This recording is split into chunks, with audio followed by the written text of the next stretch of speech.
If you can keep your head when all about you are losing theirs and blaming it on you, if you can trust yourself when all men doubt you, but make allowances for their doubting too, if you can wait and not be tired by waiting, or being lied about, don't deal in lies, or being hated, don't give way to hating, and yet don't look too good nor look too wise.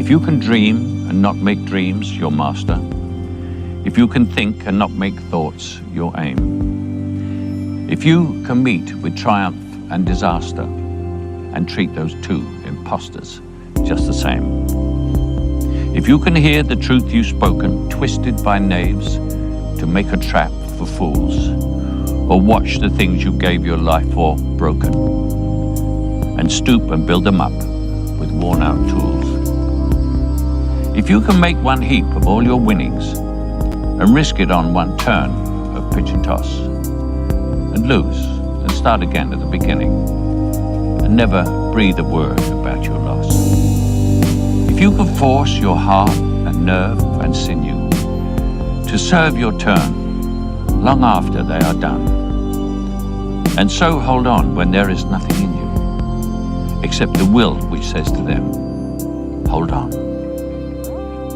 If you can talk with crowds and keep your virtue, or walk with kings nor lose the common touch, if neither foes nor loving friends can hurt you, if all men count with you, but none too much, if you can fill the unforgiving minute with 40 seconds worth of distance run, yours is the earth and everything that's in it, and which is more, you'll be a man, my son.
How do you write women so well? I think of a man, and I take away reason and accountability. But what is so important about driving faster than anyone else?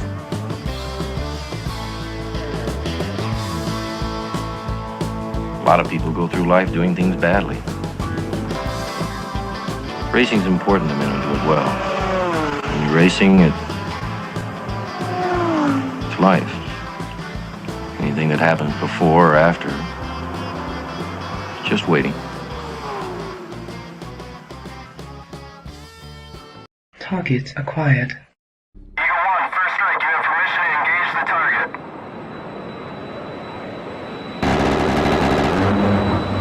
Warning: the following video contains explicit language which may be offensive to some viewers or inappropriate for children. The content within this video is intended for mature audiences only.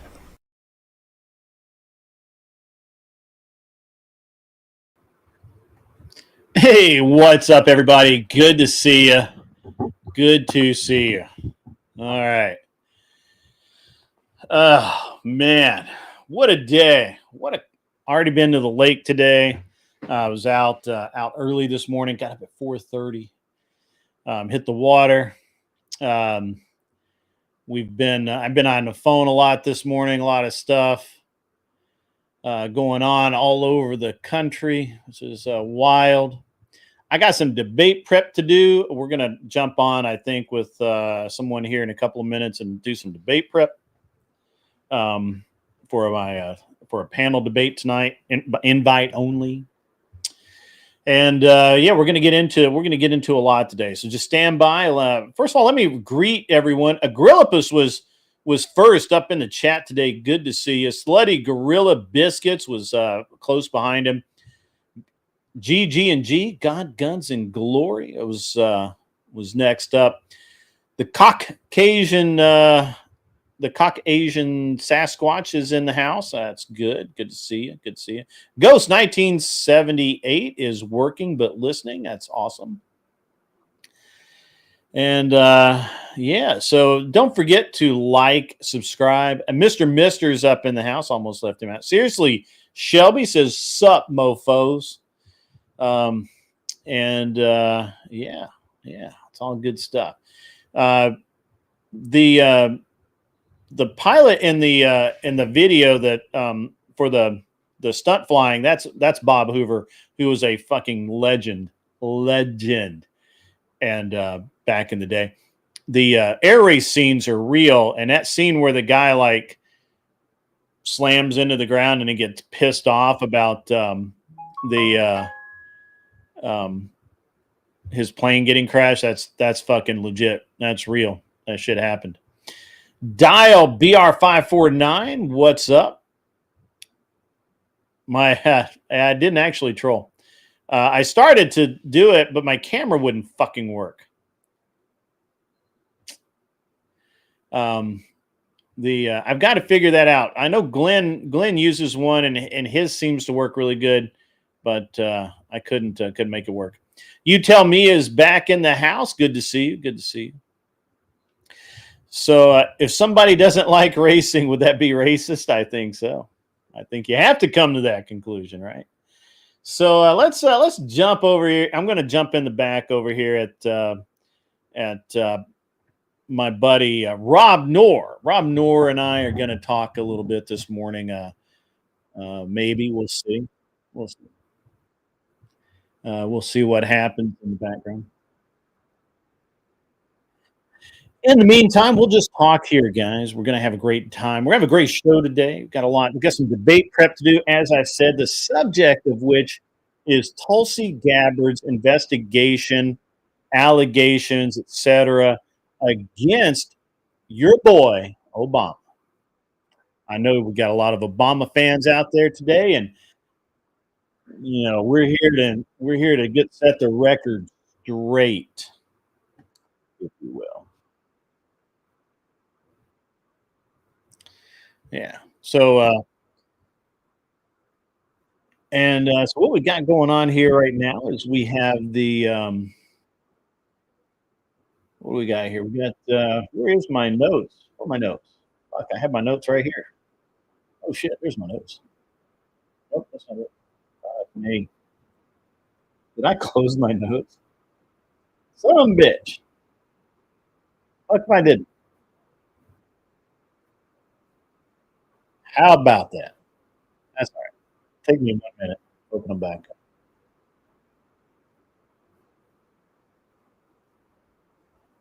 What an idiot.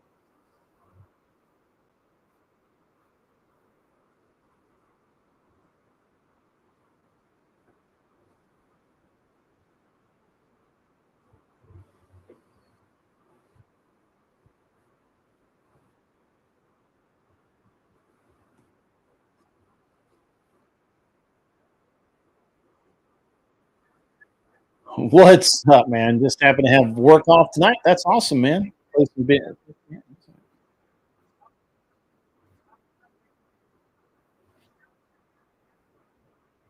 We've got dial BR549.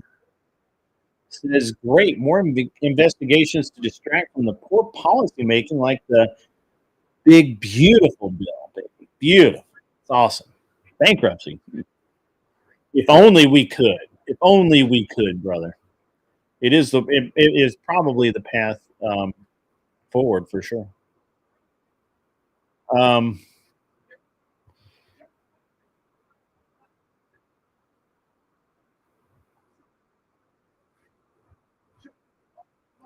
So anyway, back to where I was at here, guys. All right, so if you don't know, Tulsi Gabbard has been a little vocal lately on the Obama years. I'm sure you guys know this, but the allegation is, one of the allegations is Obama authorized U.S. support for weapons, training, etc., for rebel groups in Syria, and potentially the Logan Act or anti-terrorism statutes would apply on those.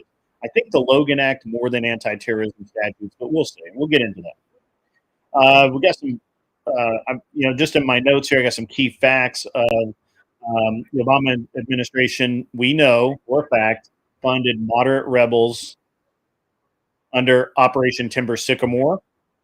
Many of these groups later aligned with jihadist factions like al-Nusra, which was, not good. All of this violates Article 1, Section 8 of the War Powers Act reserved for Congress, and again, potentially the Logan Act. So, you gotta look into that. A lot of times, you're going to have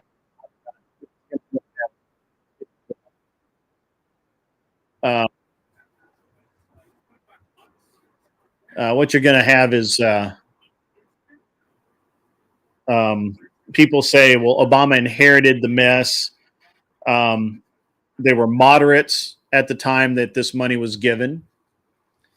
And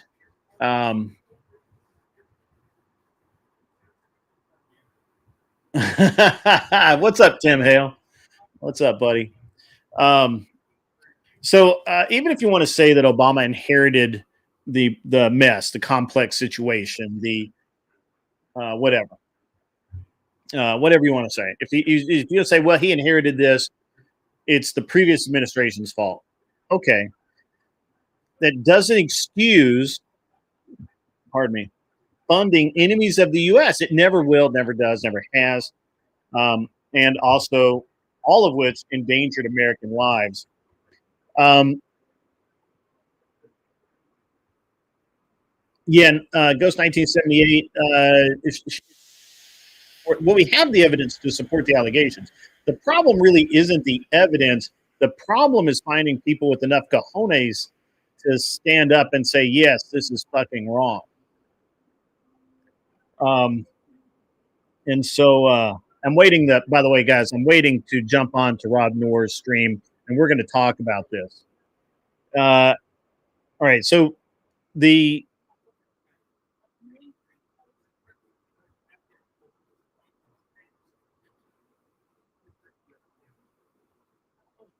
And the idea they were, I'm sorry, I keep checking, Rob. So then, you can see that they were moderates at the time, but why did so many defect to al-Nusra or ISIS? Why is that? If they were moderates, right? Like that, negligence, willful blindness, you still get blamed for that shit. You still, that doesn't absolve you of anything. The left has no moral high ground. I laugh when they pretend to. They use us as tax slaves. Yeah, it's true. I agree with that. All right, so the second thing is the use of executive authority to wage unconstitutional wars. We've talked about this a lot. I'm having. It looks like I have everything. Is anybody else? My audio bad for anyone else? Part of it's I'm moving around a lot, and I'm dancing around on my mic. So, hey, what's up, man? Sorry, I was just told that my mic might be having some problems, but I'm trying to diagnose whether it's someone in the chat, their audio, or my audio. So I'm sorry. How do I sound on your end? Good, awesome, man. I'm sorry. What was that? I am a Trumpian figure. Yeah. Well, you may know that I am preparing for a debate on the very subject that you're going to talk about today, and that is the Tulsi Gabbard allegations, or whatever you want it to be. Well, whatever you want to call it. I call them allegations, right? Yeah, scandal, allegations, whatever, against Obama, and the way that he proceeded forward with all of the various things, especially giving money and weapons and support in the Middle East, where he probably shouldn't have and should have stayed out of it. And I think that's really the axe she has to sharpen for the most part, except for the.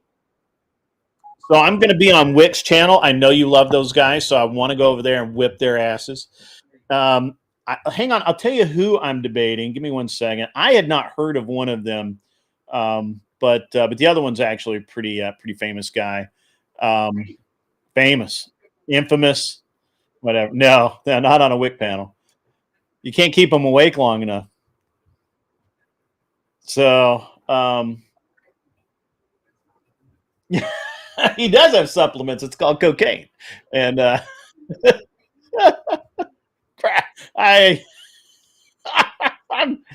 not up on all this, man. Somebody called Cold Beer Confessional. Somebody with that name has to be famous. Cold Beer Confessional, and who's my other? So Sage Outcast, and I've debated Sage, I think, before.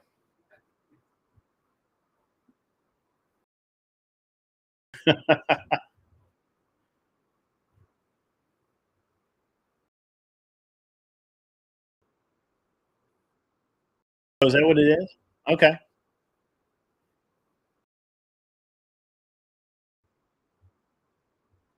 Okay.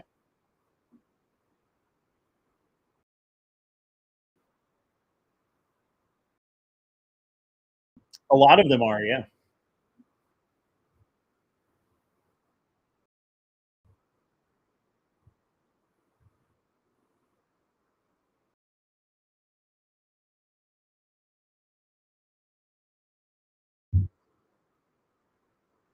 Yeah.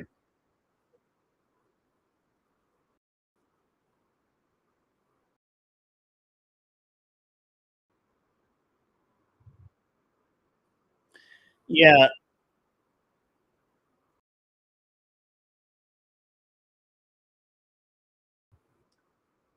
So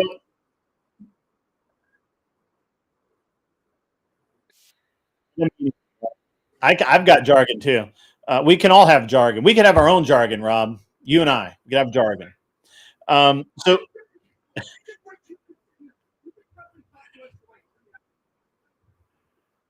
Oh yeah, 100%.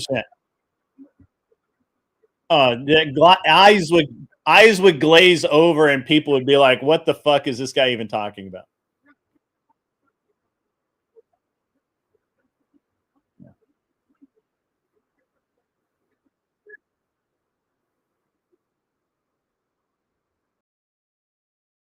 Yeah.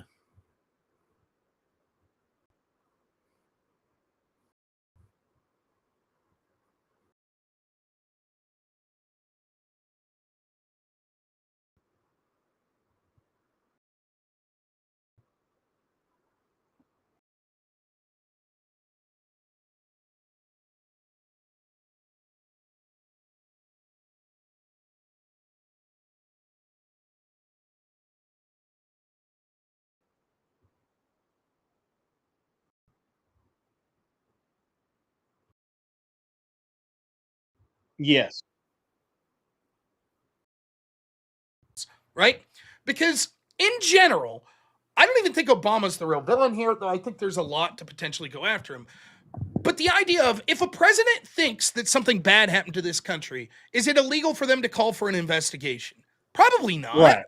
Like, for example, Trump thinks that bad shit happened to him from the Obama team. So is he allowed to investigate it? I think. But if the Democrats win in 2028 and they say, now we want to investigate Trump for investigating Obama, right? Oh, look, he told his DOJ he had a meeting with them and said, I want all the details that, you see what I mean? So that on its face, I don't think is a problem. It becomes more of a problem when you realize that Obama and Brennan and all of these characters knew that this was Hillary's strategy. Right? Yeah. And so it's like, if I'm the president and I hear that, like, oh, the person on my party that's running for office sees this scandal, and so now they're just going to wholesale create this other story, I'm not going to jump in with both feet like, let's help her create that story. Right? That's the problem. And so when you see this, like, the problem is they had to lie and do a bunch of crazy shit to not just claim that Russia meddled in our election, but they had to go the step further and say they meddled to help Trump. And the reason that that's key is because their strategy was going to be for 4 years to say, and Trump's team worked with them. And when the American people... And that plays into the actual prompt. Because, you know, with Wick, you've got to always read the updates. Right. Because he changes shit. So now the prompt as of 9:30 this morning, 9:39, was... Recently, Tulsi Gabbard released a report claiming to expose Obama being involved in a plot to use Russiagate in order to stop Trump. But is this just jingling keys to distract from the Epstein list? You and I were just talking about that. Tonight we debate. That's what he released as a tweet. So this isn't even good. He's not even going to want to talk about any of the other things that Gabbard has brought to the table. He's really laser focusing in on Russiagate. But I think Russiagate's a poor subject to laser focus in on because we know the Steele dossier was absolutely fake. The Obama White House and FBI took it as absolute legit without question. We you know, how do you divorce Obama from these actions? Would be my question. It'll be interesting to see what they say.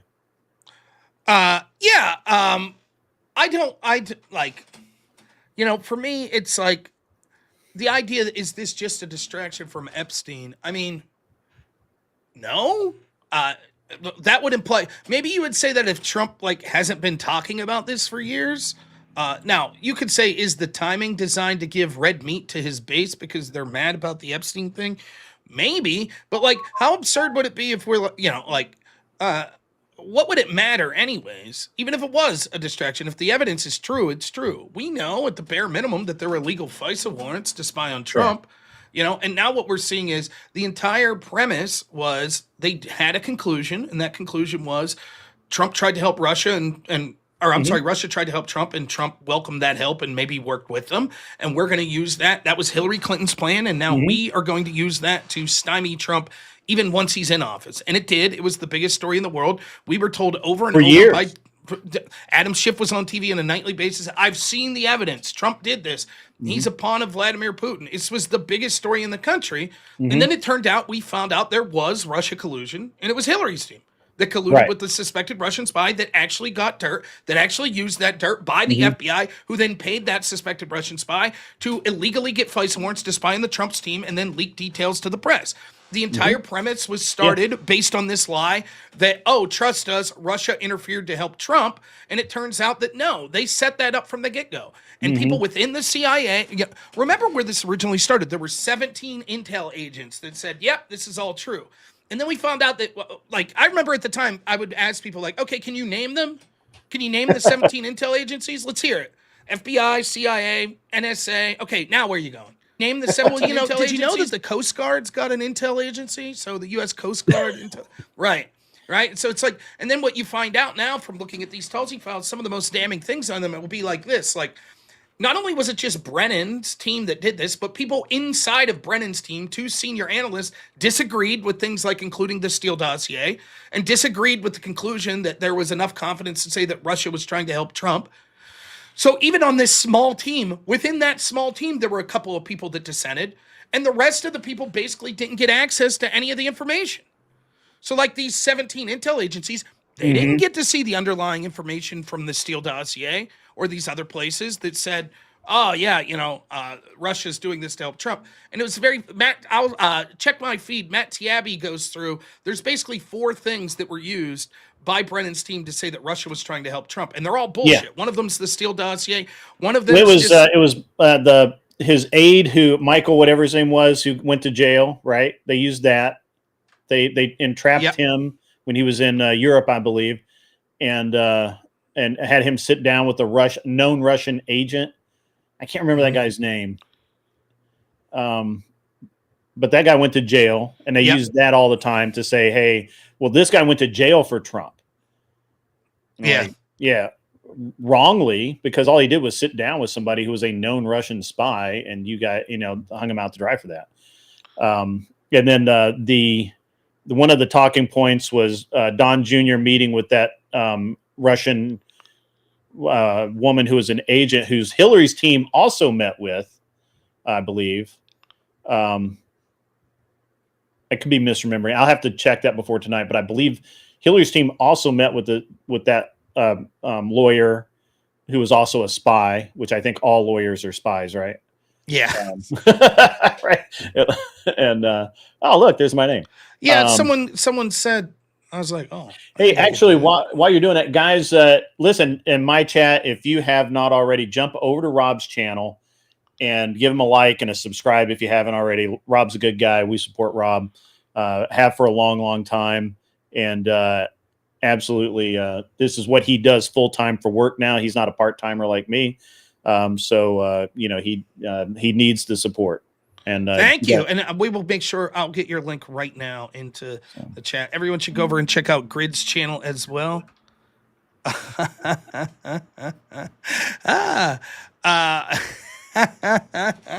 Jess White, who I know you're friends with, donates $100 to kick you. We do have a rule on the channel that you can kick any caller for $100. So what we'll do is we'll give Grid a couple minutes if anyone wants to redonate to keep Grid on. I'm actually enjoying the conversation with Grid. I know that Jess and Grid aren't the biggest fans of each other, but that's okay. We have people on the channel all the time that don't like each other. But I have more money. Grid donates $300 to stay on. I cannot fire Are We Not Men. I can't do that. I like Are We Not Men. Spend all you want, bitches. Spend all you want. I have more. That's incredibly generous, both to Jess and 3 times as generous from Grid there. So thank you so much. I really appreciate it. I promise I will get to read all the super chats. I am a millionaire. So fuck you. Fuck with me. Come at me, bro. Hey man, I'm quickly approaching the world of I could make 6 figures after taxes. I know, man. I know. I'm really excited for you. You were the one. You were one of the ones that I've always was like, why isn't Rob making more? Well, because I need to get better. Maybe that I don't know. But thank you. No, I appreciate the kind words. back to this. If someone donates $300, well, Grid's got 300, so you'd have to donate 400 total. Well, 300 on top of Jess's, I guess. I'm sure Grid would understand if people were donating that much money. Yeah. I would just go back to I still have a lot to talk to my chat about. I wasn't going to be able to stay on long, but now I'm going to stay a lot. Here's the thing too. Like, I know we're getting on field of what we're talking about, but this brings up an interesting area.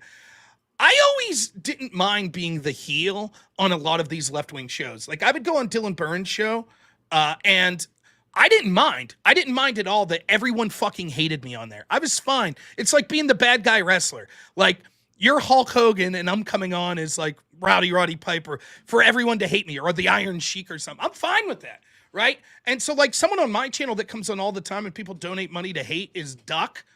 But Duck's like a trooper. Duck's like, sure, that's cool. So it's like, there's a role for that as far as, like, I don't mind people that dislike me when I go on people's channels or whatever. But I like Grid a lot. I actually like Duck, not in the same way. I think Duck's like, you know, a little crazy. Oh, shit. Wow. I'm going to bring Grid on every day just to have people super fucking donate to... What the fuck is going on? Okay. Well, Grid, do you want me to read some of these super chats now? Because some of them's insulting. Yeah, go ahead. Respond. All right. First, Jess White. This isn't insulting at all. For $10, thank you. Jess says it's an old joke. I do it all the times of channels. He's a mana. Yes. Are we not men? She's talking about drinks beer. It's an OG. Are we not men? Grift. I don't think I've done it here till now. And then Jazz, as per our rules, donates $100 to Kick Grid and says, "Kick no neck Grid." I don't know. Neck-wise, I don't know. I think, Grid, you're doing just fine with your neck, as well as me, if not. Yeah, that's because Are We Not Men, who weighs 300 pounds and lives in his mom's basement, can't make fun of anybody for anything else. Are We Not Men? Our Unreasonable Man donates 300. That's Grid here. That's the name of his channel, by the way, that you should check out. It says, "Fire Are We Not Men." I will not fire. But Jess then comes back with 100, says, "Grid has no neck. Doing some damage control, I see. LOL, send more." And then another 100 and says, "Fuck around, find out." And then Abject Full, thank you so much, donates $300, totally unrelated to any of this, and just says, "For the grift." Thank you so much, everyone. Now, listen, I'm not a big fan of personal drama on the show, but seeing as how someone donated money to insult you, I think that it would be more than fair to give you an opportunity to... and then Damien Gershwin says, for $2, "Rob, kick yourself, bring on Jess, death match." I'm not going to do that. So would you like to respond to being called no neck, I guess, is where we're I don't really care. Okay. So They're you want to go irrelevant back to the people. Tulsi's? Anyway, let's get back to the actual debate prep, since everybody wants to hijack your channel. I apologize, Rob. That was No. really bad. Why are you going to apologize? I just made like hundreds of dollars, so it's fine by me. That's fine. So I think that that's the key part, understanding what the agenda was here in the first place. I think another thing to keep in mind that you should bring up, this is without getting into the details. What time's your debate tonight? 8? I think it's at 6. Oh, hang on. Let me pull it back up, because they changed it. Let me double check. So I will be doing 6 my p.m. show. It's 6 p.m. Yeah, Eastern. so I'll be doing my show after you. So you can't watch it for like a dive on. Here's another thing to keep in mind, though, right? The truth is, Russia does meddle in our elections. But you want to know what the other truth is? They meddled in it in 2004 and 2008 and 2012 and 2016 and 2020, right? And the same could be said just like we meddle in theirs. That's right. The same could be said of many countries. So what happens is, right, it's this thing that you see occur all the time on the left, right? And by the way, it occurs, the right could do this as well. But here's what happens. Let me tell you a little anecdote to explain this. I, one time, got arrested at a concert for being too drunk, and I got disorderly conduct and drunk in public. And it was a bullshit case, as I'll get to. No, wait. I'll finish my anecdote real quick, and then Jess, I promise I'll read that. But Jess has donated. Now, wait. Let me see here. Jess donates 100, Grid 300, Jess another. That was Australian dollars. That is true, but we've let that go. So I'll finish this story real quick, and then Grid, I'll have to let you go unless anyone donates money to keep Grid. Anyways, real quick, the story's just this. I got arrested for disorderly conduct. I tell the second officer that's dealing with me in the trunk tank, I did not commit disorderly conduct. He said, yes, you did. Read the law. And the law in Pennsylvania is written is so loosely that basically everyone commits disorderly conduct every day. That's the problem. When you decide to selectively, in a two-tiered system, affect, well, we're going to have these things that happen, and we're only going to hyper-focus when it happens to one side. What happens is you can make a big deal out of it. Like we talked about this earlier today, Grid, like the term insurrection. If you define insurrection as so common that it occurs all the time, but then only hyper-focus on it in one side, the American people don't understand that. And they're like, oh my gosh, insurrection? Oh my gosh, Russia interfered? Yeah, that shit happens all the time. And that's what the CIA knew, and that's what Brennan knew, and that's what Hillary knew, and that's what Obama knew. So they concocted this narrative that this was somehow unique, that they were doing it to help Trump, and that's what was the basis for attacking him for his entire first term. So, anyways, Grid, unless someone else donates, unfortunately, it's nothing I have against you. I thoroughly enjoy talking. It's totally cool, man. Unfortunately, I would throw down 1,000. Unfortunately, I've hit my daily spend of 500 on YouTube. YouTube's gay. That's true. You got to get Streamlabs, dude. See, maybe, but I do now. Not to try to grift you a little here, but you can send, if you send money on PayPal or whatever, we accept that as well. And to anyone else listening, PayPal at Robert Knorr or Cash App at $Rob Knorr. But YouTube is shit. I agree when it comes to donations. However, you can't outspend me. That's the problem. I could talk to you at great length about like donations on YouTube are actually helpful in other ways. It helps you in the algorithm, I think. I think it probably was responsible for me not losing my channel 2 weeks ago when fucking a clip of Clint Eastwood was shown. Wait, what? And when I was on Sarah Tomato's show.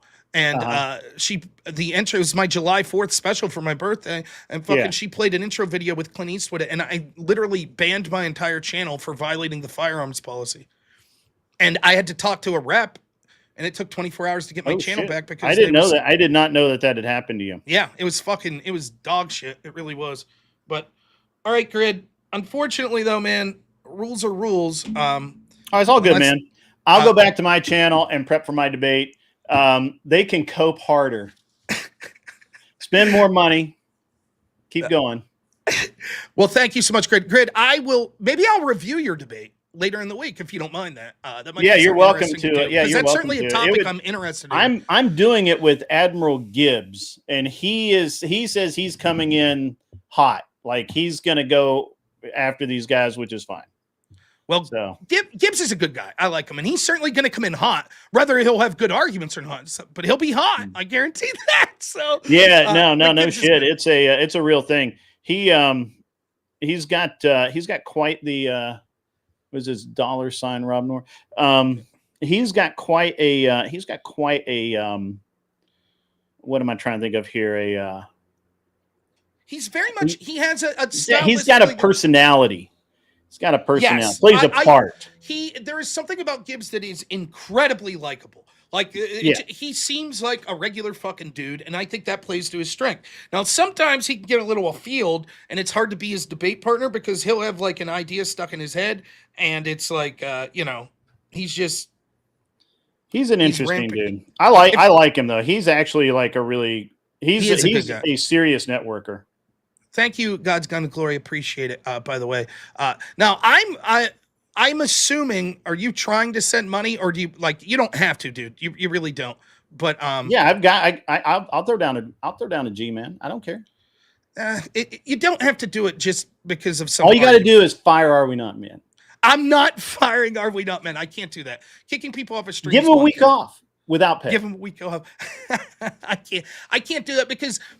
The things with mods and doing stuff like that is it'll quickly get out. But he can boot me. But that's different. I should be able to boot him. It's a different. All right, how about Jess? Ban Jess for a week, $1,000. But what do you mean ban? Ban her. She can't come to the chat. I don't even know how to do that. Oh, Are We Not Men does? Oh yeah. I don't know. $1,000. Banning. I got my hand on the button right now. I'll tell you this much: you donate $1,000, and Jess isn't allowed to come on my stream. But I don't know about banning people from the chat. It just seems crazy. And I've told my mods before not to do stuff like that. They're kicking me off the show. But that's different, right? Like all these panel streamers do that. Yeah, I mean, I'm just saying. I understand, but that's. I got my finger on the trigger. I understand, but I don't think any amount of money. Well, I guess if you're sending $1 million or something, then Jess, you're gone for a week. But Cash App only you send over like 1,000 or so. Yeah. In all seriousness, though, like I don't want to ban people from the chat for monetary stuff because I think that it'll just set a bad precedent. It's different when you have people like on the stream. But I do appreciate the offer. I do. But I know that there's bad blood between you all. I like both. They're just useless people. So, all right. Well, hey, good luck on your debate tonight. Next time, Rob. Take it easy, Grid. Good luck in your debate tonight. Thank you for all the support, and I know you're going to kick ass. If you have any questions, text me or something today. Yeah, and for sure, check my X feed. I've had some good feed. This woman, last thing I'll tell you is you should check her out. I've been posting a lot of her stuff. She's one of the people that was named in Russiagate. Her channel is phenomenal. It is Lokata. How do you say? Svetlana Lokava. I'll put the link in my chat, or I could send it to you in the private chat here. I'll just put it there and I'll put it in the chat. Check her out. She's had awesome fucking shit the past 2 days on this. And I think it really gets to the heart of, without going through all the files, this is the fucking problem. What's going on? Yes. So, can you throw me the link in Discord? Yes, I'll send it to you. Please do that, because I won't remember that in 10 minutes. I'm sorry. I'm going to go talk to my chat and shit. So. All right, man. Grid, thank you so much, man. Good luck tonight. Oh, yeah, dude. Absolutely. Like later. Look at that, Jess and Are We Not Men? $1,000 I was offered to tell you guys to kick rocks. I don't know what y'all's drama is. I also don't give a shit, if I'm totally honest. But I like Grid a lot, and that's not going to change. And I like Jess and Are We Not Men, and that's not going to change. So, it is what it is. But give me. Let's read some more super chats.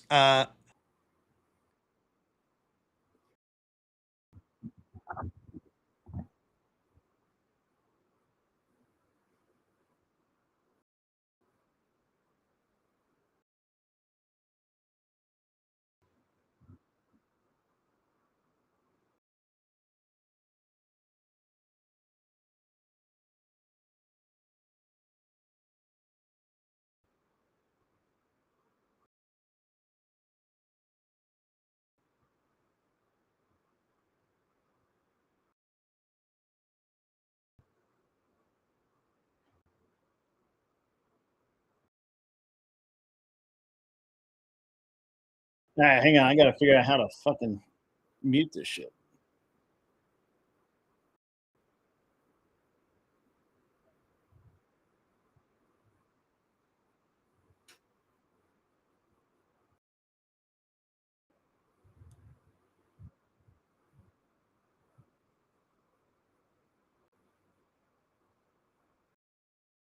All right, there we go.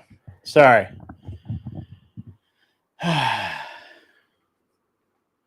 It's all good, guys. It's all good. It's fine.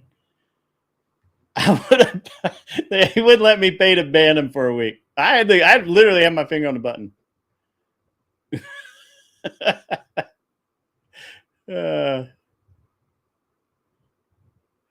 I am too. It needs to be so much it hurts.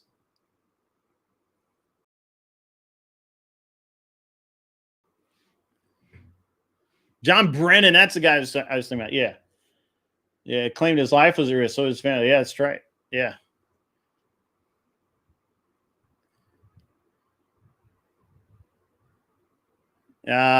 That's all right.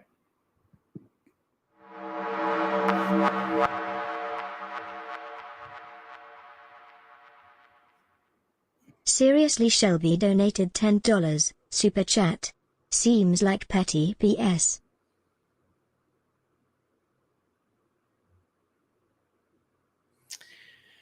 Yeah, thanks for that, Shelby. I appreciate that, buddy. Yeah.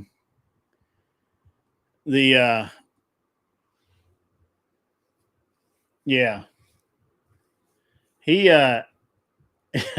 yeah. Look, guys, it's fine. Are we not? They're at critical mass. They're gonna melt down. It's cool. It's all good.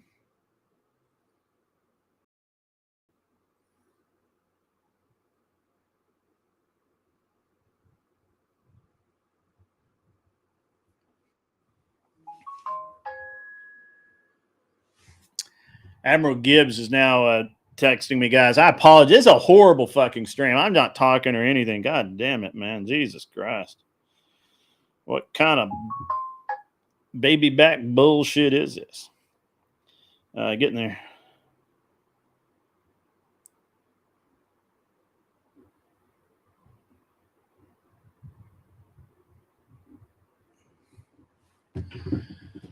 All right, give me one second. Let's see if I can get Admiral Gibbs up so we can actually accomplish something.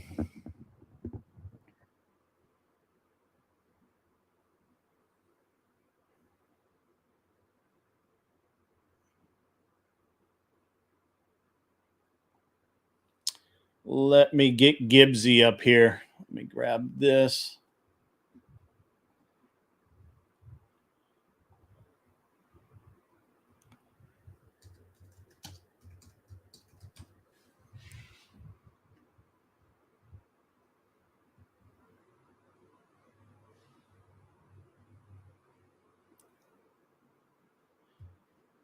Let's see, where's Gibbsy at? There he is. All right.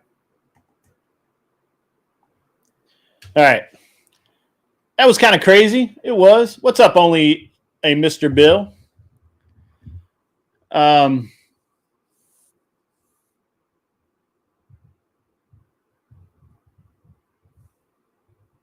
it is kind of enough is enough. I thought it was funny, though. It's very funny. It's all right. You're right, though, Dial. You're right. That's for sure. She was drama. She's always, that's all she's got, drama. She's got nothing else. How is somebody that is going to mute someone who comes on this? Here's the thing. I went on Jess's stream yesterday. I woke up yesterday a little late because I didn't go fishing, didn't go out on the boat. Got up, went in, went out, grabbed the laptop, was going to do some work. My Discord's like blown the fuck up talking about Jess White running her mouth about me. Who the fuck cares? I don't give a shit. But then I get sent a clip, not saying by who. I get sent a clip where Jess is saying, I could come up there right now and sort this out. So I'm like, fuck yeah, let's do it. Let's do it. So I went over, so I jump on the stream, and right away I got 4 of them coming at me, which is fine. I can, that's cool. I put Jess to the question. Where's your, did you or did you not say this? Did you not say that? Isn't this the truth? Dodging, changing subjects, wiggling around, wouldn't answer. Finally, what they did is they muted me. They muted me, and then I unmuted myself. I said, hey, don't mute me. And I started asking, hey, is this true or not? It wouldn't fucking answer. Now, obviously, they're not banned over here. They come over here anytime they want to if they had an actual fucking grievance. They should just show the fuck up. They won't do it. Won't. So, muted me. I said, hey, don't mute me. Answer the fucking question. Muted me again. Kicked me backstage. Brought me back. I said, hey, you mute, you lose. But will you answer the fucking questions? Kicked me backstage again. I waited, I don't know, couple, 3-4 minutes, whatever it was. And then I was like, done. I'm out. So if you mute, you fucking lose. I don't make the rules. That's just what they are. Drama streams don't understand the reality of the situation, right? They get a couple of minutes of people listening to them. That's cool. I understand that. I understand that for sure. Are We Not Men, by the way, has got to be a 300-pound fucking loser living in his mom's basement, because he makes fun of everybody else's appearance like he is something. But that motherfucker never cams up. No, sir. I have it on good authority that he doesn't even have a job.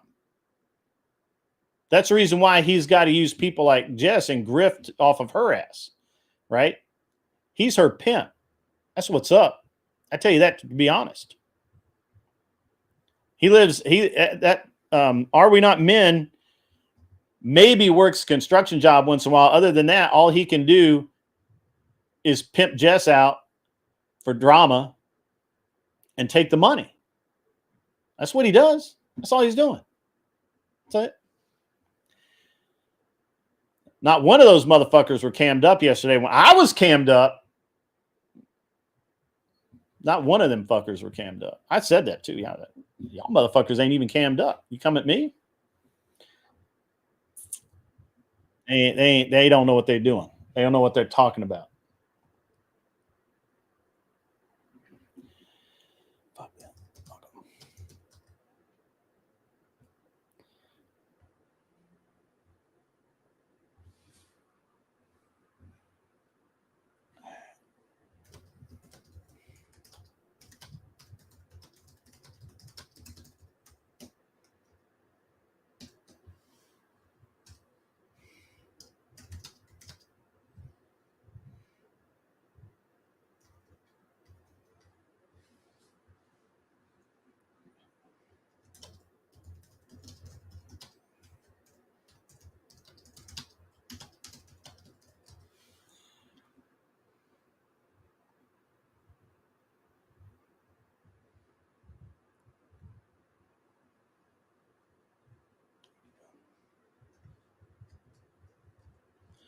Hey, I posted the link in the chat.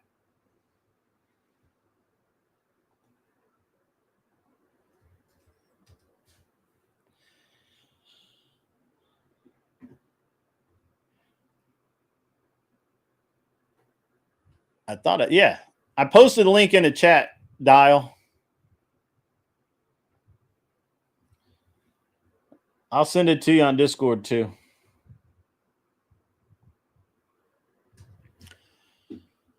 Remember, Glenn can't read. Hey, he went to that school for kids who can't read so good.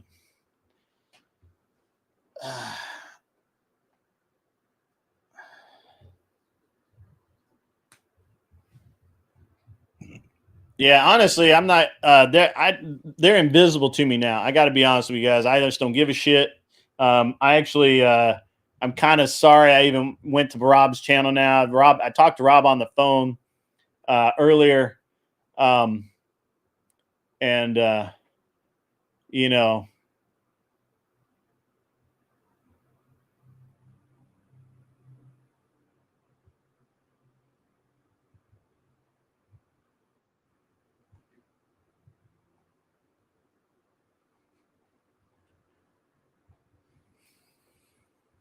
Zoolander School for 4-year high school seniors over 25. That's right.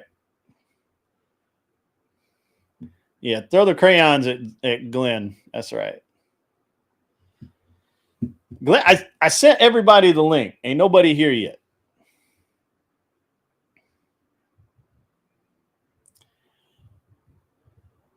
My fucking shirt costs more than that dude sees in a day. I'm having fun with it, bro. I'm having fun with it. The fact that you know what a loser is?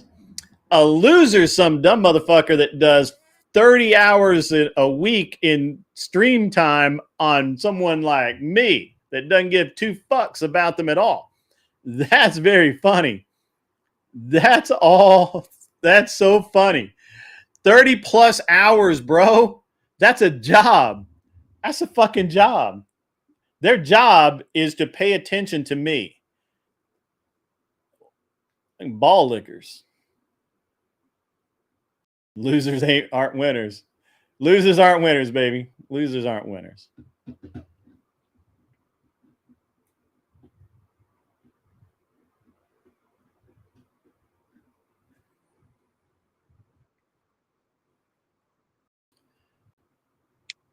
What's up, dude? Hey, what's going on, Grid? Not much, man. I figured that was you.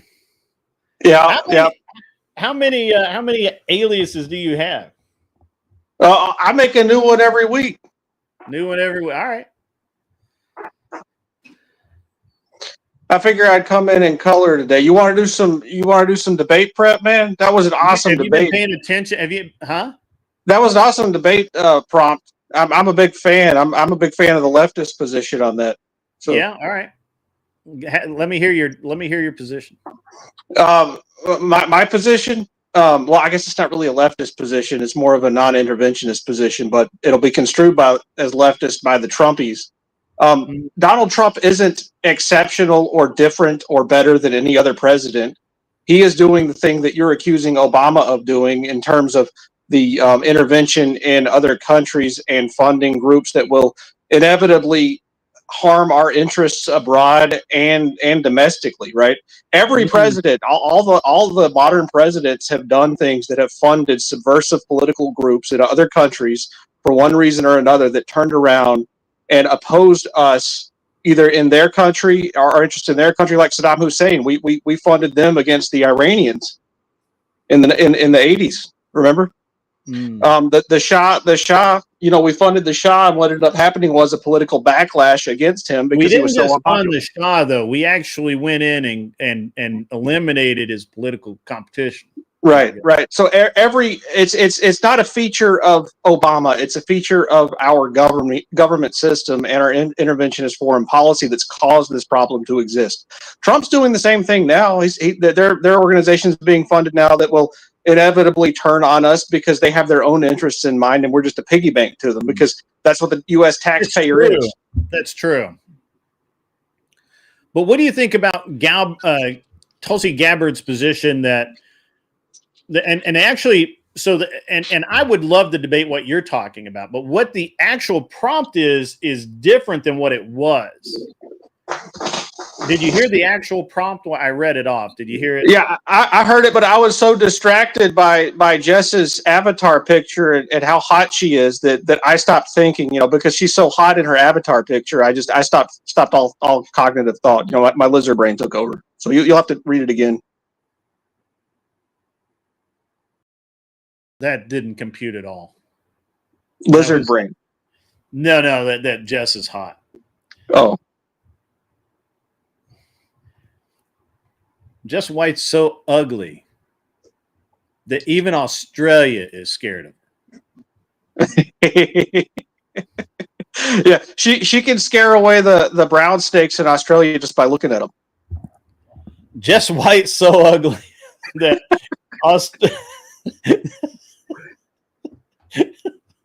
that even those badass jumping spider fuckers run in fear for their lives. You know, in all honesty, Grid, I don't want to talk about her at all. Thank you, I appreciate it because I was getting sick at my stomach. Honestly, that bitch ugly. So, all right. So let me dig up this fucking prompt again. There we go. What it do, fellas? What's up, man? So the prompt is Tulsi Gabbard released a report claiming to expose Obama for being involved in a plot to use Russiagate in order to stop Trump. Is this just jingling keys to distract from the Epstein list? Now, I have a couple of different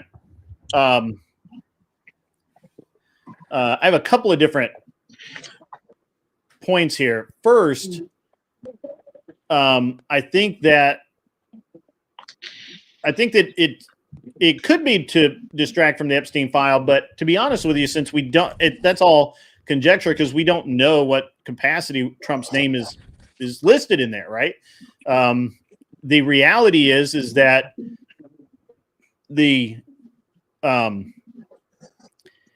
all of the names on the list came from flight logs or testimony.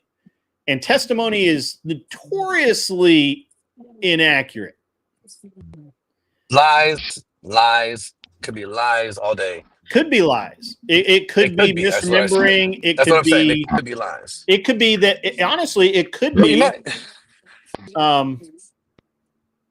It could actually be I'm that. curious is my bitch. Hey, Grid. You know, I just drove by this gym. I know. I just drove by this gym.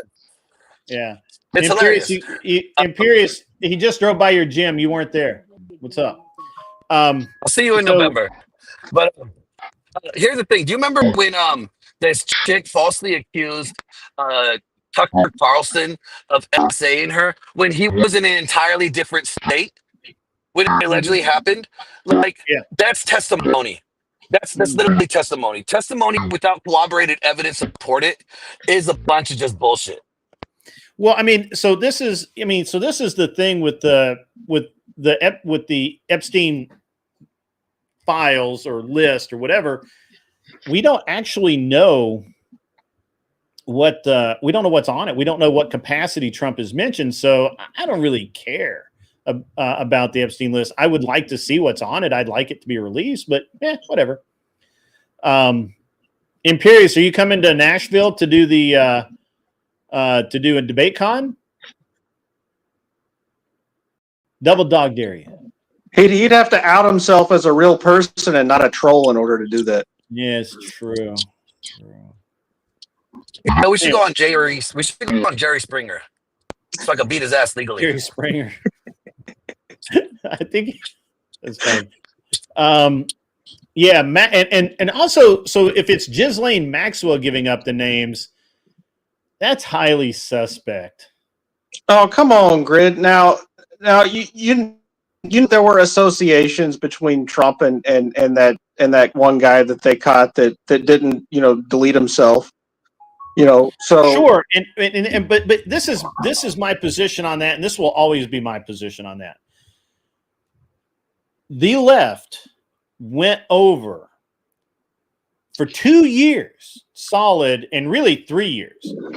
They went back, forth, over, around, under, all of that to prove that Trump had ever been on a flight to the island, had actually ever been on an Epstein plane, that had ever been anywhere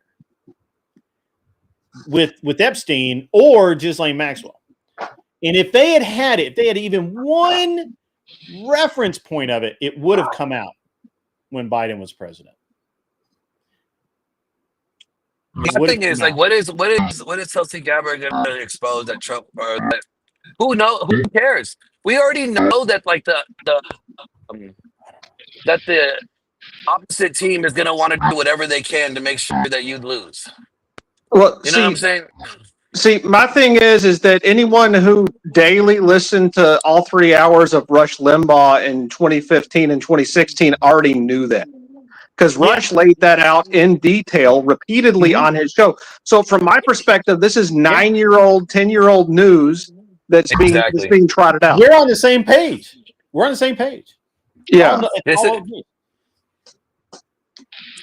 old shit. Can we talk about some new shit? That's why I think that it absolutely is a distraction tool, right? Because if there was something there, why didn't Trump deal with it in his first term, right? If it was really something that awful, right? Or is he going to claim that the deep state prevented him from doing it, right? I don't believe anything any of these motherfuckers are saying, right? From my perspective, if they're telling me there's an investigation, what I'm looking for is what are they distracting me from, right? Is it all the bad policies that Trump's putting into place, all the drunken spending that he's doing in the military-industrial complex, knobbing he's been doing since he's been president? Is that what he's distracting from? Or is it the lackluster border policy stuff where he's not actually rounding up all the illegals and sending them back? I think all of that's way more likely. But I also think that's true. I think Tulsi Gabbard, my personal opinion, I think Tulsi Gabbard has an axe to grind with Obama, and she now is in a position to do something about it. Yeah. Well, I think that is the most. Is Tulsi mad that, like, she got outed for having an affair on her husband when she, was like what? Wasn't she like the diplomat somewhere for a minute? I'm sorry. What was that? Wasn't Tulsi Gabbard like the She was overseas as a diplomat for a while, wasn't she? Wasn't she like an ambassador? She was one of the vice chairs of the DNC for a while. And she was a congresswoman. But I don't remember her being a diplomat. I could be wrong. But you're right. Like, she was outed from the Democrat Party. Like, she was made persona non grata from the Democrats and probably edged out from the Obama inner circle, right? Who basically ostracized her when she didn't stand in line and just follow the policy prescriptions that were provided to her as her talking points, right? So it's probably more likely that she's upset, you know, because she is a woman, right? Women carry grudges. So that's actually a really good explanation. Yeah. So, all right, but that doesn't get me to my debate points, right? So my position is going to be that Tulsi Gabbard, I don't think this has as much to do with Trump as it does Tulsi Gabbard. I think Tulsi Gabbard has an axe to grind with Obama, and now she's in a position with backing to where she can do something about it. That's my position. I don't think it has anything to do with. I think Trump is like a fortunate side effect, right? Like Trump having the distraction is a side effect of Tulsi Gabbard wanting to grind her axe and sharpen it up. Well, how independent is Tulsi's position? Is it one in which she serves at the leisure of the president, or is it one where she has independence? Because that would poke a hole immediately in your argument. Yeah, let me look, because I don't even know what her position is exactly. Director of National Intelligence. Yeah, she's the DNI, right? If I remember correctly, she got outed for having an affair on her husband during one of the elections, and it was outed by the Democratic Party, and then she lost a bunch of support.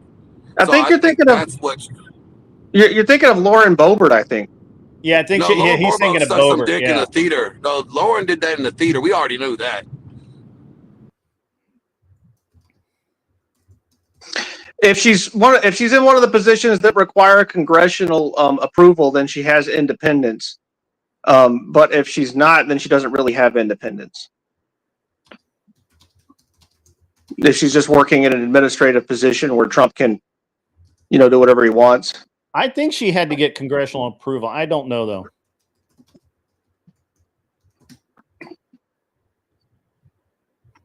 But I mean, that's one of the risks, right? I mean, hiring a Democrat to run one of your larger positions, right? She's basically a lifelong Democrat. So, and they're gonna do whatever they want. They're as far as I'm concerned, she's not any better than this libtard you're going to be debating. I'm sorry.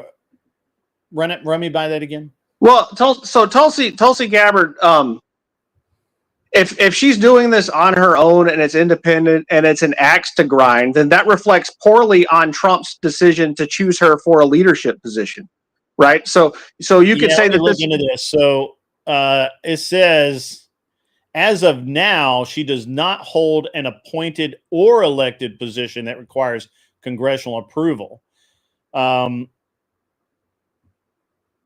She holds no formal federal office. Okay, but how does she have authority and power to do things? That doesn't make any sense. I don't think she's currently the director. I don't think she's currently the DNI. Well, then what is she? I'm looking at it. Says current status: private citizen, media commentator, and political activist. There has been she's a scoring woman. There is speculation about her being considered for a cabinet or special advisory role in a future administration or a Republican-led coalition, but she holds no formal federal office. She's not been confirmed for any position that would require Senate approval. If she were to be nominated to a cabinet-level post, i.e. Secretary of Defense, ambassador, national security advisor, then yes, the confirmation obviously would be required. But that has not occurred. So she has autonomy. It doesn't matter what Trump says. So I don't know where you got your source from, but my source says that she's the DNI Director of National Intelligence, and she had her Senate confirmation on February 12th. I just Googled that shit up, but maybe let's see. As current status as of July 2025. Did she just get fired or something?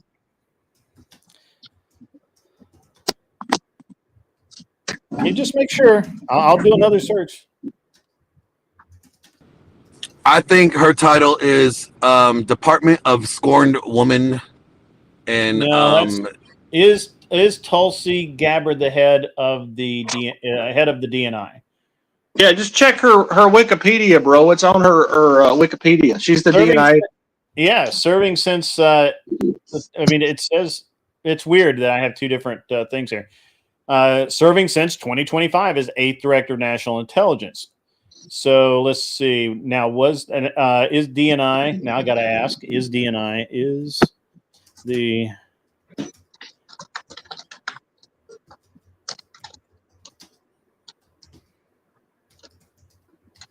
hate dealing with out of date stuff? Yeah, DNI is nominated by the President of the United States and must be confirmed by the Senate. She holds no she has no like allegiance to Trump. She can do whatever she wants.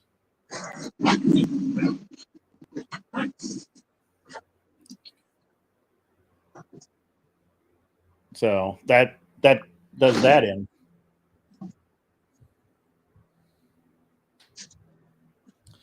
Oh, that's true. As DNI, they can't hide any black ops from her. And she can go back and look at all the old black ops.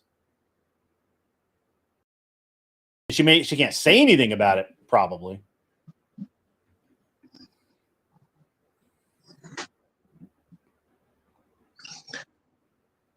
All right, so I just looked it up. The president can fire her at any time without cause. So she does not have independence in that position. How did she? Why was she confirmed? Why was she confirmed by the Senate?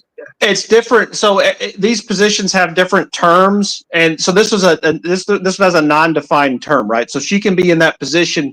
There's no like the FBI director has like a 10-year term or whatever. This one, there's no term. It's at will, right? So the president nominates her, the Congress or the Senate confirms her, and then Trump can fire her whenever she wants. So she's actually not independent, Grid. So she would have to play to what Trump wants if she wants to keep her job. So that would be like, if your debate opponent is watching this debate prep, then, that would knock down your argument. I'm glad to help him beat you, and I look forward to watching you lose. All right. I'm sure you do. All right, so damn, tell me how you really feel there, Anson. It's okay. Anson's fine.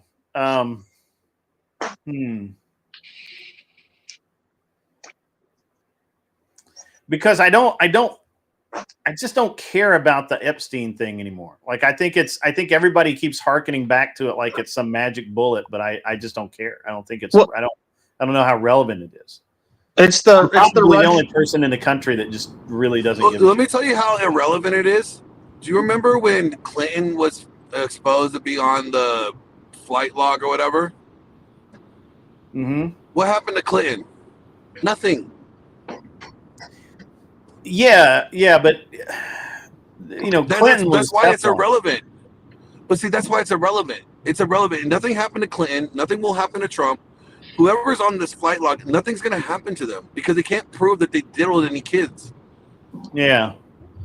Well, I mean, that's the thing about the whole Epstein list and from start to finish, right? Like, there's no evidence. There's no evidence of anything except the flight log and testimony or depositions. Names that are mentioned, dates that are mentioned, which could be wrong. Like just because somebody said, like Anson could say in the deposition, you know, I went with so and so to a party on the 20th, and all these people were there.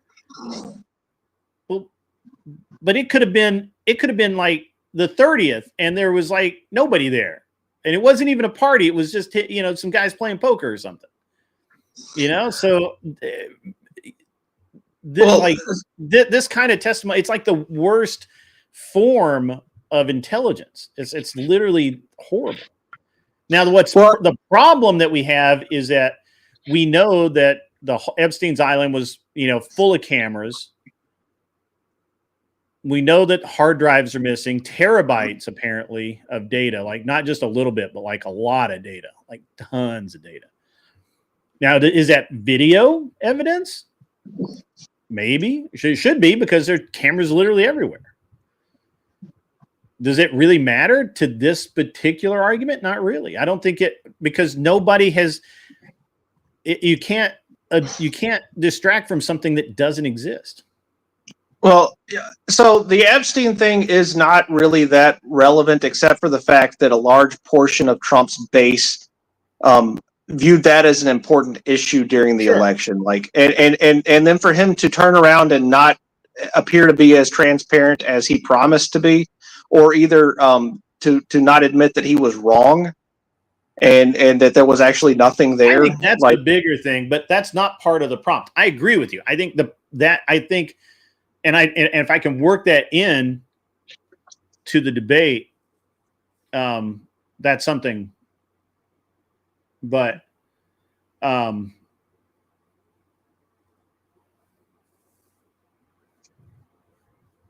so here's I think here's my tact, right? I wish Gibbs would get the fuck up here so I could understand what he's doing. Where the fuck is that motherfucker?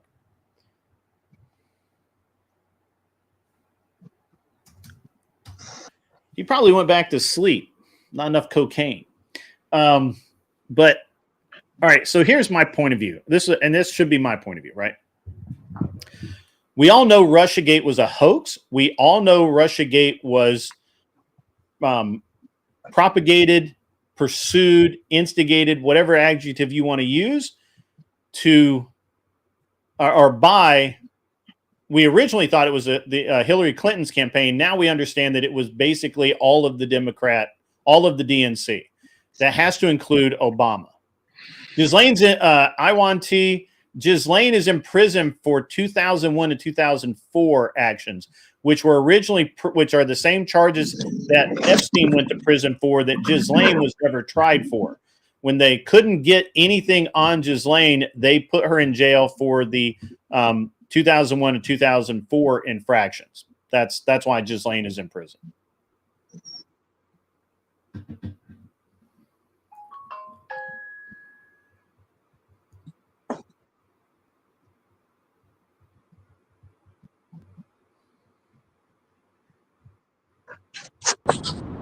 Hey, Greg, you know what my thoughts are on this debate? What's that? Stupid. I know. I'm sorry. I know. But it's the prompt, man. I know. I'm just saying it's not relevant. It doesn't impact anybody. It doesn't do any good. Like, for anybody that's on this stream, like, you know what? I think people need to think about how they could impact, what is impacting their lives. Does knowing about this Epstein list impact your life? How? It doesn't. You know? Yeah. I think Anson found the list. He's going to call people. Yeah, he's gone now. Anson's got Anson found, when I mentioned hard drives, he got really nervous. So he's like, shit, time to scrub my hard drive.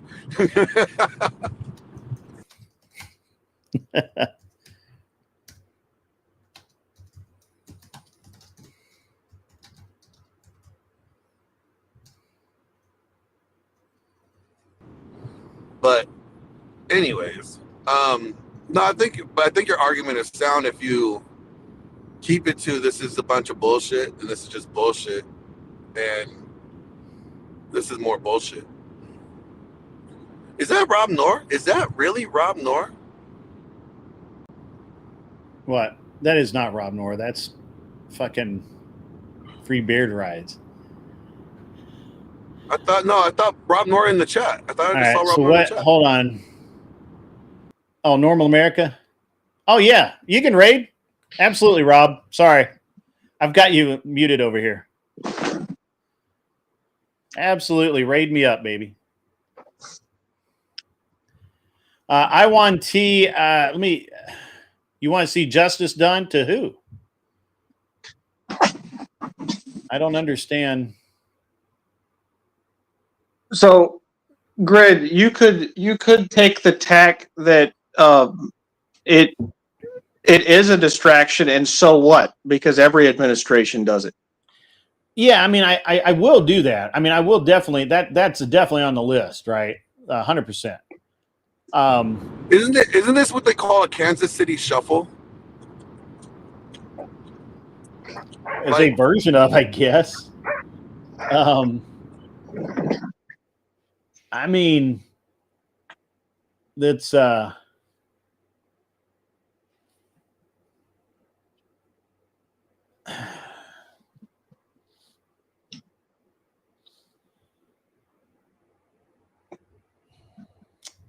do we got? Oh, to the child molesters.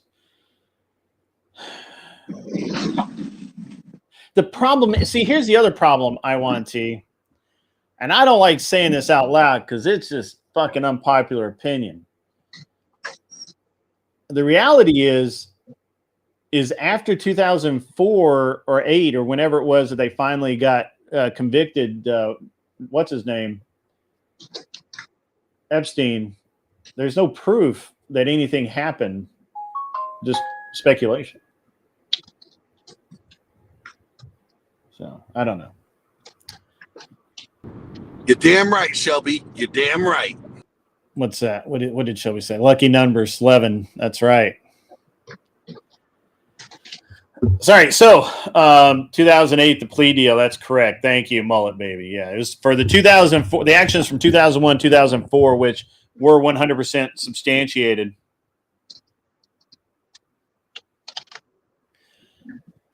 But so I really like the let me think how I'm going to put it, because I won't. I mean, even what I say here doesn't really matter because I'll end up refining it.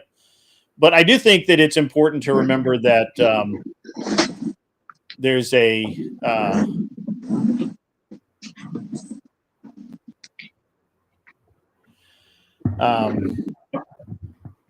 what am I looking for here?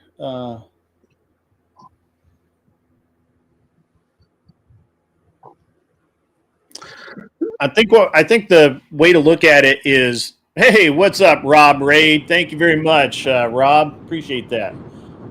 Hey, we should get Rob on here and see what he says. Let me invite him. I'll send him the link. He hates my software, but I'll send him the link anyway.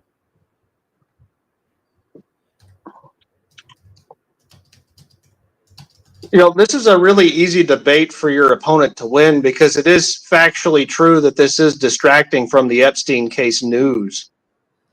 Right. I think I just concede that. I think I just concede that, sure, it is a distraction, but I don't know that that's its main purpose. Right. And then that neuters that right out of the gate. So, you know, this is just like in the 2016 through 2020 term for Trump, where the focus was on this big conspiracy related to Russia, and basically using that as a tool to bludgeon Trump with for 4 years and impeach him a couple of times. And this is going to be the same thing from my perspective, right? The left is looking for something to create a narrative with and bludgeon Trump and basically neuter his ability to govern. And that's all this is the media over amplifying an issue related to Epstein. And this is Trump trying to fight back against the media machine that's trying to destroy a second term. Well, yeah, because they're trying to make him a lame duck. Well, he is a lame duck. He is a lame duck, yeah, but they're trying to make him more ineffective. I actually don't understand what my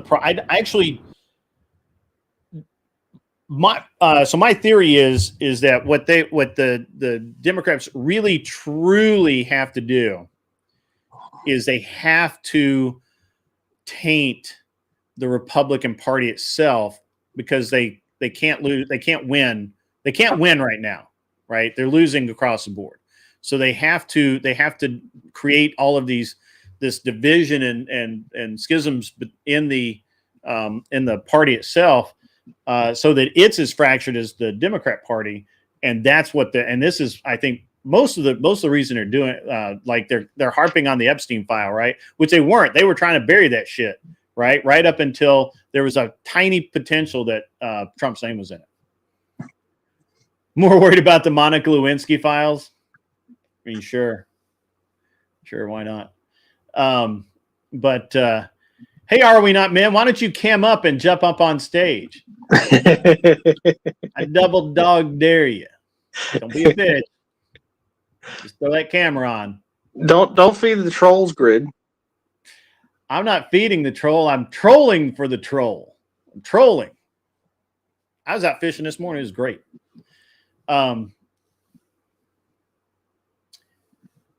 Yeah, so it's an interesting thing, right? My opinion, right? It's an interesting thing. It's and obviously I'm not going to give away my final strategy, but some good arguments being made. I think another really good argument to be made is that what Gabbard is doing, again, I think Gabbard has an axe to grind. I think you're not working, are we not, man? You're in your mom's basement, you 300-pound loser. What the fuck's wrong with you? Put down, put down the pizza rolls, cam up. All right. Unlike you, I won't mute you and I won't kick you off the stage, little bitch. Anyway, I think obviously I think Tulsi's going after Obama for all those slights, all the bullshit in the Democrat Party. Yeah, because she was a rising star. She was the next, intersectional, not white female that was supposed to ascend to the top. Right. And she was kneecapped. Yeah, they derailed her ascension to the throne. Yeah. Yeah. So I think that there's plenty of room there to work with. I don't mute you, Imperious. If you would not spurg out, I'd still bring you up. But I can't trust you, man. You break TOS. So can't do that. Yeah, there's a lot of really good points here to take, right? There's a lot of really good information for both sides. I don't know. See, that it's hard to predict their side, right? It's really hard to predict what they're. I mean, if it were me and I was arguing the left side, I would 100% argue that I would actually argue that Tulsi's unreliable because she's emotional. She feels deserted by the party. She actually changed parties. How can you trust somebody who actually burst their political leanings so abruptly and all of that? I think that's what's up. So yeah, it's an interesting deal. Wick will interrupt me. Absolutely. Wick will. I mean, so basically I'm debating three people tonight. It's 3-on-2 for sure. Always is, which is fine. So,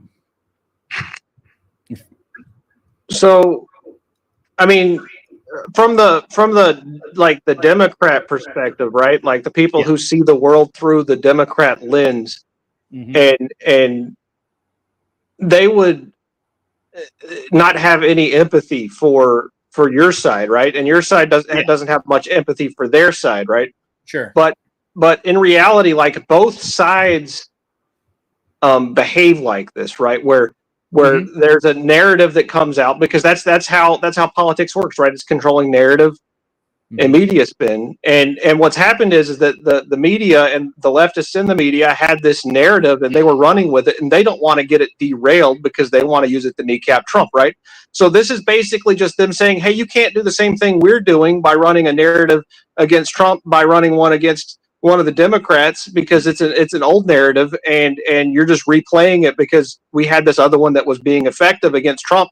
Finally, after him being in office for 6 months or about 6 months now, the media's like, we had a narrative that was actually working to derail Trump, and now they're basically saying you can't do that because it's defeating our narrative, right? It's just a cat and mouse game, and it's true. It is true. I don't think Wick and his audience have a hate hard on for me and Gibbs. I mean, that would be gay, first of all, and weird. But I don't think they like me. I think I made that one lefty rage quit, and that was, they didn't like that. They didn't like that. So they will not say Trump did not help Russia. The prompt exonerates Trump. Yes, at Anson.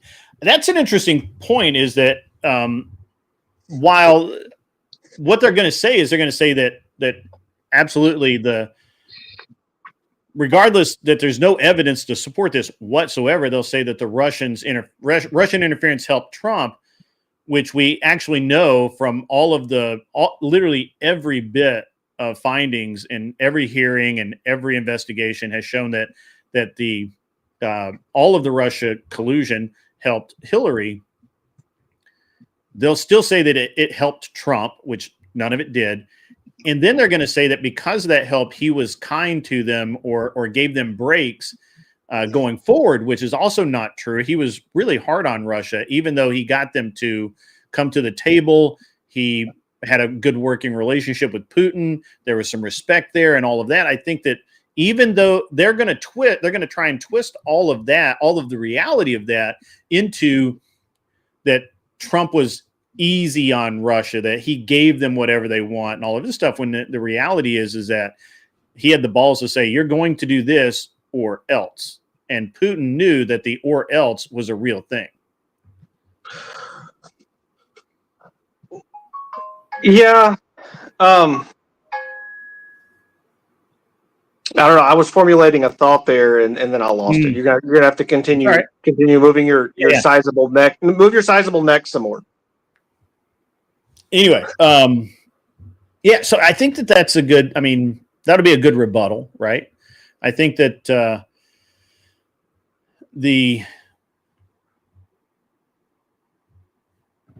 Well, so this is a matter of trust, right? So is it though? What's going on is that in 2015, 2016, the mainstream media did not run with the actual lead story, which was that Obama and Hillary concocted this nonsense about Russia, right? And now the actual narrative's coming out, and the media is circling its wagons around, and the leftists are circling their wagons around their integrity, right? I mean, this is just attacking the integrity of the left, and that's why they don't like it. And it is old news, but it wasn't played mainstream. It's like the Biden laptop, right?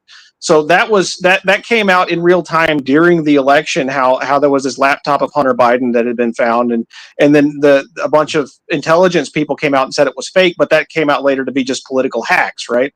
Right. And the media said it was fake news, but it wasn't fake news. It was real news, right? It was, yeah, absolutely, yeah, that's true. And so, who are we to say that anything the media says about anything, especially this subject, if it's agreeing with the leftists, is true? Because based on the track record, when the media aligns with leftists, it's just making stuff up and being a propaganda mouthpiece for whatever the leftists want. And so it renders whatever opposition they have moot because they have no credibility whatsoever. That's all true, and I think that when we really dig down, and we have, right? So in the original, remember, they spent 4 years telling us Russian collusion. And then when it was all boiled down, all of the Russian collusion was on Hillary's side, all of the actual Russian collusion. And yet, to this day, still people talk about Don Jr. meeting with the Russian lawyer lady, who was actually a spy, who also met, I believe, with Hillary's team. I had to look it up. I don't think she actually met with Hillary. I believe it was just Hillary's team. I gotta verify that before I. But she did meet with Democrats. If it wasn't Hillary, it was Hillary's team.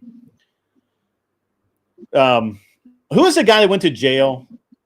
Michael. I cannot remember. Flynn. What's that? Right? Wasn't it Flynn, like the general? No, it was Michael Cohen. Michael Cohen. Michael Cohen went to jail, took a deal, a raw deal too. He should have. He's one of the ones that should have sat there and said, "No, I didn't do that.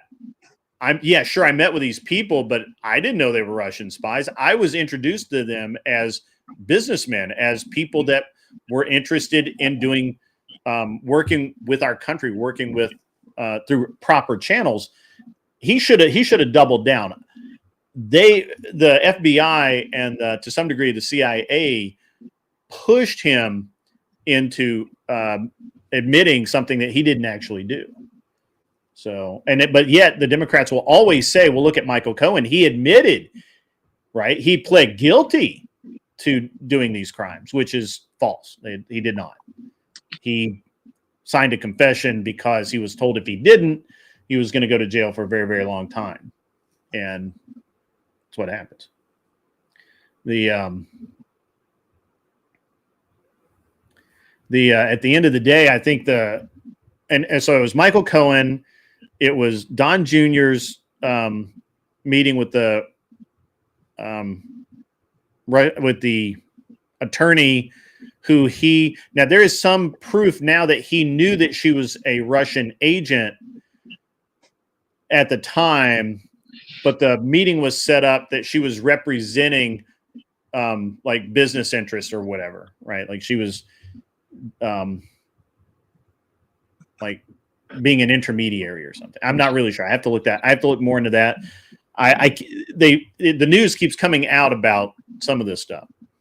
So what was the third thing? The third thing that they said that was favored Trump or proof that Trump benefited from Russian collusion? Oh, he got prostitutes to pee on a bed in a hotel. Well, but they proved that false. They proved that false. It was. Well, isn't that a benefit though? There were 4 things that really did happen, right? It was Junior meeting with the Russian spy lady, Cohen meeting with the Russian agents who he thought were legitimate businessmen at the time. The leaking of Hillary's emails. The leaking of Hillary's emails, which was attributed to Trump's team, which had nothing to do with Trump's team. No, it was Putin doing a favor for Trump. You don't remember that? Oh, you mean from the crushed server? Yeah. Right. Yeah. Well, that's not really a leak. That's just a return. Well, yeah, but still, I mean, that's because Putin and Trump are buddy. You know, they're golfing buddies. Mr. Mystery says the PP hoax is one of the. So that's 4. That's 4 things where that says the Russians helped. I don't think this is that big a deal, right? I think at the end of the day, the big issue really is going to be the way that they've worded this prompt. As always, is very loaded. Well, what does Stormy Daniels think about it? Well, you would know. Yeah, I don't know. She closed her OF, so I don't really talk to her that much anymore. Fucking hell, man. All right, so let me reread you this prompt. Tulsi Gabbard released a report claiming to expose Obama being involved in a plot to use Russiagate in order to stop Trump. Now, what would that report include? I haven't read it. Have you read it? No, I haven't. I have not read that. I mean, but I mean, this is all like retread news, right? I mean, it was all detailed 10 years ago. I mean, I remember the context of it. It was about that Steele dossier and how there was a conspiracy to leak it as something, even though it was debunked intelligence, there was a conspiracy to leak it based on him having met with somebody to discuss it, right? And so that was part of the plan. And it wasn't that the dossier had merit, it was that there was a meeting briefing Obama about the fact that there was a fake dossier. It's just that when it was leaked as Obama met and talked to this person about this dossier, not that it was about how it was fake intelligence. You remember that? Kinda. I mean, I don't remember all the details, but I'll reread it. I'll reread it so that I do.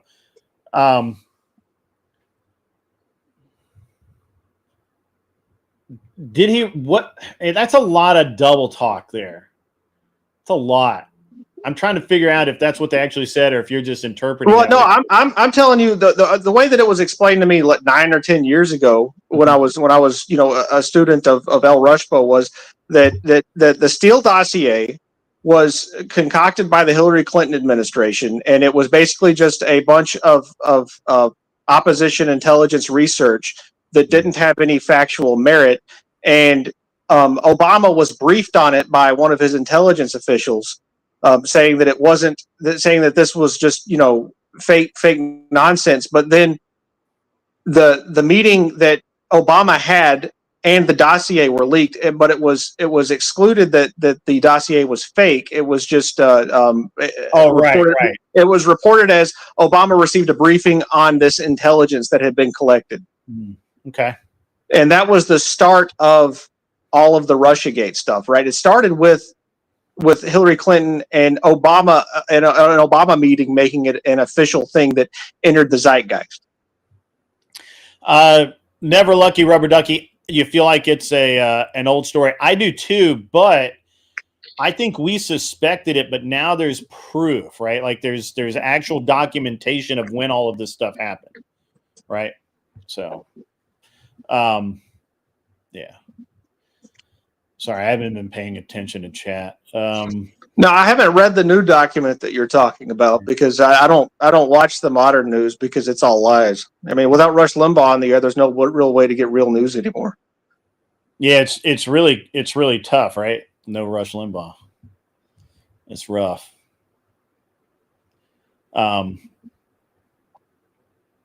But yeah, I heard Rush was one of Epstein's buddies too. I think they knew each other. They both lived kind of in the same area in Florida. Yeah. But a lot of people that are prominent do that.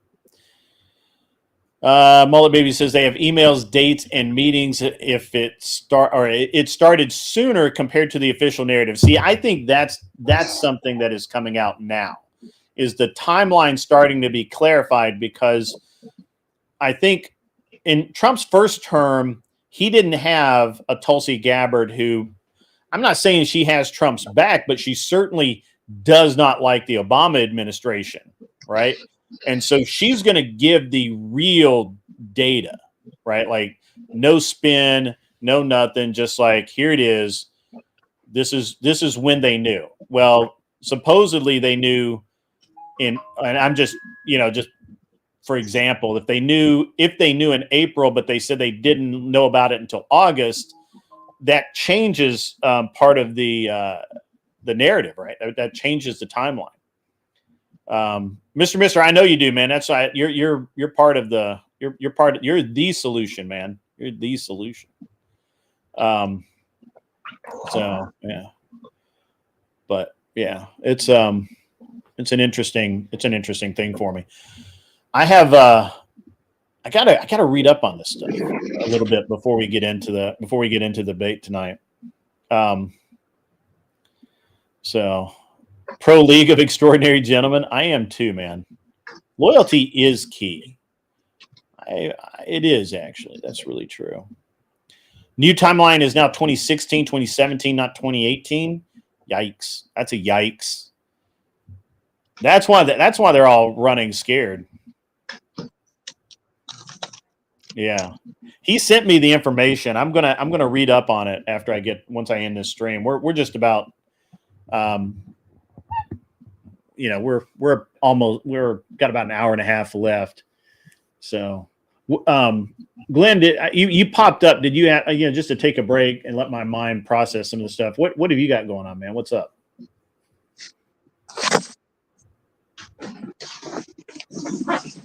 What have I got going on? Glenn. Oh, Glenn. Yeah. What's up, Glenn? He went to sleep. He's like, politics, man. That's interesting, Anson. What do you think, really, do you think Tulsi can get anywhere with this? Yeah, I mean, she's in a position with a lot of information. And, you know, when you have information about, like, you know, she probably really knows what's going on. And knows where all the bodies are buried and everything. So she does now, for sure, because as DNI, they can't hide any classified secret operation from her at all. Right. And so maybe that is the angle that you should use in your debate is, look, this person was confirmed by the Senate and is trusted with the deepest, darkest secrets. And if she chose this former as military, if she chose this as something that's worthy of investigation, then it's more likely than not that it's because there's information that she knows that we don't know that leads her to that conclusion. Right now, you know, you're supposed to believe all women, right? Tulsi's a woman. You know, I'm all about believing all women. I'm going to use that. I'm going to use that for sure. Hey, let me ask you this: do you think? I have my own opinion on this. I want to hear yours. Do you think the left believes that Tulsi changed sides, or do they? I guess how significant is it in the left's eyes that she changed teams? Well, I mean, if you make it to the position of like vice chair, like she did in the DNC, it's because you're a political hack and not one of the rank and file. Especially during the time that she did, right? So, you had to know somebody who knew somebody who knew where the bodies were buried, basically. Right, yeah, and she was a rock star for a specific subsection of the left that is not really the rank and file people. I mean, they're too dumb to really know what's going on. They're just told what to do. So I don't. You know, honestly, I don't know if most Democrats even know, like rank and file Democrats even know that she was in the DNC. It's true. I mean, that's a solid point. But the people whining about this certainly do. Yeah, but I mean, they're lying, then, right? They're lying. I mean, when they say the way that they put this stuff out, it's not just a Trump hit piece. It's that they don't like Tulsi changing teams. Now, let me ask you another question. This one's very loaded. Do you think Tulsi has any loyalty or love for Donald Trump at all? No, she's a political hack. But I mean, beyond that, do you think that, like, because she does seem to have something of a backbone, do you think she's Team Trump? No, Team Trump doesn't exist. See? You're a smart man. You are a smart man. There is no Team Trump. No, though there's the President Trump who won an election, and he had a team to help him win the election, and he's got a team of people around him, like all presidents do. But in terms of like the people that are appointed to various offices or whatever, I mean, they're out watching their own ass. Yeah. You don't get into that position by watching other people's asses. It's true. It's true. Oh, man. Yeah. Okay. She, I mean, you don't get to the one of the highest levels within a political party structure as an honest, you know, in the modern times, as like an honest person. Well, I mean, yeah, certainly there's something to that for sure. And I mean, Trump didn't do that, right? Trump used a different route for political power. He used the populism route. Right. And so he doesn't, which I like better. I like that better. Yeah. Well, I mean, I know you don't. I don't give a shit. I know you don't. I like populist better when it suits my needs. How about that? I will even own straight up. I will own the bias. I am biased. I am 100% biased. Your Glenn, favorite Christian to hate. Is that Glenn? Yes, sir.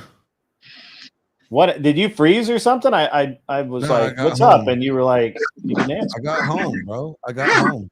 Oh, I got you. So you're asking me what I thought. Okay, look, here's my answer to you about all this. Solomon said, you know, he searched, but he cannot find but one of 1,000 men, one man righteous out of 1,000 men, but he couldn't find one woman righteous. So do I think that Tulsi Gabbard is loyal to Trump? No. Right. Okay. So are you saying that she's a backbiter? That's what he's. That's what it sounds like he's saying. No, I'm saying she's an opportunist. No, I don't know, man. She's had a lot of opportunities to fuck people over, and she hasn't. I do agree with Mr. Mister. I think her She didn't need to. She didn't need to. She didn't have a her reason beef for is it. with the. I agree with Mr. Mister. Her beef is with the Dems that backstabber, same as Jeff Van Drew. I think he meant somebody else there, but and moderate from West Virginia. So Tulsi had something that Trump needed prior to the election, and that was a base of loyal followers who were Democrats who were disenchanted with the Democrat Party, and she brought those people to Trump as voters, right? And she's in her position partly because of that, and partly because of her, prior experience as a congresswoman in the military. As a top level political player in the DNC, right? She's got a lot of stuff on her resume that makes her a valuable person for a presidential pick like that. And in addition to that, like a visceral dislike for DNC people. What? Yeah. Well, I mean that too. That's her greatest asset. I mean, have you seen her, dude? She is smoking hot. I knew Anson was going to say that at some point. I knew for a fact that Anson was literally going to say she's smoking hot at some point. It's that white streak in the hair, isn't it? That just gets you every time. It does, yeah. Yeah, my second wife had that. That was good stuff. Oh yeah. You think she's trying to prove she's a Republican? I mean, that could be. She could be trying to, because she could run for office, right? She's still relatively young, and she could run for office. Yeah, we need a second Hawaiian president. I agree with that. Zach says I'd do her. That's funny. That is funny. Holy shit! Raging Patriot going in hardcore. The cum stripe. Even seriously, Shelby thinks she's. I'll have to take another look at. I didn't think she was out. Maybe I'm wrong. I'll look at it. All of you that are looking at Rogue and saying she's hot, do you remember what happens when Rogue touches you? She fucking kills you. You guys are dumb. She takes your power. She takes your power. Yeah. Don't let Rogue touch you. You're dead. That's what happened to Anson. That's why he doesn't have any hair. Yeah, that's it. Yeah, it's not all the excess testosterone coursing through my veins and the male pattern baldness I inherited from my mom. Mr. Mister says, not gonna lie, she ruffles the feathers. Wow. What woman doesn't kill you? That's actually the best comment so far. That's great. There's some really good videos out there of Tulsi Gabbard surfing. I suggest you start with those. What's that? There's some really good videos out there of Tulsi Gabbard surfing. I suggest you start with those. Why do you know about videos of Tulsi Gabbard surfing? The fuck?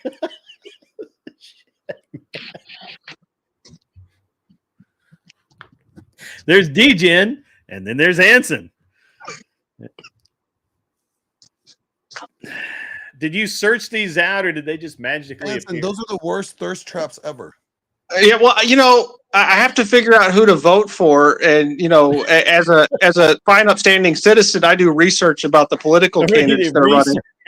Yeah, it's all for research purposes. This man says research. Big Red Skyo says, "I love Tulsi." Apparently, Anson does too. Apparently, Anson is looking for his fourth ex-wife. I've lost count. I don't know. I don't even know anymore. Yeah, it doesn't really matter. Yeah, I think she's currently divorced. So, you might. Really? I thought she was still married. Why don't you look that up, Grid? You don't want to be wrong on panel and throw out that she's divorced tonight for some reason. I don't give a shit. She could be divorced, married. I don't care. What's up, kissy cat? On her husband. She cheated on her husband, yo. That she's came out straight up. Yeah. Anson, you got a shot. She went straight polyamory on you. Oh, I don't know about that. Oh man, this oof.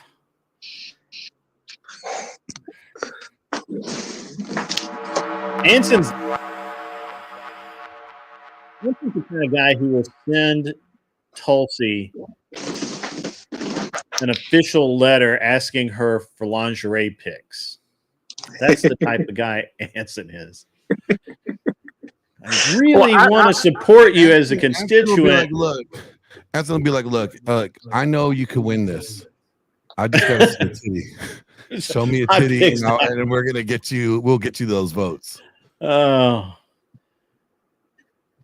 yeah, that's funny. Do you remember when Tulsi started making her transition out of the Democrat Party and the platforms that she used and the method that she used to do that?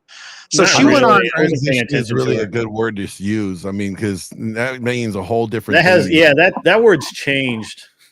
Yeah, I don't know. I don't let the left define words for me. But so she went on Rogan and announced it on Rogan and made a huge deal about it in advance of the presidential election cycle to actively position herself as an independent voice, right? That was her whole game. And she spent hours talking about what was wrong with the Democrat Party. And it was a very thoughtful and methodical effort. It wasn't something that just happened organically, right? She's contrived. Every bit of her is a construction. Well, like there's no way to know what she actually is because she's a public figure. Gotcha. Seriously, Shelby, who celebrates almost 1 year of membership, 11 months, says his 10th ex-wife, if I remember correctly. That's right. I believe Anson has been in double digits for a while now. Also, let's see. Plug Glenn's nonprofit. Absolutely. Guys, ladies and gentlemen, while you're here, Glenn Lawrence is founding a nonprofit to help men, young men, men in trouble, men who, in various stages of life. And to do that, he has to schedule he has to create a nonprofit. Registering such a thing in California is quite expensive. He's raised $1,500. Still's got about $1,000 to go. And so if you guys don't donate to me, there's a Cash App for Glenn. Go over and throw Glenn a few bucks so that he can get his nonprofit registered. The attorneys are standing by. Keep track of how much you send because it is a taxable deduction because you are sending it into a nonprofit, 501c nonprofit. That information will be available through Glenn when you need it. So just reach out. And you guys know it's like $2,500 was our goal. We needed 100 people to donate $25. Think about this now. We just need 10. 10 people donate $25. Make it happen, Captain. But do not send it to me. Send it to Glenn at the Cash App. GL presents $GL presents on Cash App. Yeah. $GL presents on Cash App. Mr. Boulay, I was in Huntsville, Alabama yesterday, and I thought about you guys. Unfortunately, I had my wife and the little guy with me, so I wasn't able to stop and hang out with any of you dudes. No. That was hilarious. That was hilarious. The whole time I'm on the phone with Glenn, my 4-year-old's like, no. For like a whole hour, all I heard was no. It's his favorite word. He even sings it. No. He's fucking hilarious. Dying. Yeah, it was. That was actually really, really hilarious. That was funny. That was hilarious. So that's okay. We can meet at DebateCon in November. We are meeting at DebateCon in November. Also, for anyone, including 300-pound scumbags named Are We Not Men. Unfortunately, we know Jess White can't come here because she can't get a visa. We don't allow in criminals into this country without. They have to be from Colombia or somewhere that supports us. Are you saying they got to bring in the cocaina? The cocaina, yeah. And you got to say that with the Ina. Cocaina. The Ina. Say it right, bro. The homies be getting you, man. The homies come for you, bro. The homies come for you. And anyway, that was cringe. So, ladies and gentlemen, if you come to DebateCon in Nashville, November, we're going to be there. No, I'm going to be there November 4th. I'm always here, but November 14th through the 17th. Okay. November 14th is Friday. We will have live streamed IRL debates. I've rented a studio. I'm trying to get a bigger one, but I already have one. I've rented a studio. We're going to have a meet and greet. We'll go to dinner. All of this stuff. All the things. It's looking like a really good card for the IRL debates. This is the pre-show, the warm-up for DebateCon featuring our friend Andrew Wilson. After party at Kid Rock's bar. We can't advertise the after party, but there is an after party. It's not at Kid Rock's. There is an after party. If you're not invited, I'm sorry. I don't know who you are. I accept your apology. Yeah. But there is an after party for specific people, probably not 300-pound fat people who live with their live in their mom's basement. Anyway. So Saturday night party, Sunday dates, Sunday night. We don't know yet. Still figuring that part out. Monday, it's looking like it's going to be a toss-up between more debates and a range day.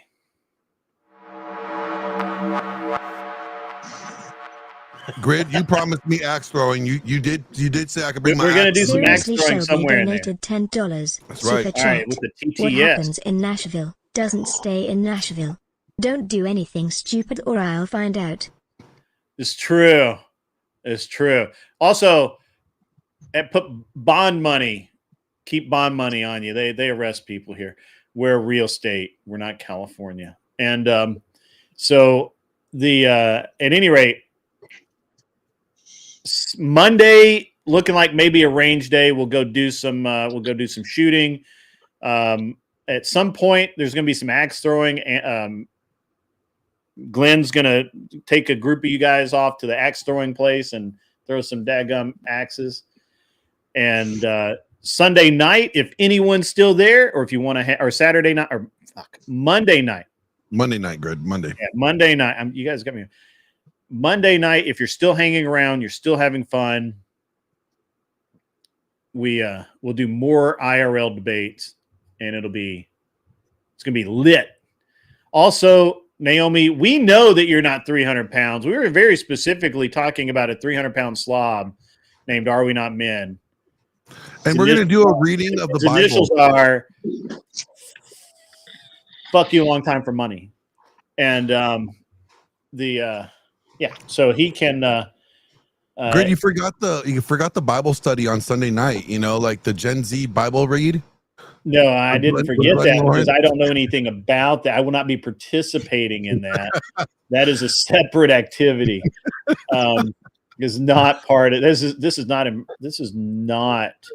You don't want to hear the Bible by the Grid One Network. You don't want to read the part in Proverbs where it says like she likes to Netflix and chill until dawn. No, I do not endorse. This is not endorsed by the Grid One Network.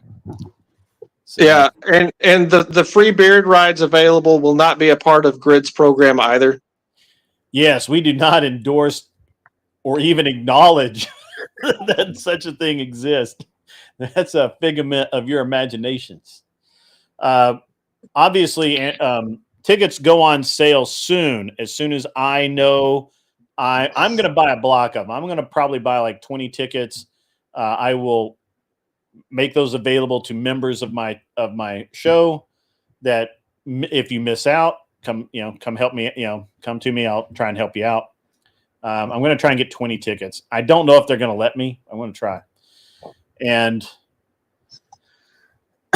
in the meantime, it's going to be a great time to be in Nashville. It's November, middle of November, so it'll be fun. About a week before Thanksgiving. So come down to Nash Vegas and have a great time. Meet the people who entertain you to some degree. Anyway, all right, so the whole 300-pound thing is the fact that Are We Not Men never cams up, and he maintains that he's 6 foot something and super Chadley, and yet he couldn't get laid if he paid for it in Vegas. So I'm just saying. Well, that's not true, Grid. You can get whatever you want if you pay for it in Vegas. Come on now, you're being. No, they do have standards. They have standards. I don't know, man. I mean, my dad told me he used to go out there for years to buy his women, and he didn't have any problem getting them. I had a friend of mine. In Vegas has changed. They got more sophisticated. They have standards. They also have health controls. So I didn't know this. I had a friend of mine, and for years, we were years growing up. Went to college together. I get out of college, and he graduated like a month before me because he went to private school. I didn't. I went to a regular college, and I graduated, and his dad was at the graduation, but his mom wasn't. And I just didn't think anything about it. And the next time I'm over at his place, I'm like, "Hey, man, didn't see your mom at graduation. Everything okay?" He's like, "Nah. Mom left my dad." I'm like, "Why?" Oh. Well, my dad's been cheating on her for like fucking decades and shit. So she finally got tired of that shit and kicked his ass out. Now that that I'm out of college and I'm out on my truly out on my own. I got my own job and everything. She's like, "Fuck that guy," and left his ass. And he knows shit. I talked to his dad. We're out at lunch one day, and I said, "Hey, man, I'm sorry to hear about your troubles, marital problems and stuff." "Hey, it's Chris Lestrange. What's up, man? What's up, my man?" So I'm like, "Dude, what happened?" And he's like, "Oh, I broke one of the rules." I'm like, and he just the way he said it, you knew there was a fucking joke there. And I'm like, "What rule?" And he's like, "Never within 100 miles of home." Damn. And I'm like, "What the fuck?" And he's like, "Well, that's a good rule. You don't want to do that in your own neighborhood." "I'm writing that shit down. I tell you what." And that shit tattooed on my elbow. Yeah. I got no regrets tattooed on my elbow. No regrets. It's kind of the same thing. Is Never it within 100 miles of home. That was his legit thing. Like he was like, "Yeah, hey, what's up, Vibe? How you doing today?" I was doing some debate. Fuck, I can't talk. Debate prep earlier. Now I'm just kind of chilling. You're going back to bed. Good night, kissy cat. I'll snuggle with you soon. She's coming to Nashville. Yeah, I know. I'm gonna get my Riz ready for her. Well, you better stock up. You better go to Sam's Club, motherfucker. I'll get you some tactical soap. Okay, I'll get you some tactical good. soap. Good, that should help. He's gonna rizz up. That man said he's gonna rizz up. Oh man. Hey, I have not seen Chris Lestrange in my chat in months. Months. Good to see you, brother. Good to see you. Man. All right, now we're just gonna fuck off. I've had enough debate prep. I got a lot of reading to do this afternoon. I don't want to read, but fuck it, I'll do it anyway. I got shaved too. God damn it. Jess can't find a passport, bro, fast enough to get into the U.S. That's probably true. She had a chance with Bay Street Racer, but he told her to kick rocks. So, you know, whatever. You were here 2 weeks ago? I got a bad memory, I guess. Or I didn't see it. Yeah. What am I prepping for? I'll read you the debate vibe. I got a California lefty here. Yeah, that's like perfect. All right, stand by. I'll read you the debate prompt again. Fuck, I got to find that shit. Here we go. You ready, vibe? Here we go. Recently, Tulsi Gabbard released a report claiming to expose Obama being involved in a plot to use Russiagate in order to stop Trump. Is this just jingling keys to distract from the Epstein list? This is a fucked up prompt because it's hard to say because with is Tulsi Gabbard the prompt or is jingling keys the prompt? Keep Kel away from Wix. Yeah, Kel is awesome. I mean, you guys just don't know. I'll give you. Bro, I'm obviously not. I told you like multiple times that I'm not fucking like gonna respond to like. Oh my god, Ben. You had It's to. so great. You had to. I had to. Well, I mean, you know, she's probably at lunch. She'll probably jump in here in a minute. Did Prime write that crap? That's funny. What the what? Vibe's like, what the what? What is going on with this prompt? Yeah, I know, right? Kel is your spirit animal. Yeah.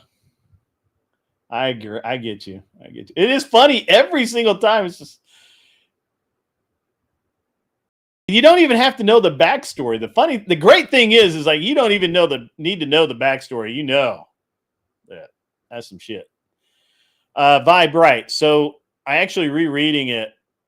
I don't know what we're debating. Are we debating that Tulsi Gabbard is exposing Obama? Or are we debating jingling keys? What's your read on that, Anson? It's a loaded debate prompt designed to make it look a certain way and make it harder for you to debate your position.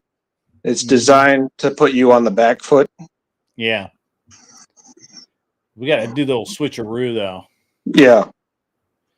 Yeah, you could start by pointing that out and rewriting the debate prompt and say, look, if you were trying to have an honest conversation, then it would sound like this, and then basically lay out what the actual narrative is and say, look, you're a bunch of political hack leftists.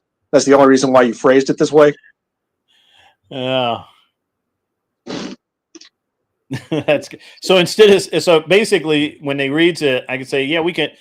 Your prompt as written is quite confusing because are we talking about Tulsi Gabbard or are we talking about jingling keys? I'm not really sure. Let's just assume that we want to talk about Russiagate and Tulsi Gabbard over the Epstein list, because who cares about the Epstein list if Obama is actually a conspirer and and we have actual intelligence that he was involved in the Russiagate hoax. So that would be, I think I could get there. I mean, it needs a little polishing, but I think I can get there. What do you think? I think you should find the first report in the media of Russiagate. Mr. Nestor probably has it. Yeah. Yeah, find that and then find out what the framing is on the first report and that'll let you know kind of the context of the source of the report, and then you can bring it back to the fact that the initial report even referenced having something to do with Obama. Yeah, it's true.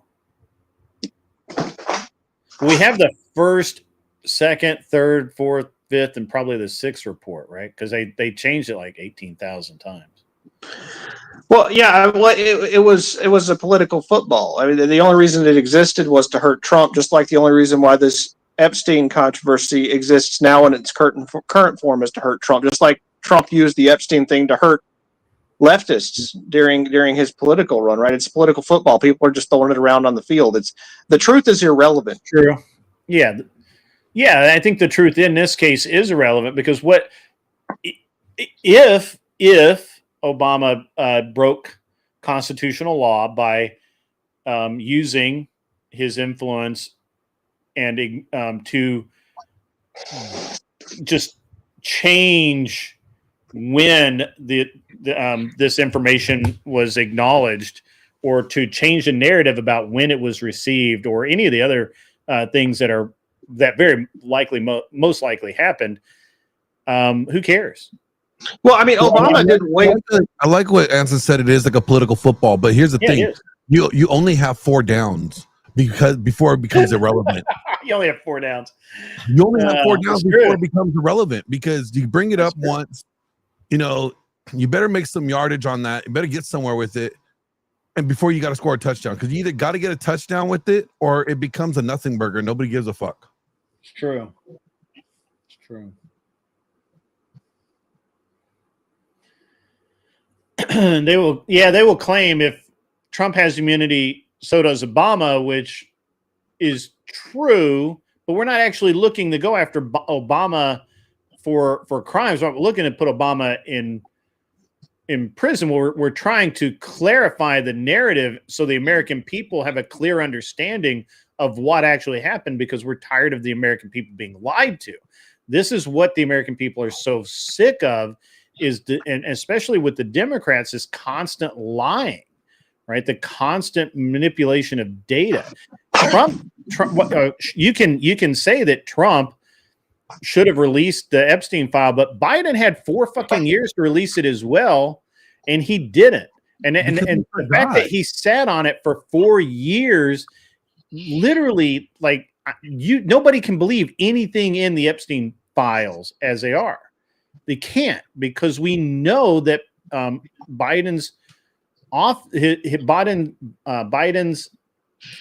FBI and everything else were corrupt. We know that because they were out trying to prosecute Trump for any possible thing that they could.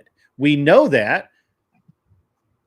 That's Biden forgot, because we know Biden didn't even know what flavor ice cream he liked. What's that?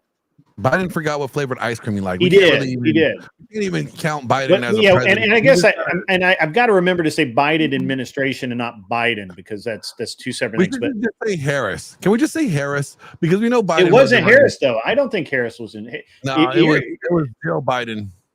It was, well, maybe, but I don't think either Biden or Kamala had anything to do with running the country the last 3 years of Obama, or of Biden's presidency, and maybe not from the beginning. I can just say that certainly in the last 3 years, I don't think that he had anything to do with running it, because he was obviously inept. It was Hunter the whole time. Hunter was like storming out of congressional hearings and shit. He was too busy being a jerk off to run a country. Well, if you want to talk about Obama, I mean, there's leftist arguments against Obama that you can use during your debate that will show that he does things that are anti-constitutional. Like he approved using drones to assassinate American citizens without due process. Right, in the Middle East. I mean, you can't take away someone's due process if they're an American citizen and basically, shoot them from the sky. But Obama authorized that with his droning. So I mean, that's extra constitutional action that's been documented. I mean, he has a history of doing extra constitutional action. You could pull up. I'm sure you could easily research the listing of all of Obama's extra constitutional behavior and just say, look, this just fits into the pattern of who Obama was.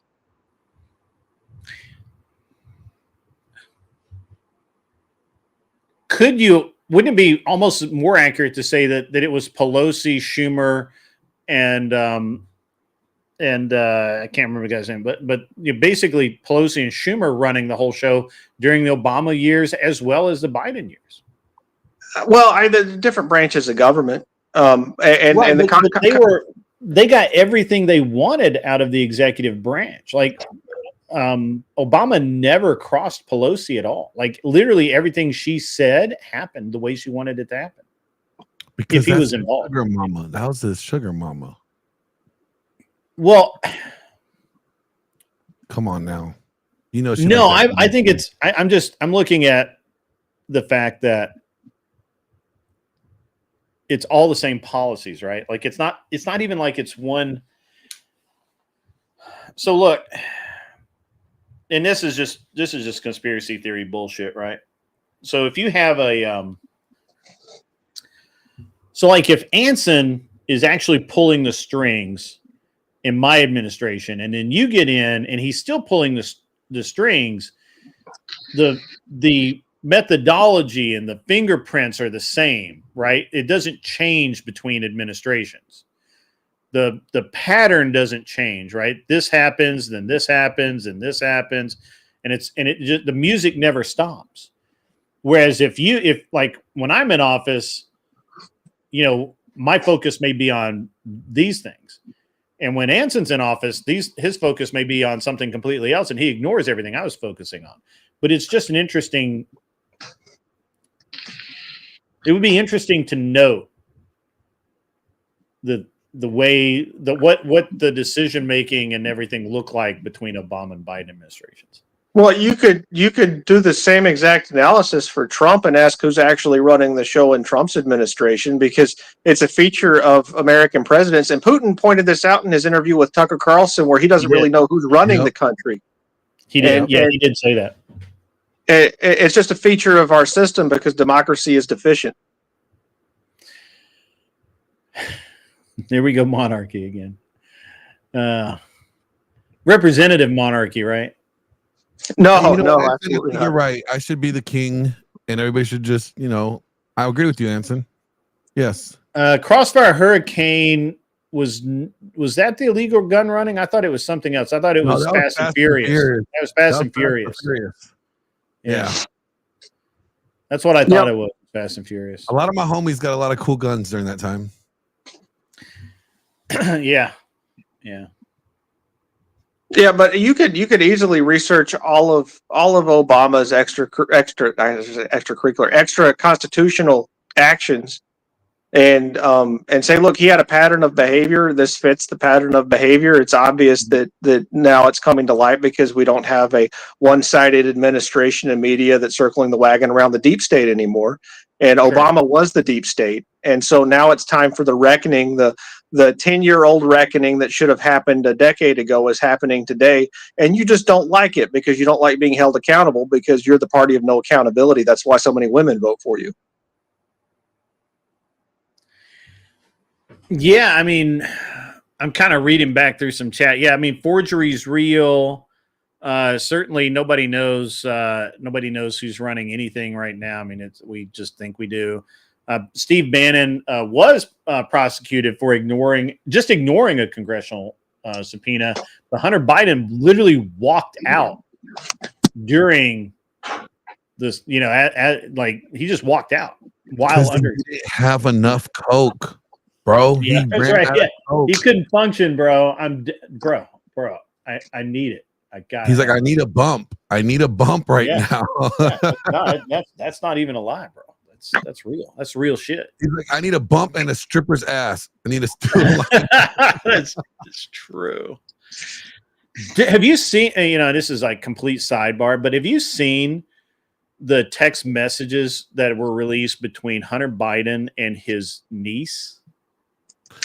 No, bro. I don't even pay attention. Bro. I don't want to know. I don't care. Bro.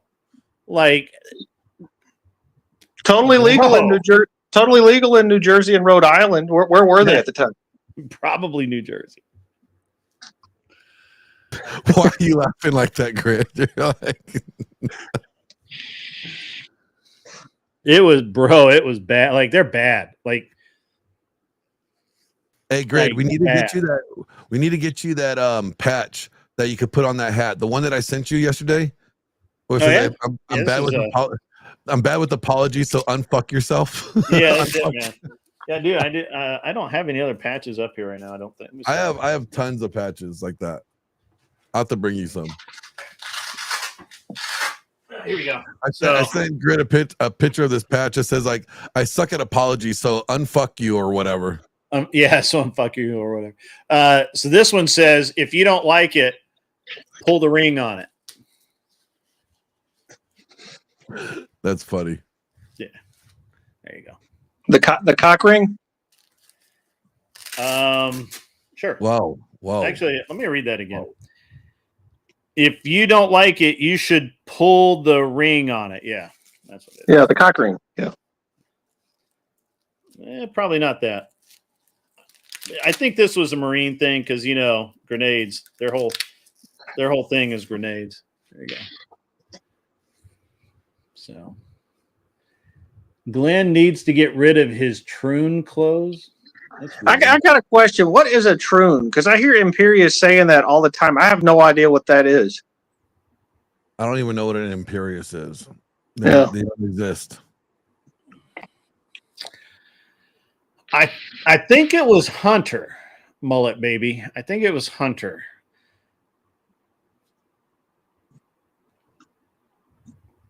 Whoa, fuck. Mullet Baby's like, well, he was screwing his dead brother's wife, so he was also also doing the daughter, keep it in the family. Yikes! That's a yikes. That's a yikes. Isn't it biblical, Glenn, though, to take your brother's wife when your brother passes? I'm not getting into that debate with Gray. I'm not doing that. Yeah. I'm not doing that, Anson. Not going there. He didn't take his brother's wife. He just screwed her. That's just not the same thing, man. Oh, man. Well, was she hot, though? I mean, it's understandable if she was hot. Seriously, Shelby has a patch that has a grenade that says, I pull out.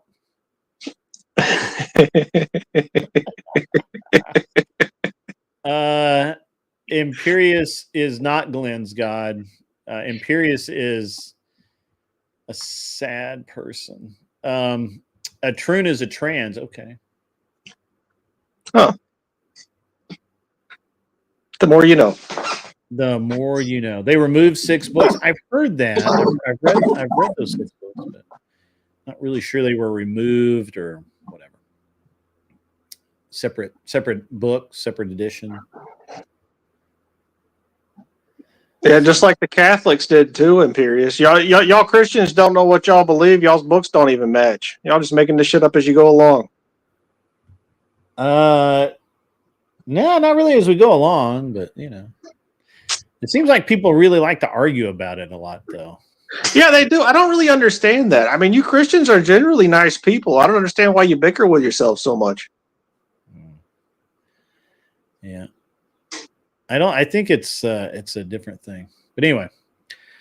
Well, I was hoping Gibbs will be here in a few minutes, and then we'll go over the debate prompt again, and because he's coming in hot. He says he's ready to basically fuck shit up. I'm good with that. So, yeah, I was down in Huntsville yesterday, Anson. It's a space center, dropping my kid off. I'm sorry. At the tourist trap. Well, he's on the backside of the tourist trap at the aviation challenge thing. Oh yeah, my son's done some of the stuff over there, the space camps and whatever, the engineering camps and stuff. Yeah. Yeah, he's doing the aeronautic challenge. This is his second year doing it, so they get to do different stuff. Like they have the helicopter that they test the astronauts' ability to escape underwater in. So they lower the helicopter in the pool, and you have to get out of it. So they're going to do that shit. They got a bunch of cool shit. Yeah. It's pretty bad. They have to put instructions on grenades now. I mean, with the Claymore, they had to specify which side to use. Front towards enemy. Well, they got sued. It's like the hot McDonald's coffee cup, you know. Yeah, the homicide. Yeah, that's true. June. Who's June? I'm not familiar with June. June, who are you? June was the name of the Chinese foreign exchange student that stayed in my house when I was a teenager. She was hot. I don't think it's that June, Anson. Oh, well, you know, I mean, I'm just taking a guess here. Could be. Probably not. From whatever. Huh? They said they came from whatever podcast. Shout out to Brian. Came here for okay. All right. Were you a guest or you just in the audience?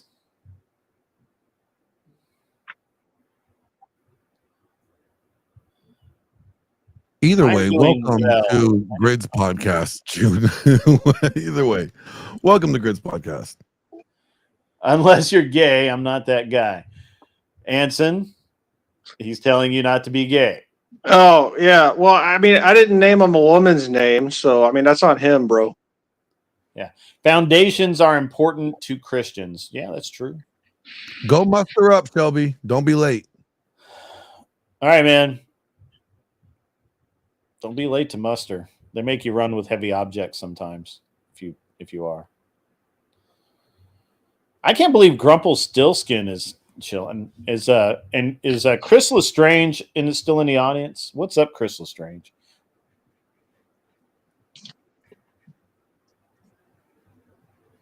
Agrillipus is hanging out. Well, welcome, June. You're in the audience. All right, that's cool. That's cool. What did you do? We were discussing how grenades need instructions on them now. Actually, I think we need to take the instructions off the grenades. Take the instructions off the grenades and see what happens. Yes. Did they start putting the instructions on there when the women joined the army in combat, or was that before or after that? You can't say that, man. They'll get mad at you. They're going to It was boycott. probably definitely when they started recruiting the trainees into the Navy. Yeah, that makes sense. Which topic, Well, I Jim?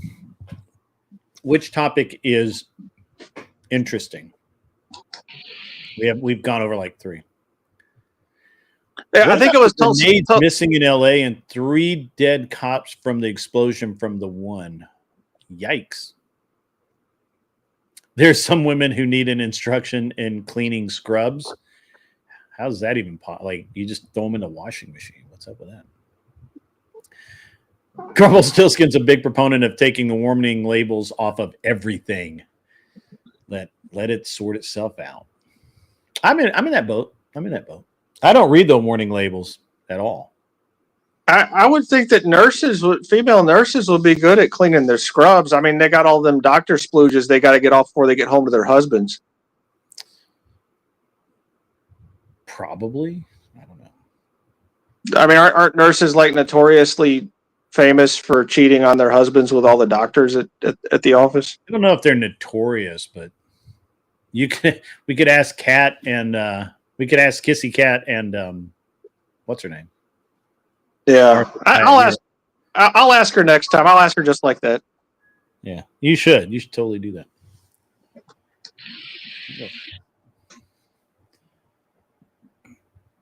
Sorry, I'm getting paged. Grump just wants to take the warning labels off of crayons so he can eat them with impunity.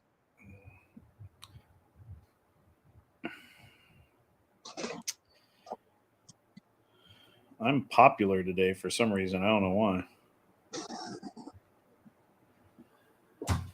Men don't need instructions. Our brains are capable of finding the suitable way of using something.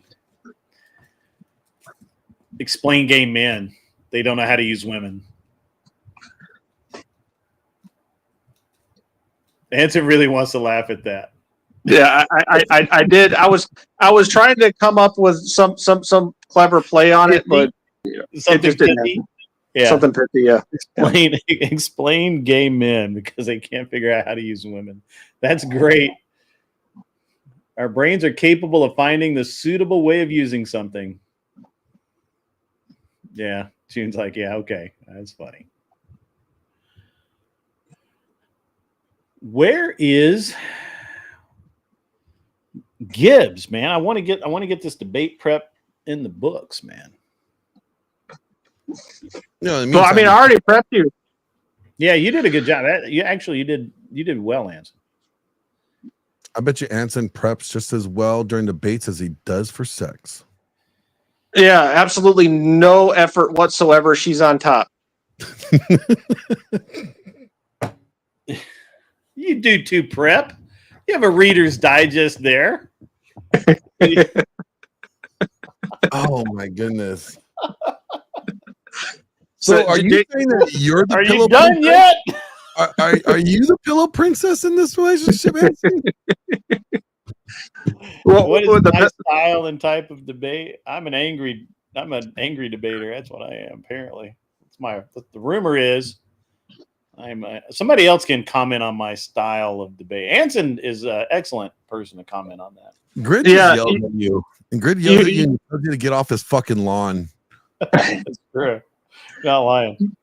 You use standard right-wing talking points, and I'm offended by the use of the word standard. I don't do anything standard. Well, I mean, you're just like a run-of-the-mill conservative, right? And so your talking points are very basic.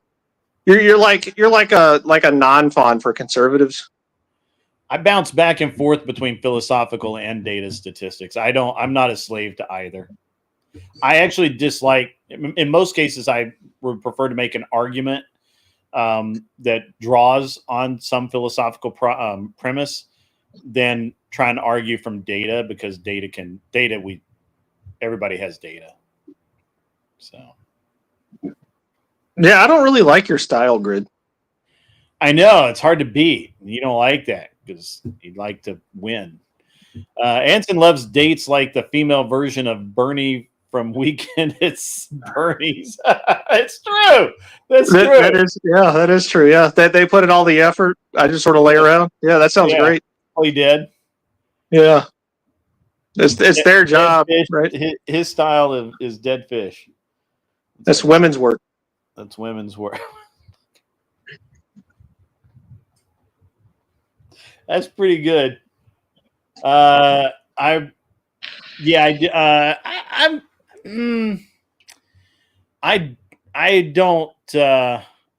generically don't get into religion, but yeah, divine command theory, however you want to say it. Sure. Force doctrine, all of that. Well, you do common sense argumentation, right? You argue a whole lot from look, this is the way it works. This makes sense. Yeah. You know, and can you agree? My favorite line is, can you agree that this is the way this is? Yeah. Yeah, that's true. I prefer and you've pointed this out a few times, the esoteric. I like making obscure arguments. That's why I like Duck so much. We should get you and Duck to debate in Nashville. Yeah, that would be fun. Fucking hilarious. It'll take 6 hours, but it'll be fucking hilarious. You guys are both long-winded as fuck. Duck will be over there like, and I'd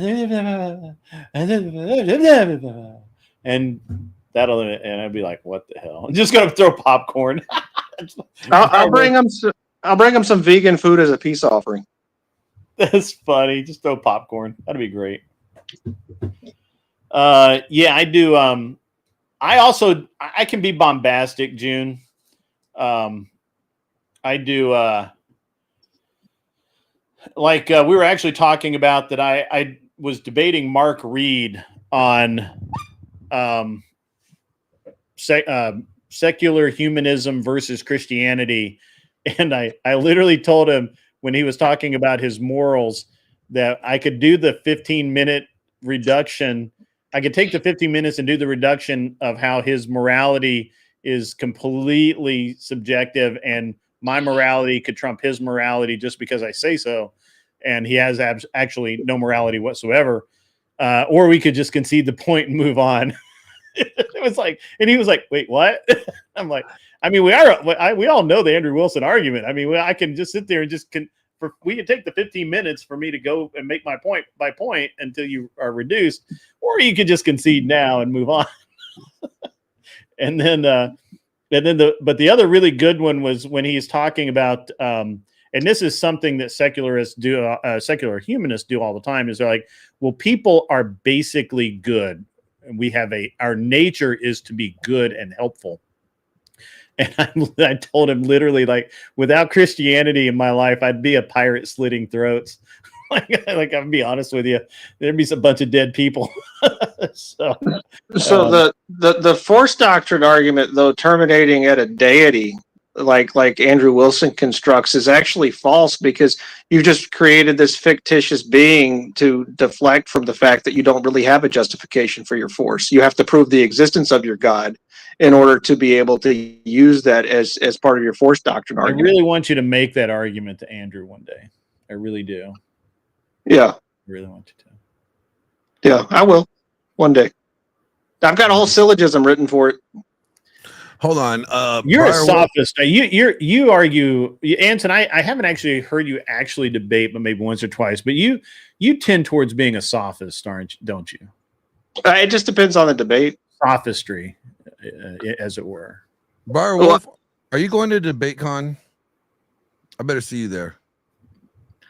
Yeah, Vibe, you need to come to DebateCon. I actually want Vibe. That was fucking hilarious. My air conditioning unit just spit out a piece of ice.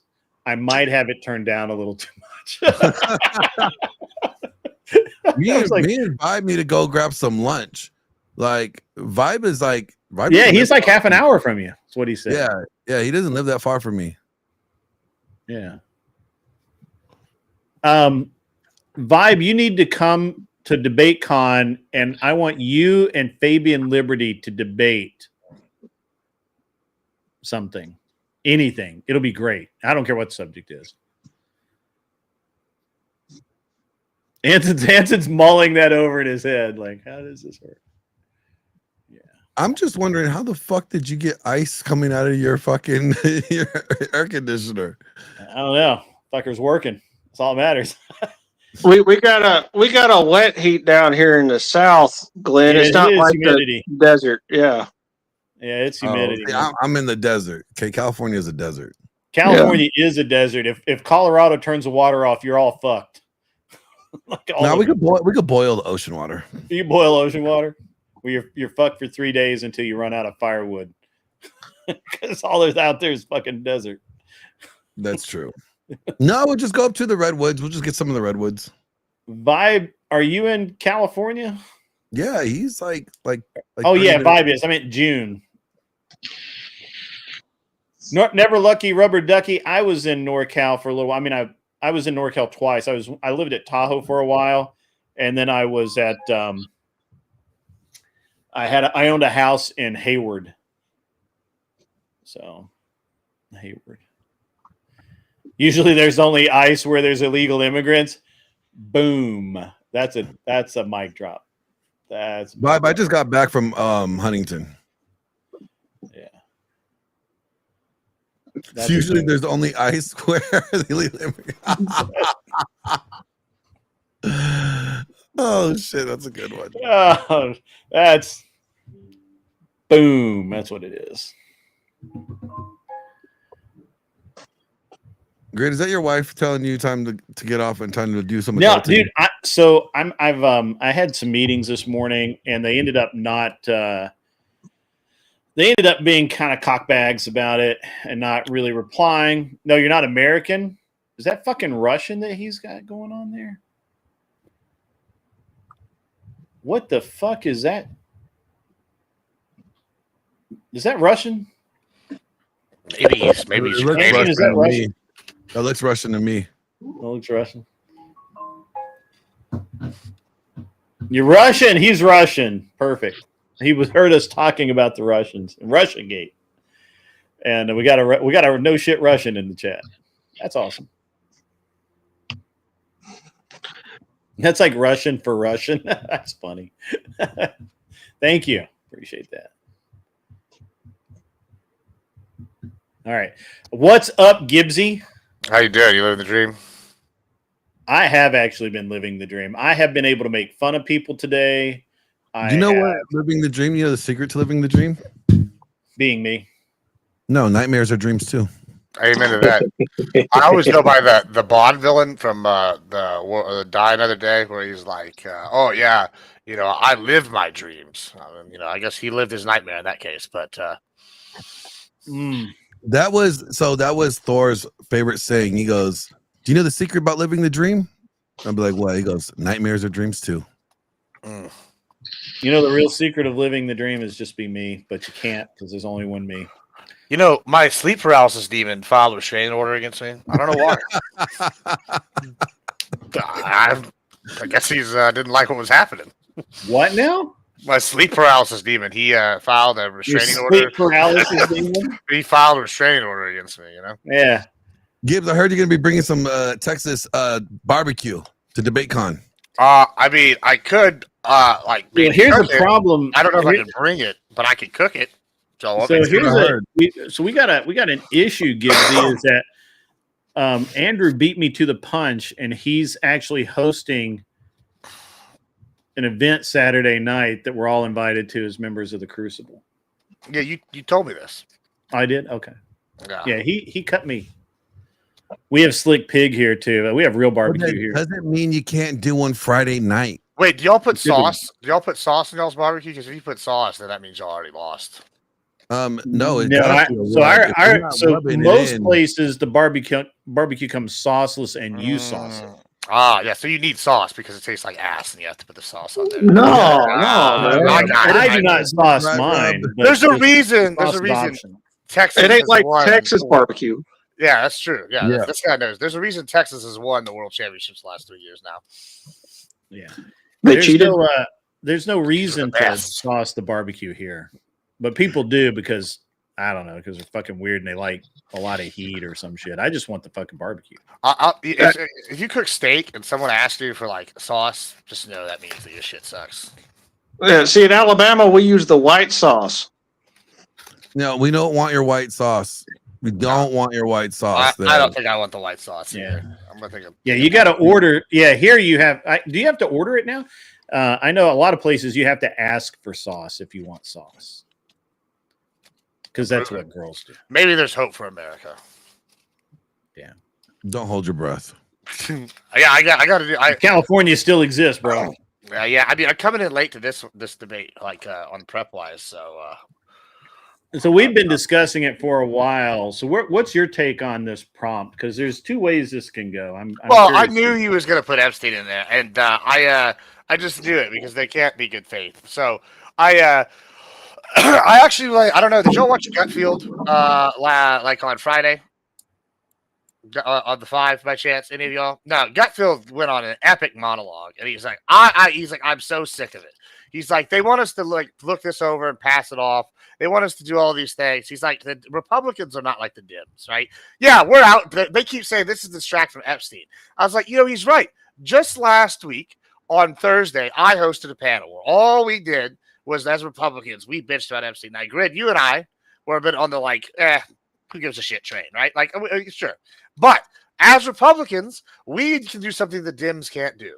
We can hold two concepts in our hands at the same time. We can hold, hey, Epstein bad. Oh, this other shit also bad. Hey, check that out, right? And so the Dems can't do that. So they think this is a bait and switch when it's really not that at all. Sure, yeah, there's the problems with the Epstein. Sure, I have problems with Trump not releasing something. I don't care. But it's not that high on my priority. This other shit just proves that we've been getting fucking bamboozled the entire time, longer than we thought. This shows Obama. He was in cahoots about this Russia shit. They were doing nefarious things. Probably should be charged for us. We've seen the thing with the what's it called? The auto pin. We're seeing more and more mounting evidence that this actually is a massive scandal. We saw someone say it was easier to get the auto pin than to get approval for anything, and just had the auto pin sign off on a pardon for a family member. We know this happened, right? Then we also know for the last for maybe 2 years, they lied about Biden's age, and now they have the audacity to tell us what is and isn't a news story and needs to be investigated because,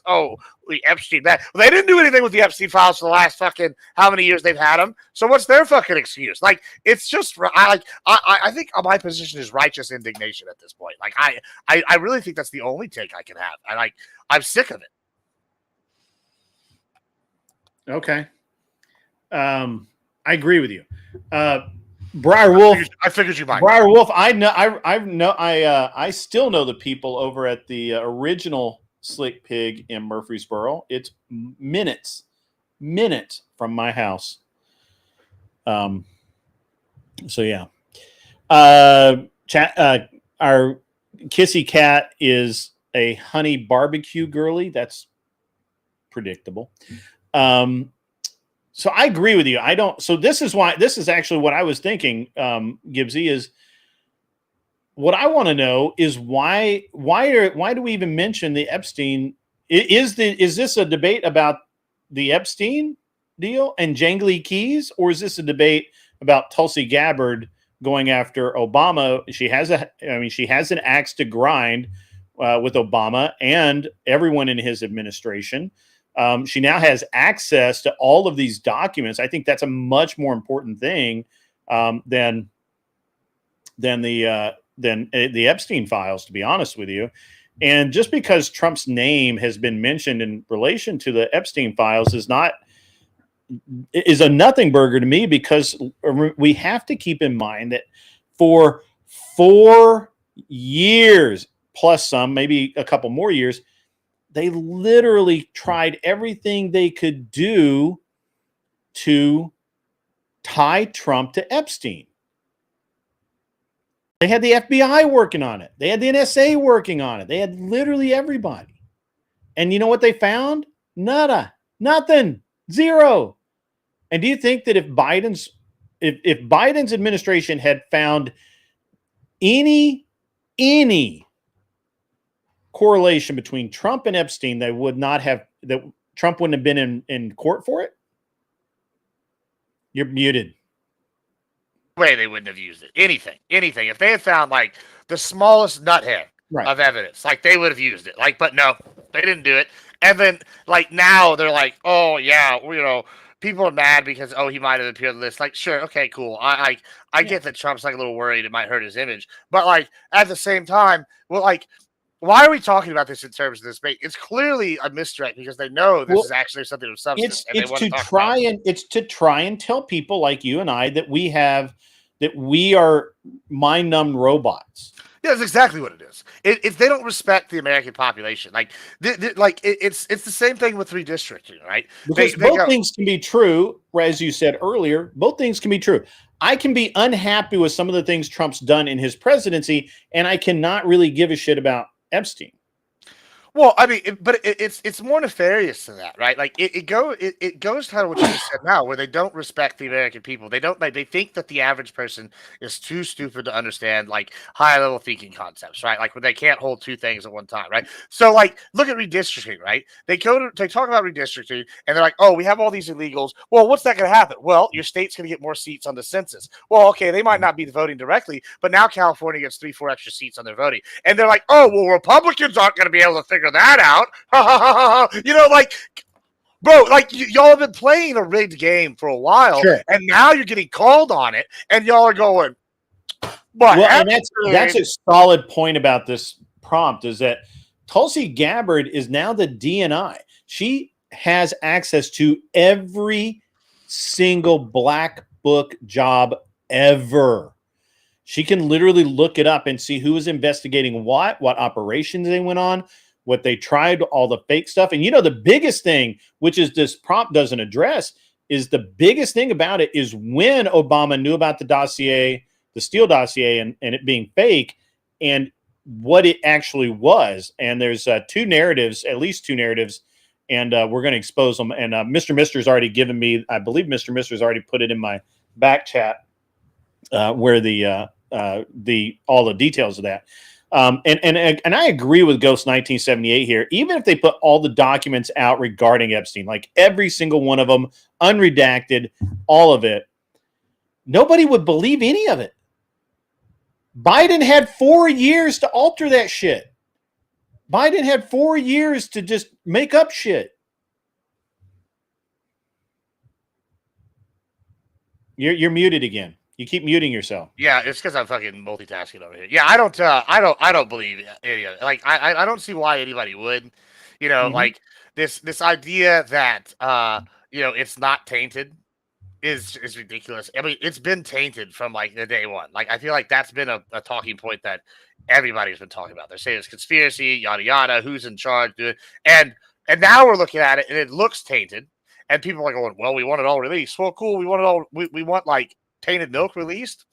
Like, cool. I mean, I don't. It's just like it's a nothing burger. And I think it like when I actually approached Wick about this topic and tried to schedule this topic on my channel because he was going to do something, but our schedules didn't match. It's like we can do Monday, right? And then lo and behold, the topic comes back, and it's not the topic I wanted at all. It's is this just is it whatever, or is it a distraction from the Epstein shit? And it's like, this is just dishonest. It's dishonest and nefarious, like what they're doing here. Like, it's clearly a group tactic. They've all got cahoots on. I mean, look, Wick is doing Wick shit. That's all there is to it, right? Sure.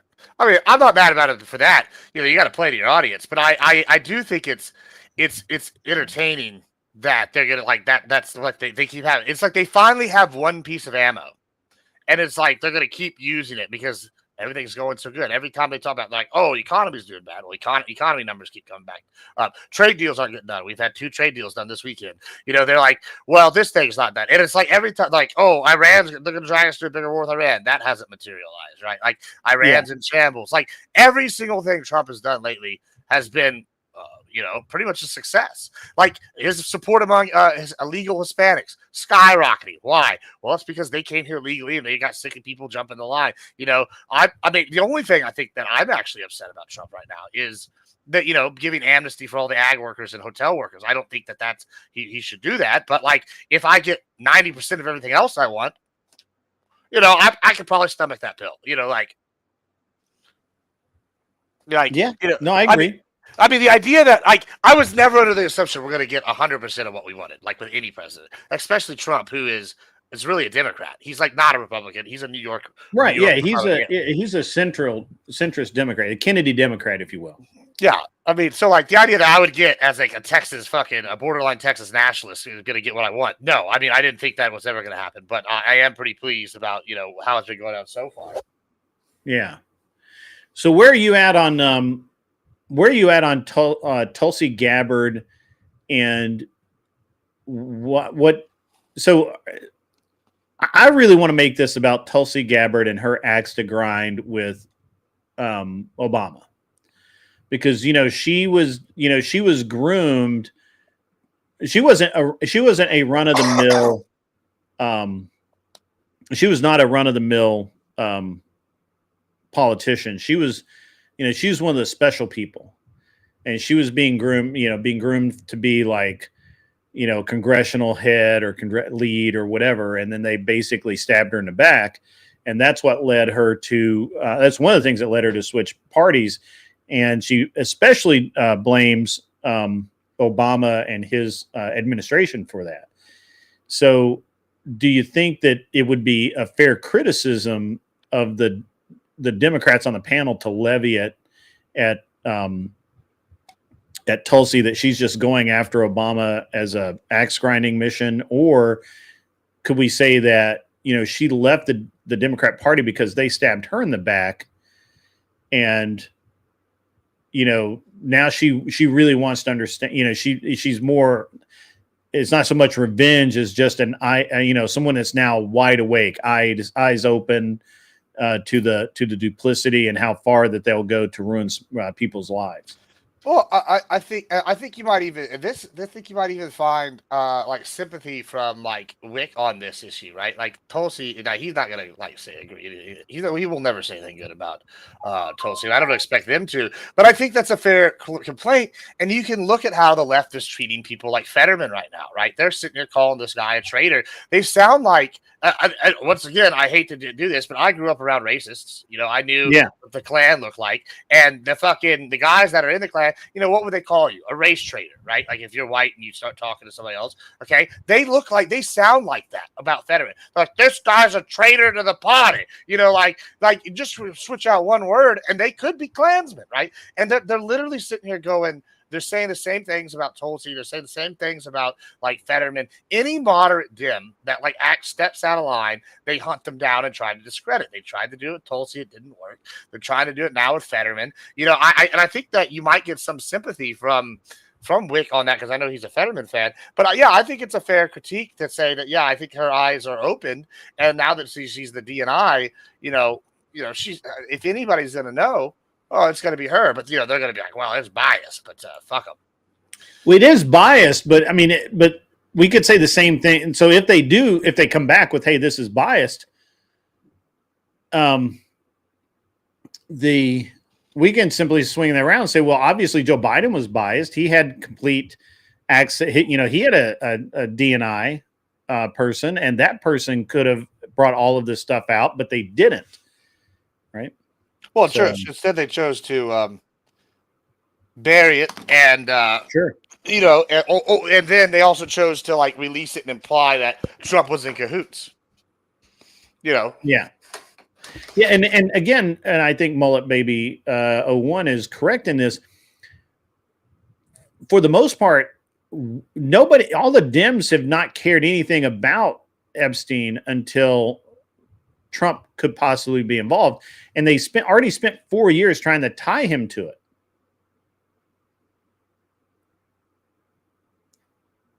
Off camera again. It's okay. He'll be back. There he is.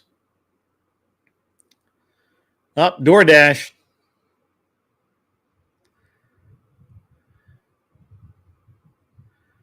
I absolutely think that is a correct assumption. Like, if they'd had something, they would use it.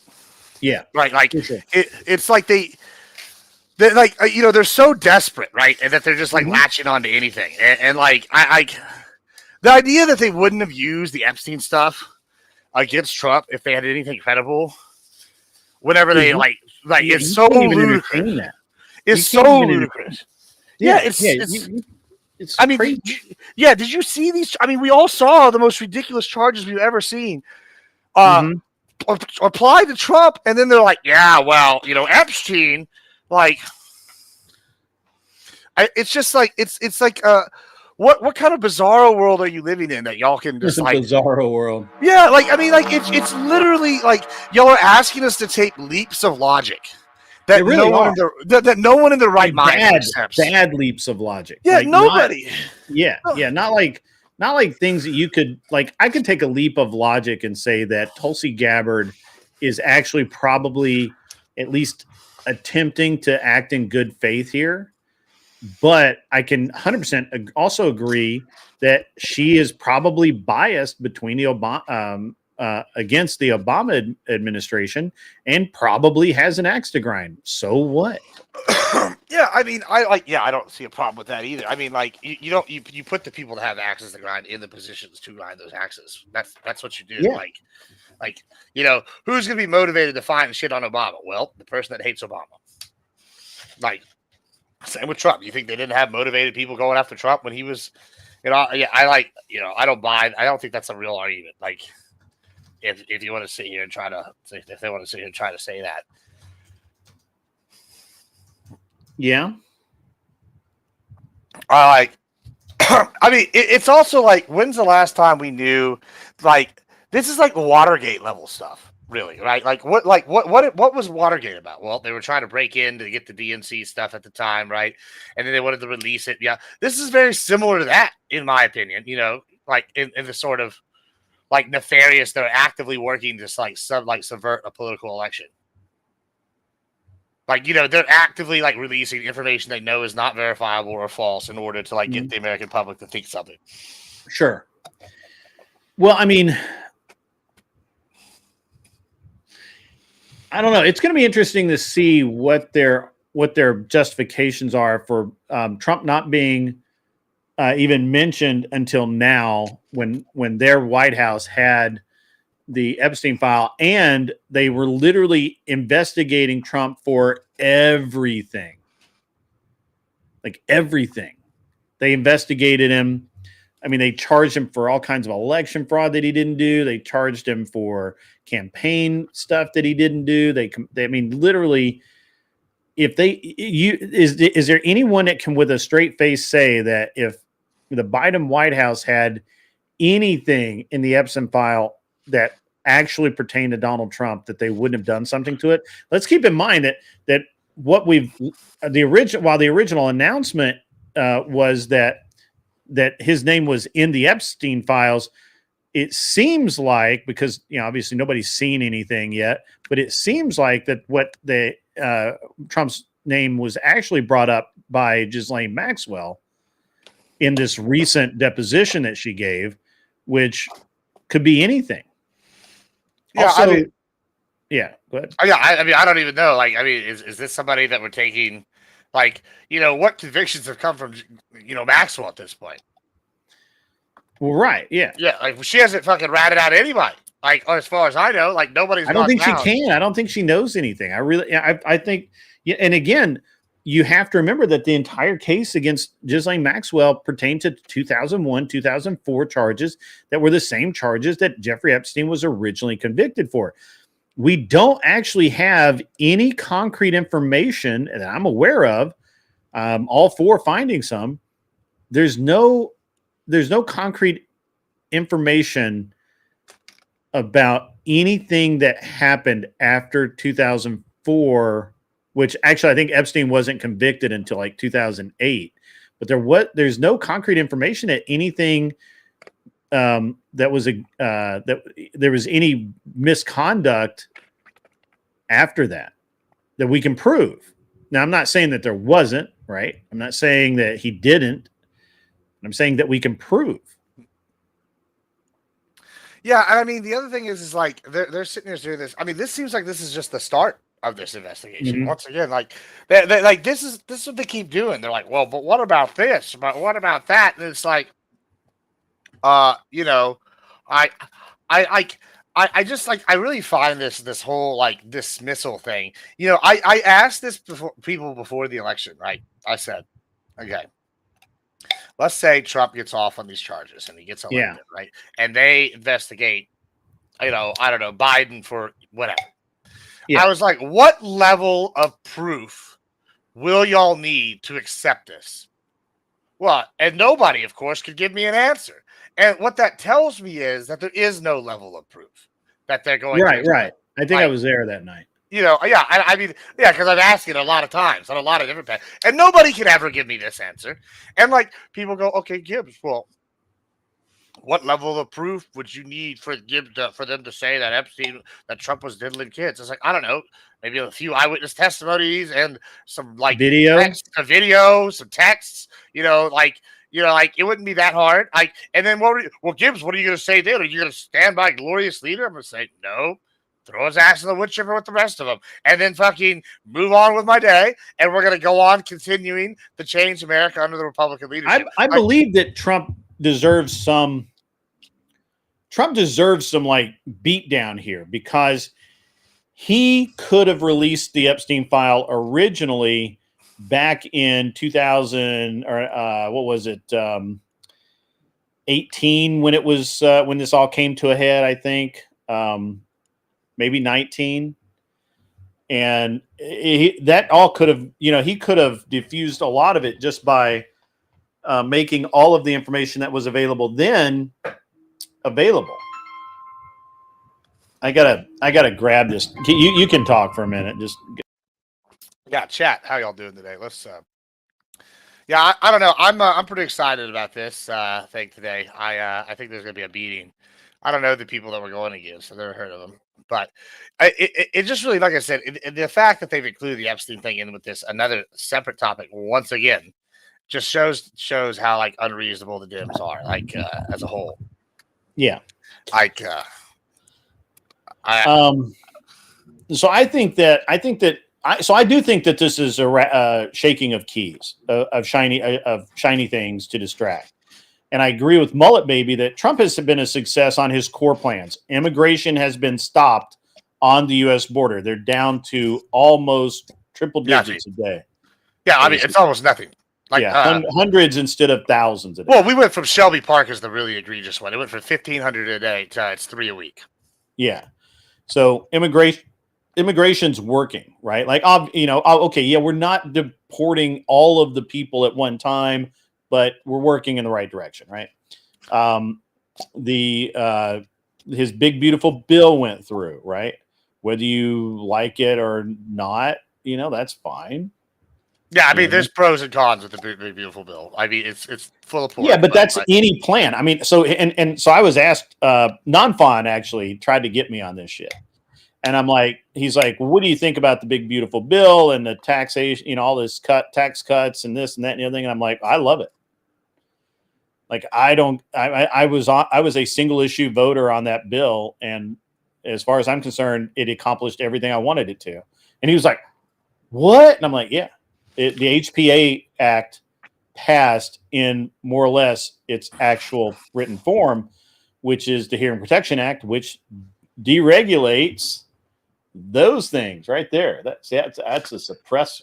I mean, and then, like I said, it gives more funding for, the immigration issues I want. There's pork stuff in there that helps. I mean, it's just like any giant spending bill. My point in the thing was every single bill that's been passed is always more money. Always, at least this bill will reduce our expenses, and increase revenue, which will hopefully pay down some of the deficits. It's not going to pay it off, obviously, but it'll pay some. And so I don't have any problem with the bill. But he did get the tax cuts passed. He's getting the trade deals. A steel company in Japan just made a $15 million deal to build a factory I think it's in Kentucky. It could be somewhere else, but inflation is easing. That's true. So that the left has to run away and say, Epstein, look at Epstein. Look at Epstein. Yeah. I mean, it's all they got.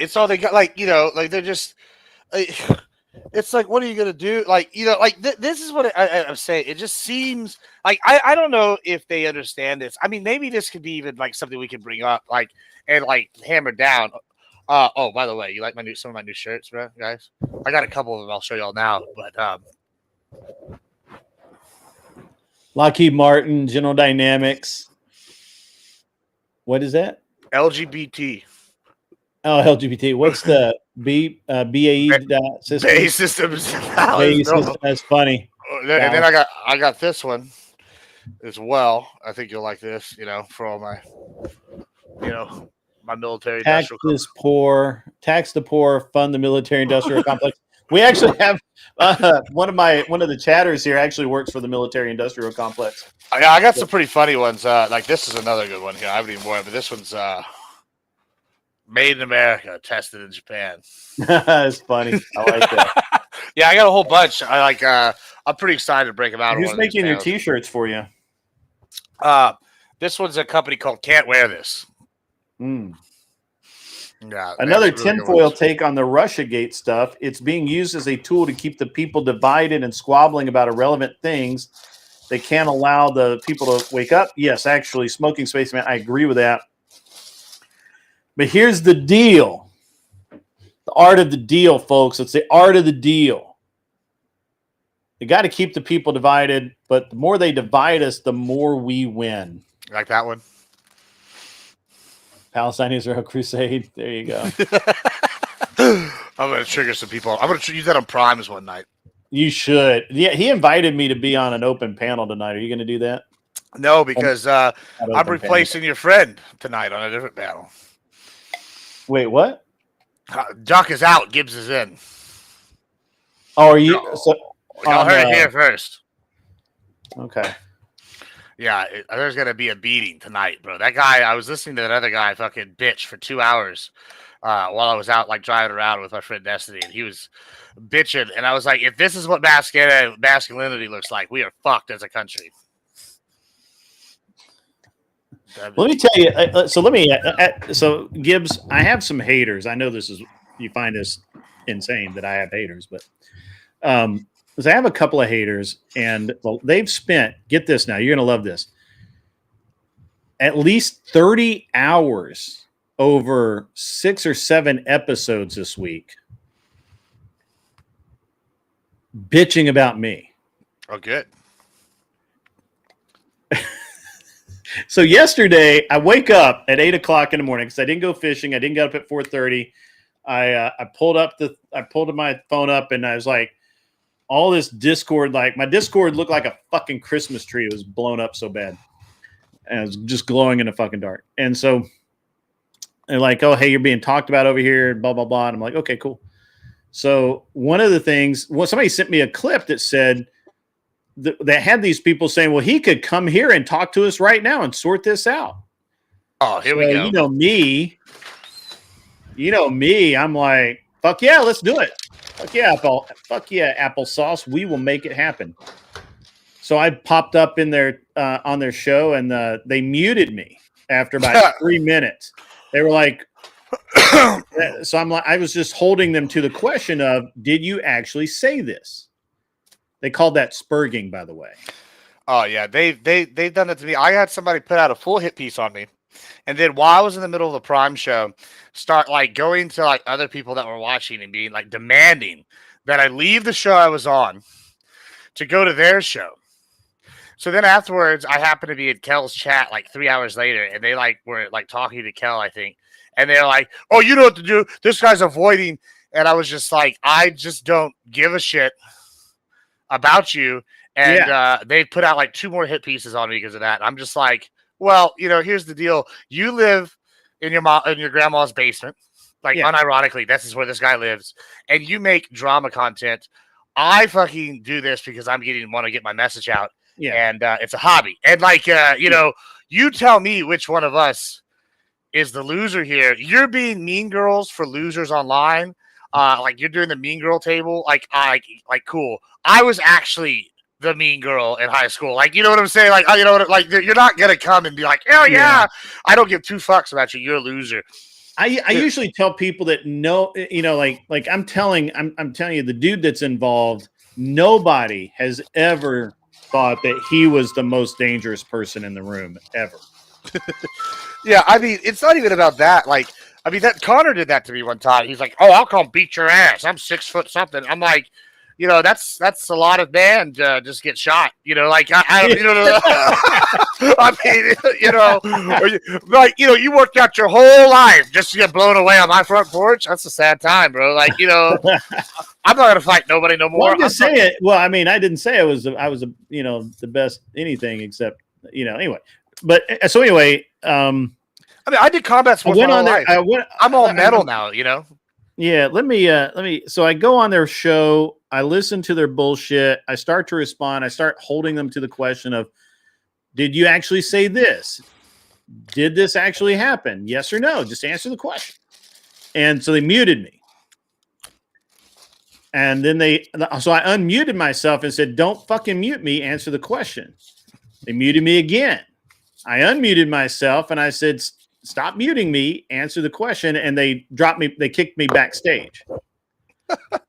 So I'm like, okay. So they bring me back up and I'm like, hey, you mute, you lose. You mute, you lose. I'm just telling you, like, you've already lost. I mean, you're fucking losers. And then they kicked me backstage again.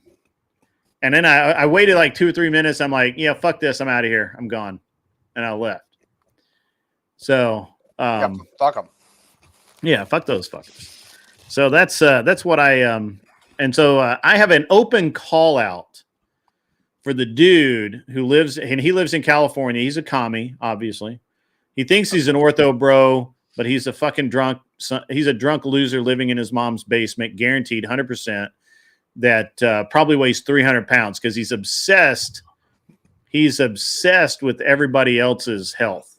Like he would be like, Gibbs is such a fat slob. And I'd be like, well, obviously you're a fucking fat slob if you're calling somebody else a fucking fat slob. I'm just telling you. And then I would roll a lot of cocaine in front of them and be like, yeah, and it's going to be crazy when I live longer than you. Yeah, right. And then, so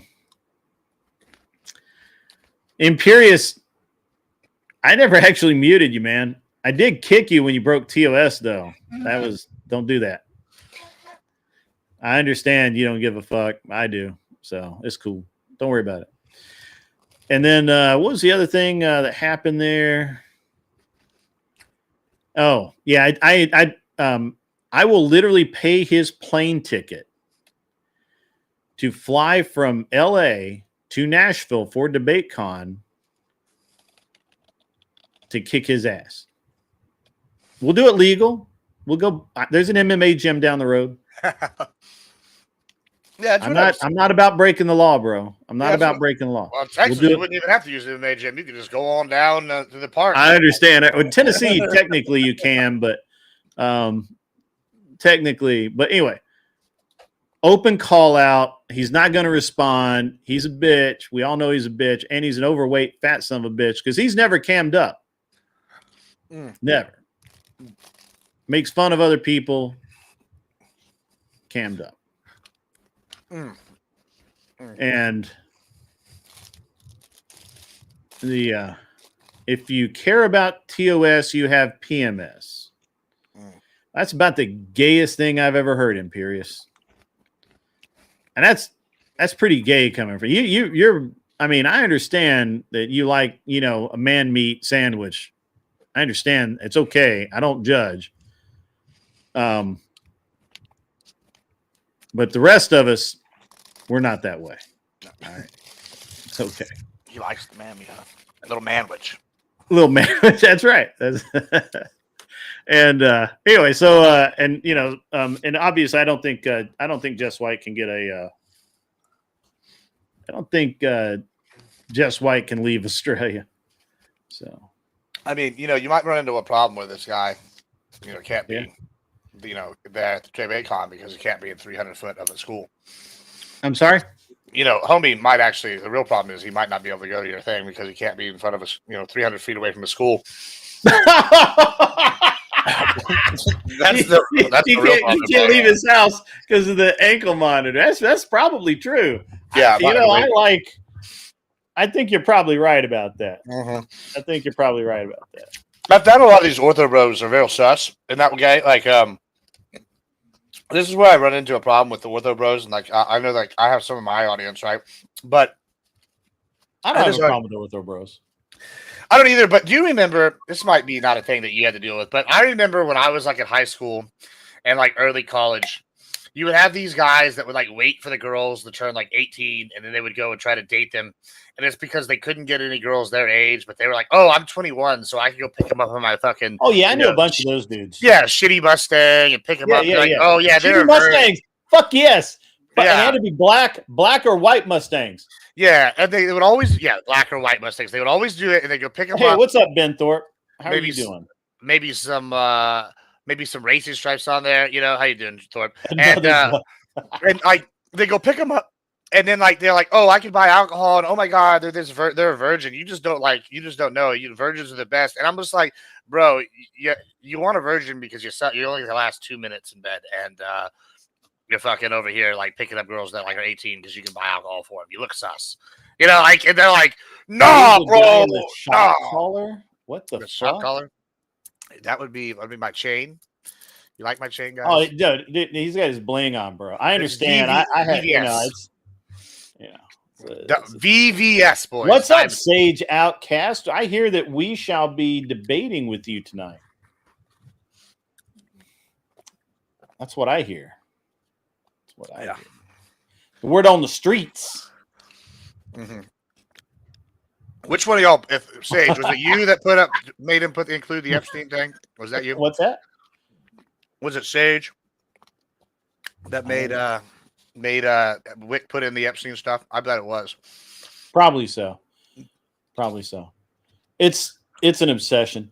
Fox body Crustang intensifies. That's fun because literally every Mustang I see is a Mustang, 100%. I was going for 80s Coke dealer, by the way, Ben Thorpe. Not 80s Coke dealer. You know, like from Miami Vice. Yeah, I got you. I'm there with you. Mm-hmm. I've been watching this series called. I don't get to watch much TV, so I get like an episode a week or two, and it's called Goliath. I'm in season 2, and they were a bunch of Coke dealers, and one of the guys did dress like you. So, if you do Coke, if you deal Coke, then you're dressed properly. Ghost said something really interesting there about the Bruce Lee thing. Well, what's interesting, Ghost, is Bruce Lee is considered the father of MMA. Yeah, he is. Actually. So clearly, you don't know what you're talking about. Yeah.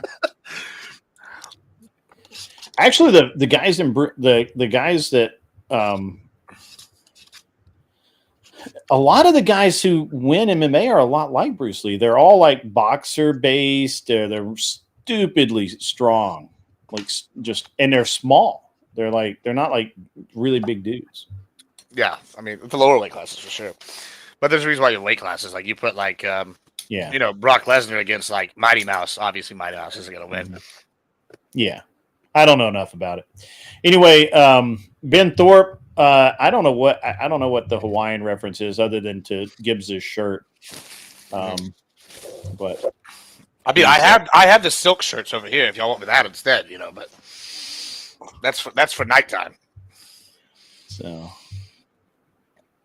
Cat or Kissy Cat says, "I have vintage Mustangs, but a modern vet." I understand, Cat. I understand. We've talked about your Corvette.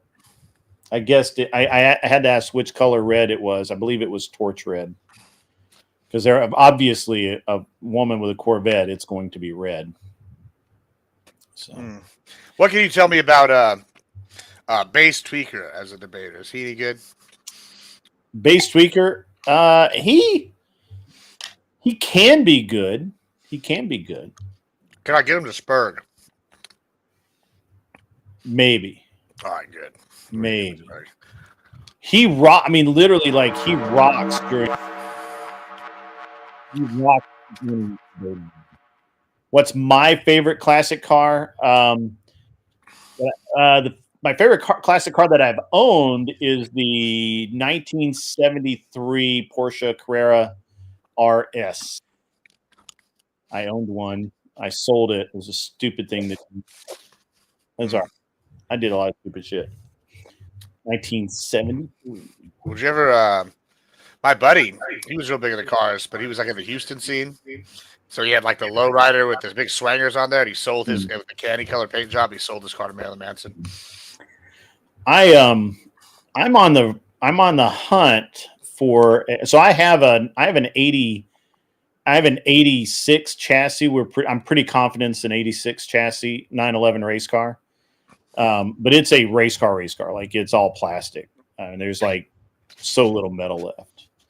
And it's going to be really an interesting car when matter of fact, if I finish it, it will be the car I die in, guaranteed. Because it'll be like, you'll have to be like you'll have to have a nutsack to control it because it's an angry car. I like angry cars. They're my favorite kind. I'm probably when I have room for another car that's like not doesn't have a purpose, like another classic car. I've kind of got moved away from the classic cars. So I just did them for so long. Grace, you can come up, I guess. We were doing some debate prep, but now we're just kind of bullshitting. I'll shotgun. That'll be my debate prep. Yeah, that's it. That's gonna get us the win right there. Yeah. So if I were gonna go buy a classic car right now, I'm looking at TVRs. We'll talk about it when you come up. We'll get into it. I'm talking right. I'm babbling. I'm looking at TVRs from the 70s and 80s. I'm looking at. I've looked at some more classic Porsches. I'm a big like mid 70s Porsche guy. I like those a lot. I have a what's up, Grace Thorpe? How are you? I can't hear you. Hang on a second. You can't hear me? Weird thing. Yeah, you gotta select your speakers. TVRs are English cars built in England using normally American power plants, like V6 Ford motors usually. As far as my next sports car, I don't know. I'm thinking about getting an Ultimate GT. Not really sure. Hey, we got Ben too. Why not? Hey. It's a party now for sure. I'm thinking about my next sports car probably be an Ultimate GT because they're hand built and in England, and then they take them apart and send them over here. You really want a '67 Camaro next vibe? I mean, why not? Those are cool. They're too pedantic. Or too pedestrian, pardon me. They're too pedestrian. I see them, I like shit that I don't see ever, right? I have I have 4 now. Mazda RX-7 twin turbos. Restoring right now at 1914. We're restoring right now a 1914 World War I Army Jeep, complete with the water-cooled machine gun. You got really quiet, Gibbs. Like your mic is like. Oh, I think there was something going on that I got deprioritized. I was saying, we're restoring right now. Me and my cousin are restoring. I'm not doing much of it. I'm just kind of paying him. But he's restoring a 1914 World War I Army Jeep with the Browning water-cooled machine gun. It's pretty exciting. You guys said you were doing debate. What's the prep? What's the debate? You're also really low, Grace. I'll turn you up a little bit, but just check where your mic's at. Okay. I mean, I'm weird when it comes to cars now. I've just worked on so many, and of course, I did so much with Porsche that they're like so second nature to me. I don't even have to think about them really to make them work well. But I'll tell you what's a cool car that sucks balls is a Fiat Spider. I had one. Like 124.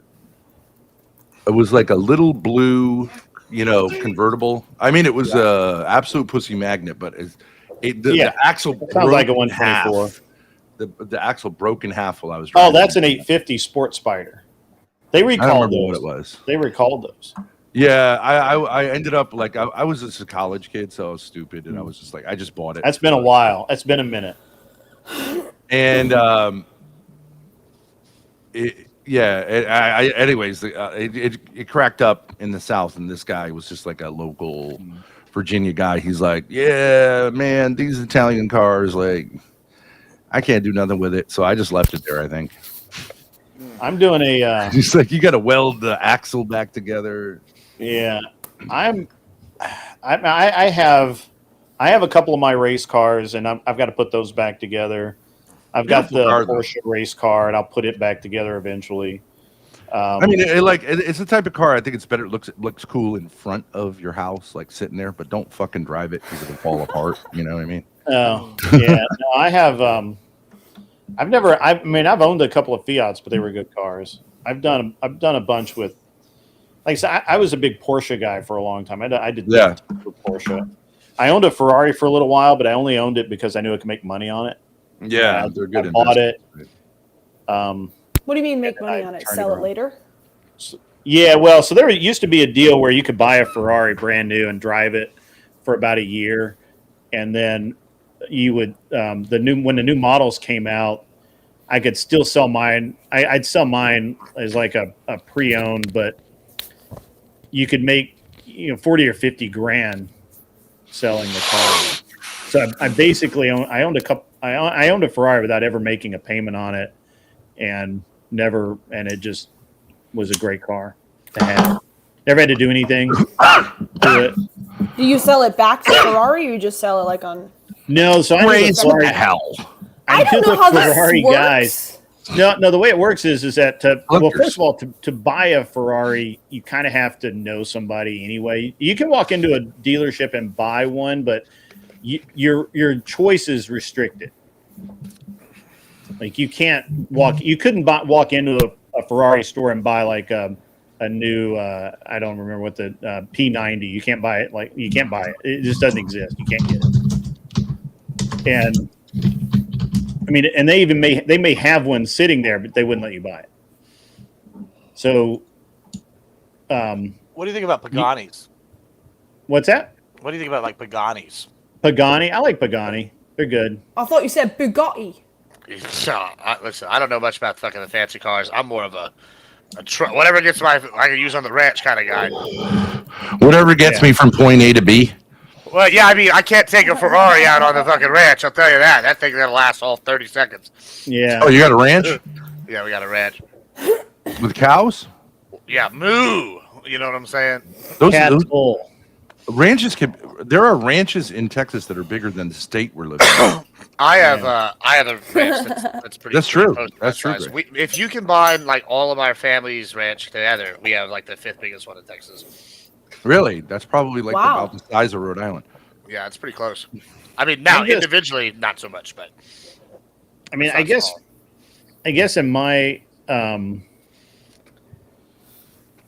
don't know what the next one will be. I bought the Ferrari, I sold it. I made money. We were going to buy a Lamborghini a couple of years ago from a friend of mine who was selling it. I could have probably made money on it, but there was a lot of like weird issues getting the car wasn't too big an issue, but getting the title and how it was all, how it had been financed and stuff was weird, and I didn't really want to get into it. I don't know. I mean, I kind of want a McLaren. I kind of bounce back and forth between wanting a McLaren and not. I think I really liked the McLarens a lot more when they were like $100 grand or $110 grand. Now that they're like $300 grand, I'm like less enthusiastic. What do you think of let's say, okay, so today, 2025, and I'm not talking about super fancy cars. I'm just talking about regular production cars. What's the car you drive into your barn and fucking leave it till 2050, and then someone finds it in 2050 and is like, damn. I don't. The amount of production, unless it's a low volume car, there's nothing. I like the Dodge Chargers and the like the retro Mustang. Yeah, they won't. I mean, there might be a market for. I had one. I had a Challenger race car. I spent about. I mean, I didn't spend them. I spent 80 or 90 grand on it, but they spent like 300,000. But it'll definitely go down in value, right? It'll go down in value for like 20 years, and then it'll pick back up. I don't think so. I think only the exotics are gonna. I think only the exotics are gonna be worth keeping. To be honest. Oh, okay. So is it like my brother had this huge trunk of baseball cards in the 80s. I don't know if you remember baseball cards. And Mantle or what? What's that? Like the Mickey Mantle card back in the day? No, but see, he had them from the 80s. He would literally go up to the local mini mart and grab a pack with the gum in it or whatever, open it, which was stupid. Like if you're doing it as a collector, trade it with the guys in the neighborhood. And then I remember like a few years ago being like, wow, if you could find that, I bet it's worth a lot. And it ain't worth shit, because by the time the 80s rolled around, they produced so many of those cards that none of them are like the Mickey Mantle. Yeah, there's no collector value in it, right? Like, yeah. And I had another buddy of mine. He's like, I got these cards from the 80s. I was like, dude. And he found something on eBay where they were like selling like what he had for like 5,000. But then like that's just some idiot. But like actual sales value is like $75. Nobody cares. Nobody cares. Once it becomes like Cabbage Patch Kids, back in the 80s, people were like, get a hold of them Cabbage Patch Kids. They're going to be worth a lot. They're not worth shit. They would just make too many of them. Sometimes things Beanie surprise Babies you, were like, worth stuff though. I would never have. Oh. I honestly would never have thought like a Nintendo would be worth a fucking dime. I've thrown away like 2 or 3 of them. Yeah. And yet now there are people out there that collect them that are like, oh yeah, man, it's all original. It's so sweet. They'll pay money for them. So there's my challenge. Atari console. Yeah. That's a production model. Well, You tweaked it? Kind of. I mean, it's a race car. But they don't make it a race car, right? There's no. We made it a race car. There it is at PRI. Yeah, I think those are cool. Those are black people cars, they say. That's what I was gonna say. Yeah, they like those cars. They like those cars. Actually, Hellcat? I kind of think of it as Challenger. a white trash car, but maybe I'm wrong. It was an SRT Challenger. good looking way cars. before they had the Hellcat and everything. The roll cage was really cool. Look, like really clean, really good fit on the roll cage, fire system, all the cool stuff. There we go. You know what that means, Dad? It's a test of your masculinity. What's a roll cage? It's the thing that protects you from getting killed when it flips. More when you crash. It's all about crash survival. Yeah. So I used to give a whole safety speech about how you can't, people really need to understand how to use their safety equipment, because if you don't, the problem with crashing a car is not that you die.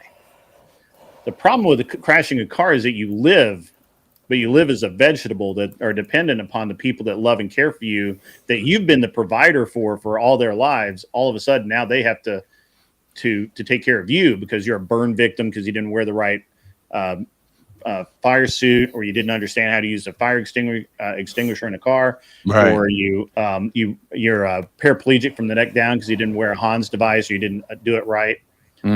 Whatever, and you just were very careless about your health or about your safety equipment, right? And so you live as this like shadow of your former. You're like self. a Darwin Award winner who didn't quite go. Yeah, you really, and I used to tell kids this all the time. I'm like, I want you to think about that. You see your, smoking hot ass 20-year-old wife over there, and you're getting ready to go off. You're getting out of college next year. You're going to be a CEO of this business one day that your dad owns or whatever, and you see all these kids have a lot of money. Like you see all that. Think about this. Think about never working another day in your life, being in a wheelchair, and that woman that you married has to wipe your ass and change your fucking diaper and put like jelly or whatever on your burns for the rest of your fucking life. You got no dick because it got burned off in the accident. Exactly. Because that's and I feel like fuck that bitch. Yeah, but that's your future, if you fuck up in a race car, man. That's just, that's, you can't do that. But you can't tell these young bucks. They're young, dumb, and they listen to me. They actually listen to me. They were like, once you draw a vivid enough picture, people change their. Yeah, I mean, I would just have my significant other kill me at that point. You just got to tap out at that point. So you know what was very effective, I would say, as propaganda? Before our prom, they showed us actual footage you could never watch on YouTube of like people who had been in drunk driving accidents, and it really did like scare me straight. I was like, I do not want to end my life. One dude I remember like basically ate the steering wheel, like you know what I mean, and I was like, oh, I'm wearing my seatbelt and I'm not drunk driving. Back in the 80s when gore videos were shown to children. Yeah, it was cool. I haven't actually seen the videos coming out of Cincinnati. I'll have to look at that. So what? Speaking of those type of videos and stuff, that's always been really interesting to me, how we've changed and how we deal with kids and reality. Like actual reality. That shit hurts, and don't do that. Right? Yeah. Very interesting the way that we deal with that these days. I just watched a video about a woman. This is so typical of a woman. She had this like wildlife rescue operation in her backyard. No man, of course, in her life. And she ended up falling in love with a small alligator. Guess what happened? She got ate by it. She would swim around. I was about to say, she got a new pair of shoes. She was hot too. And she's like, oh, you don't understand him. No one understands him. And it's like, that's an alligator. That's like a fucking dinosaur. And she's like, well, he's got a gentleness in his eyes. And I'm like, and sure enough, like that's hunger. He just ripped her to shreds in her backyard. Yeah. And you got to say, like, well, that's thinking with your tits. Right? Hey, you guys are drama channel. You guys are drama channel veterans. So I got kind of a little drama channel thing going on. What would you say, Grace, if someone did 30 plus hours over the last 6 days on you? They're exposing you. They're I mean, they're basically bullshitting back and forth. I'd say they probably would have smashed Popeye. That's what they want. They want. Are they big? Are they big or are they teensy? What's No, the no, they have 700. controversy? They have 700 subscribers. What's the controversy? Oh, I don't like them. Why? I've said mean things. No, you know, because you have a kind of dad role that I like. We share that somewhat. So there are some people. I remember there's a chick named Ava the G. She's not that small, but she's like, oh, we've got to get Grid. And I was like, what? Grid? Yeah, and she's yeah, like, yeah, I want him strung up. You know what I mean? It's like, Grid one. You're not even a debater, Ava. And she's like, no, but I don't know. So you can ride that. It's funny to me now. But it's like, so it's actually one of my ex mods who he tried to extort me for money as a mod. Like he was grifting for me and he tried to extort me for money. And then he tried to extort me because I dare have people like yourselves and Imperious and some others. At the time I would platform people that that he didn't agree with. And so he literally came to me one day and he's like, if you keep platforming these people that the Crucible doesn't like, there will be consequences and you might find yourself out of the Crucible. And what he didn't know is I was live with Andrew at the time on Jake VO Pod's podcast. And Imperious actually came up on that podcast and talked to Andrew. And I asked Andrew literally live. I'm like, hey, Andrew, I got this guy who's in my chat right now telling me that if I don't toe the line, you're going to kick me out of the Crucible. And that did not go well because Andrew's like, no, I don't tell grown men who they can or cannot have on their stream. There's a weird way in which the lower level people on most streaming platforms will protect their celebrity in ways that the celebrity doesn't agree with. You know what I'm saying? It gets very parasocial very quick. But then you got to say, well, but he's responsible for those mods doing that. And on some level, he knows what's going on. You know what I'm saying? So it actually, the cult model works really well. Yeah. On YouTube. So yesterday, it works everywhere, really. Yeah. So yesterday I woke up. Oh yeah, absolutely. I won't lie. So I also own a B2B sales company, and we definitely use some cult sales tactics on a regular basis. You own a what? A what? B2B, business sales company. Oh. And whenever we're teaching stuff, some of the stuff you see in cult documentaries is absolutely great, tactics for sales techniques. Yeah. So we're like, well, why wouldn't we just apply that to sales? And then I jokingly, when I first started doing Twitch and whatnot, I did what's it called? We did in the Discord, we called it the cult, and people actually start acting like they're in a cult just by joking around. But then it becomes at some point it's when is the meme in, and when is this actually turning into something? Yeah. So so yesterday morning, Thorpes, I get up and my phone is blown up. Discord, it's like a fucking Christmas tree. Everybody's pinging me. These people, this is their third or fourth or fifth or whatever fucking day it was that they've been doing these hit pieces on me. And somebody sent me a clip where it has this person saying that I'm welcome to come up and plead my case and and do whatever. And I'm like, okay. I mean, don't threaten me with a good time. So I come on. Now this is where it gets good, Thorpes. I get up there immediately. It's 4v1. Yeah, that's fine. It is fine. No problem with that. You guys have seen me. I'll go. Whatever. You just bring it. It's fine. Yeah. And so, but the main person is this creator who is happy, and we can talk.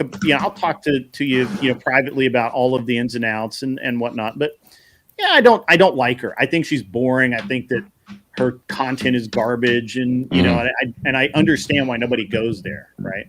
Yeah. And I don't go there, and so they're reviewing me saying this and trying to put a spin on it, like I'm in the wrong for saying that they're boring, which is weird. But And I'm like, so did you or did you not send this person nudes and get dick pics from him and your live-in find out about it and you nearly got thrown out of your house? Is that true or not? Just answer the question. And they muted me.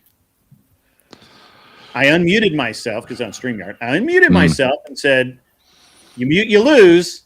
Just answer the question. They muted me again. I unmuted myself again and said, stop doing that. Stop muting me. Just answer the question. It's real easy. They kicked me backstage. Mm-hmm. They brought me back up and I said, hey, what's the deal here? You said you wanted to talk to me. You're not letting me talk. How many people were watching at the time? 25. Oh, okay. Maybe. Okay.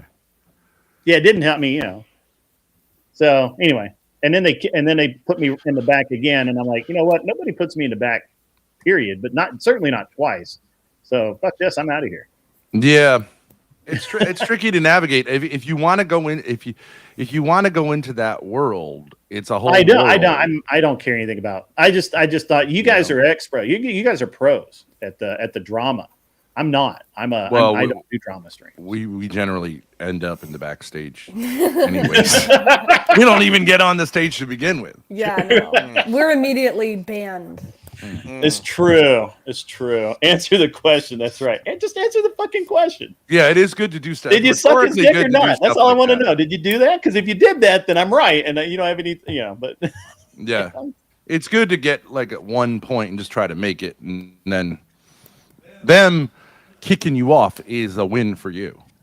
Yeah, it doesn't help your case. Yeah. But of course they'll make these bullshit arguments like we have. Oh yeah. No, they did a whole. He's dangerous. He's a pedophile. Everything else. They did 10 hours yesterday and like 5 or 6 hours today. That's crazy. That's nuts. Well, but it's attention. I mean, can you imagine someone caring that much? You know what I mean? Like they're passionate about you. Yeah. They're passionate Is it a female? about me. Is it a female? It is so it's one of my ex-mods who is a male who is gassing up this female streamer. Who's the female streamer? You have to tell us. Come on. Jess White. Jess White? Oh, I know Jess White. The Australian girl. Yeah. The one that used to be in Glenn's orbit. Yeah. She's kind of a boy streamer. Like her panels don't make any sense. It's just kind of right. Well, she's hot. She's hot. She doesn't create any content of her own. She mostly does reaction and drama bullshit and the thing about the drama is like to me as a man, it's kind of like, all right, like it's just the same old shit. And people have to pretend they think, oh my God, right? Yeah. But it's like it's always like with me, I can tell you exactly how it goes. If someone doesn't know me, then they go, okay, this guy is who he is, but they're like, something about you fishy, right? And then they'll go to, because I'm a big guy, because I come across on the internet as masculine, although like around a bunch of Marines, I think they would say like, I'm a pussy. When I was in prison, they were just like, this guy, is not going to threaten anyone. And but they go to motherfucker. They go to making. They'll immediately go to making. I forgot this sexual part. and violent. You're sexually out and violent. I did forget this part. This is an important part. So back when I first had the channel, back when I kicked Grace off like for flirting with Teriak, it was like a year and a half ago. But so we had a mod, Are We Not Men? And he did not like, he has like a problem with what he considers degenerate women or just women. I personally think he has a problem with women in general. Because I think he's a raging, flaming homosexual. Yeah, there's a lot of that. Yeah. And so he would time out women in the chat. He would DM them and I have multiple. Well, I noticed that like I had less and less women in my chat. And I'm like, that's weird. Yeah. And he wanted you all to himself. Women spend money on these streams, by the way. I don't know, like 40% of the audience is like women, and they all spend way more money like per person than men do. I big fan of that. And he would time them out. He would go in their DMs and tell them that they were degenerate or whatever, and And I actually had this other Australian lady, Miss D, DII, who told Glenn and me both that she wasn't coming back to our channels as long as Are We Not Men was here because he was so rude. So, yeah. Well, Grace has the opposite problem. She was on a MDD stream the other day, and at the end of it, she felt like wind was out of her sails. And she had been kind of saying to me that, like, I was trying to turn her into my, like, the son I wish I had who could be on debate channels and He's stuff like that. transgendering me. So I'm trying to make her transgender. But I think in the field of blood sports that women can do blood sports debates just as much as men can. I don't think when it's strict. I think in some formats they can be very effective, especially when you start debating things where the shock value is really high and you're debating kind of a soy dude, and you can say something like, so if I, Grace could say something, so like if I gave you head right now, would that be a sin? And then that would, that optically, up, right? Optically, a pretty young girl as opposed to a guy who looks relatively incelish. Right. It's an automatic win, optical sense. It's very hard for him to not look like an incel. Except that I do feel like modern day debates chat is full of a lot of Are We Not Men type guys. Yeah, it is. In my opinion. Yeah, your chat's really very interesting. They absolutely hate your success. By the way, what does that term mean? By the way, Are We Not Men? Like, I'm assuming that's like a online thing. Like that's his name. It's just that's a handle. It's not like it's kind of like Imperious is out there. Imperious is out there right now, spurging out because Imperious, by the way, is my little bitch. I have agreed to meet Imperious. That's totally fine.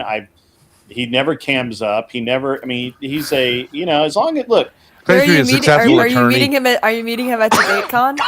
No, I don't. I literally said today, and I will say this again. This is like the fourth time I've said this today.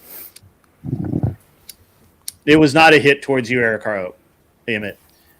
I will say this again. If Are We Not Men can pry his 300-pound homosexual ass out of his mom's basement, I will pay for the plane tickets, plural, to get his dumb ass here so I can beat his ass in person. Hell yeah. Third time today I've said that. Imperious, hit the link. Imperious, if you can't afford a plane ticket, man, I'll catch you too. Maybe bus fare might be more appropriate. You got to bring that ego with you. He's a very highly skilled lawyer. You can't check that ego in one bag. Who, Imperious or Are We Not Men? He's talking about Imperious. Right now. Yeah, Imperious might have to take the bus because I don't think his ego will fit in a checked bag. So, the Powdered Dusty's up in the house. What's up, buddy? You need a link? Grace. Yeah. Flow state. I said hi. The biggest thing, the most interesting thing is how many people feel like I hate them or I have an issue with them when I just don't care. The thing about YouTube, you're more just like strictly a debate sphere, I think, guy. That's your interest, but like the debate sphere is also the drama sphere. It's very hard to I'm not a drama remain sphere. strict. Well, you kind of are though, like it or not. I know. Like it or not, there's not really any way you can avoid it, but you can just ignore it. But if you pay attention to it, that's what they love because now they're hoping to get what's called a lol cow, which is someone who will react based on ego. Flow State tried for like 6 months to bait you. Yeah, and he finally gave up. Yeah. To add to that, like I can't speak for you guys did too. You guys tried to bait me into localism for a long time, and I just don't. I was just like, nah, I'm not playing that game. Well, it's a vetting process. I remember Flo. Like, what was Flo accusing you of? Like faking that you're rich or something? No, that's what I'll do. My trophy, which is over there now, but my trophy was fake or something. I actually sent him the video of the race we won that in. I was like, here we are.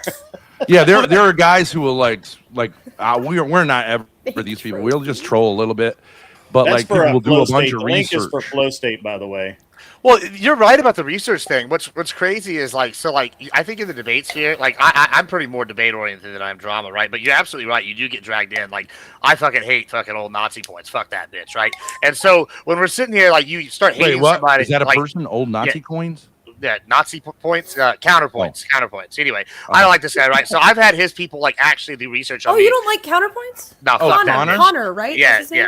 Fuck him. Anyway, long story short, like these fuckers like called my businesses and like they're like that didn't happen. So I had to have like 2 of my employees post videos saying, "Yeah, this guy called." They're like, "Oh, you probably just gave him bonuses." I'm like, "Yes, bro, because I'm taking time out of my day to handle random online fucking drama like video." Like, no, y'all like actually research. They're like, "Oh, well, Gibbs says he did Halo," and then like, "Oh, he never did that." And then like you like post a video like or a photo of like, "Oh, I'm at this tournament or I'm doing whatever," and they're like, I don't know. They just like go out of their way. Like they will like suck you in. Like there's no escaping.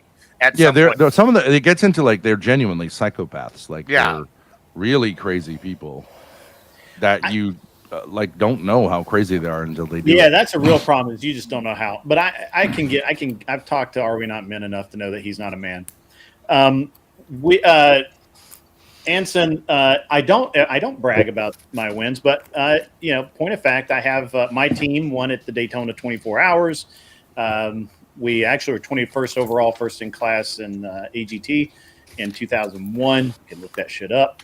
The John Finger Racing. No, was it not? No, pardon me. That was what was that guy? John Finger was the driver. I forget the guy who who was putting up all the money. I'll remember it in a minute. But you can't forget a name like John Finger. How about Dick Trickle? Yeah, there you go. That's another one. Dick Trickle. Grace was like, "There's no way there's an actual famous guy named Dick Trickle," and I'm like, There is. He didn't call himself Richie Trickle. Why wouldn't He's you like, just go Dick by Trickle. Richie? It is. Yeah, Rich Trickle. That's what. That's like Dick Buttkiss back in the 80s. Well, what's Dick his name? Buttkiss was the guy's Well, there's name. Richard Cheese. He goes by Dick Cheese. Oh, I know Lake Speed. You think about naming your kid Lake Speed. I know that guy. An actual a guy named Lake. Yeah. Lake Speed. So Grace is trying to like. Now I told her like, so she got the wind out of her sails, and I feel like with something like that, I think she did well on the debate. I think Emmett was really well prepared. Emmett took that shit seriously.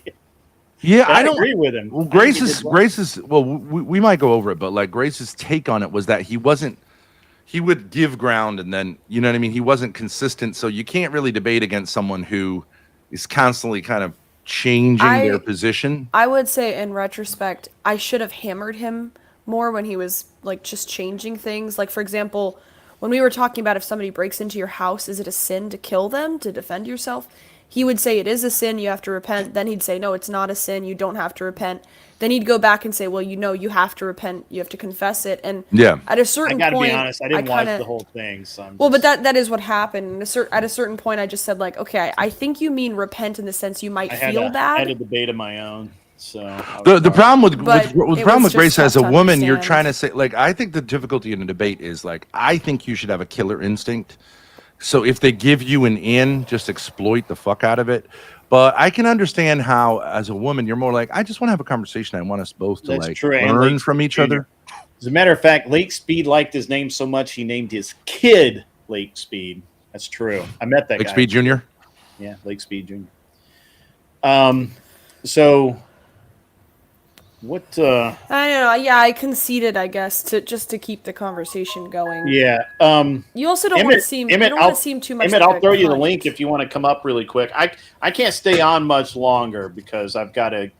I got shit to do and I need to get ready for this debate tonight. What's the debate? What is the debate?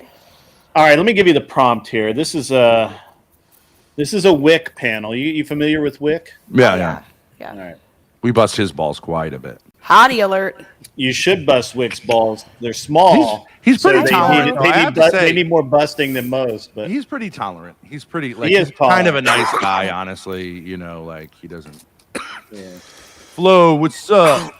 What's going on? Grace is having a crisis again. I am not. I am not.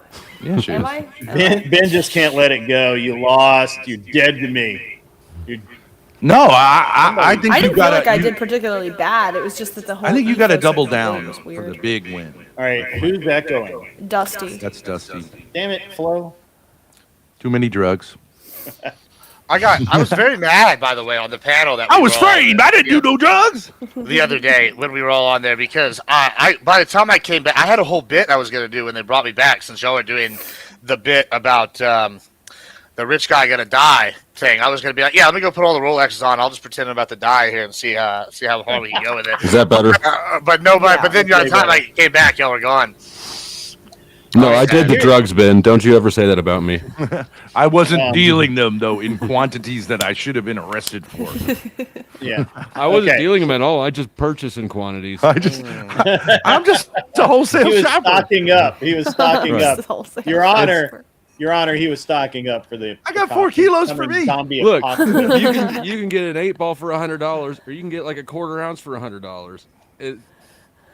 Do I know the Biff? I do not know the Biff. Buy in bulk. Sue me. I'm a white guy. I buy in bulk. There you go. It's I like also belong to Sam's, Sam's but for Club. drugs. This is gonna be like a big- Arrest me for all right. that. Arrest me Nobody for accuses me smuggling of dealing toilet maple paper. syrup because I've got a whole bunch of it.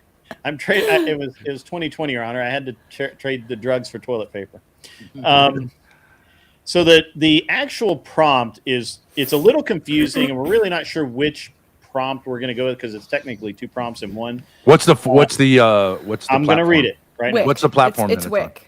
on? Oh, Wick, It's right? Wick. Okay, yeah, Wick TV. It's Admiral Gibbs and myself versus Sage, who was in the chat, and then some guy named what the fuck is his name? Cold Beer Confessional. I got no idea. I have no idea who that is. So it's a formal 2-hour debate. Should be, yeah. Yeah, 2 hours. Yeah. Who's above me? I like to here's hate a lot of Christians. Yeah. Here's the Sage Outcast. There he is, right there. So the actual prompt is: recently, Tulsi Gabbard released. Sage, you can come up too. I didn't mean to slight you, brother. You're welcome to come up. Come on Sage up. is a dude. I thought it was a woman. Is that a woman? Sounds like a woman. Sage? I don't know if it's. I don't know any Sage, women. Who like knows on the Sage. internet these Yeah. days? Am I right? I mean, or in general, we don't know. Yeah. Sage, What is a woman? What is a woman? Exactly. Okay, calm down, Matt Walsh. Yeah. All right. So Whatever I can. anyway, recently Tulsi Gabbard released a report claiming to expose Obama being involved in a plot to use Russiagate in order to stop Trump. Now that would be a good prompt right there. However, it continues. But is this just jingling of the keys to distract from the Epstein list? Wow, that's complicated. Yeah. It's weird, right? It's a little weird. Yeah, I mean, it's very much like so. Like I actually, like I said, I went to Wick with this prompt, right, and then he came back and added the Epstein stuff. I was like, oh well, I see Epstein has somehow made his way into this conversation. I like it. It's layered.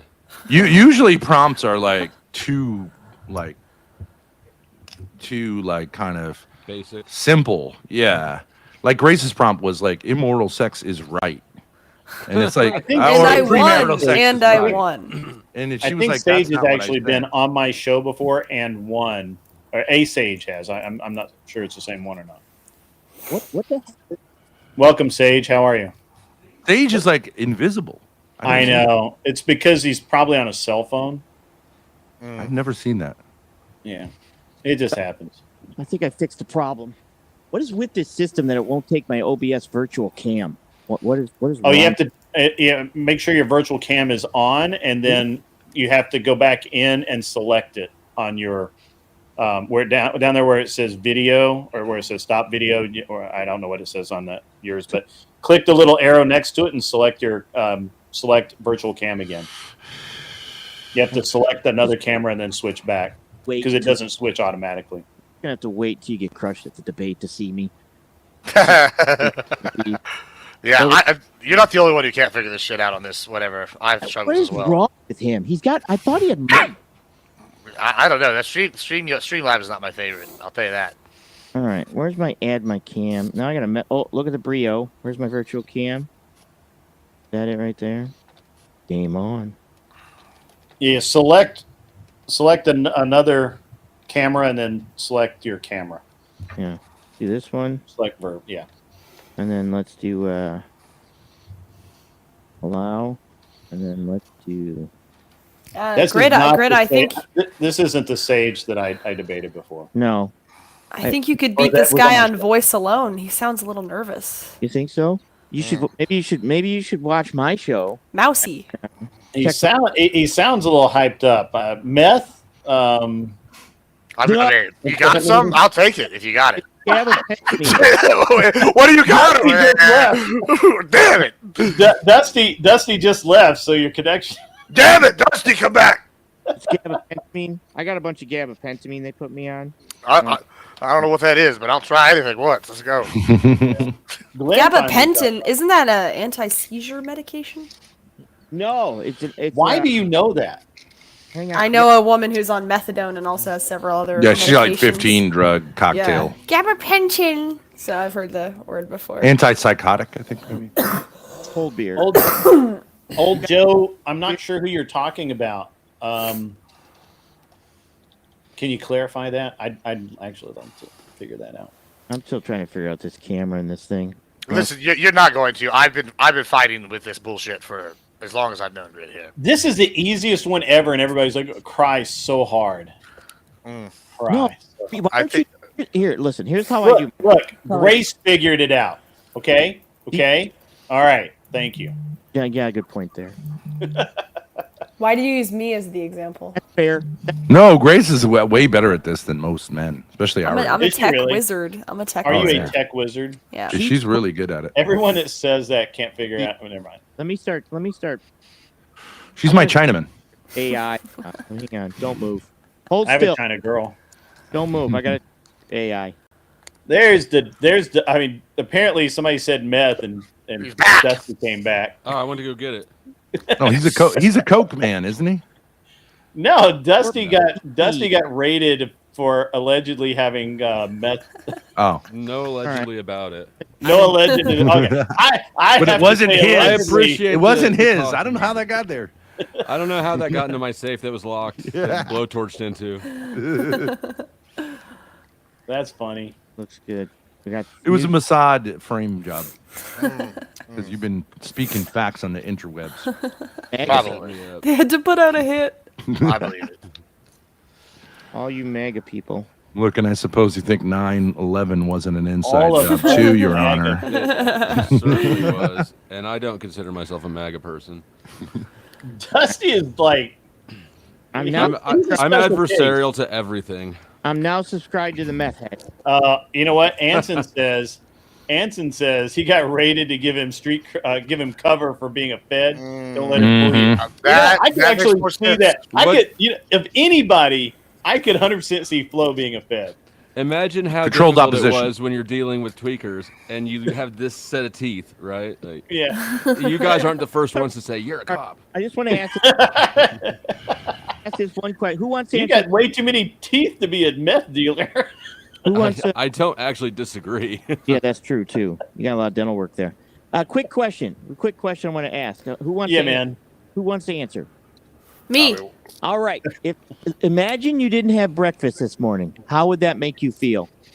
I've heard I this thought it was happen going to before. be an interesting question. It is. Imagine you didn't have breakfast this morning. How would that make you feel? We know It makes me feel like you should stop watching Destiny. Yeah, I was gonna say like I feel right now. Thank God. We know Andrew Wilson. You know how many times I asked that on my show and I end up getting kicked people? I actually make T-shirts that have that question on the back of them now. It is so useful. That's weird. So No? promo.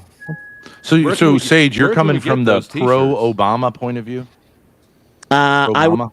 you guys, I would be a left. I'd be on the left compared to you right people. Pro-Democrat. Yeah. Mm-hmm. What do you mean by you Democrat? people? Interesting. How much extra do you write in on your taxes every year? Do I write in on my taxes? Yeah. That's an interesting question. For the 22 years I've had a business? Yeah. I couldn't tell you. My wife does the taxes. That's a good answer right there.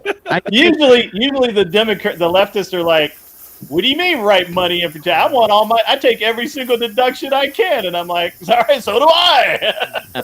Pretty much. because you're greedy. It's a lot. I am greedy. What? They want to use your money for altruism, but not their money. It's a lot. It's a lot, brother. There's one thing that can really get me animated is taxes. Well, you like taxes? Well, let me tell you, I'm ready to do the tariff debate. I think that's what I'm doing tonight. Emmett's in the side chat. Emmett's in the side chat. He's so cute.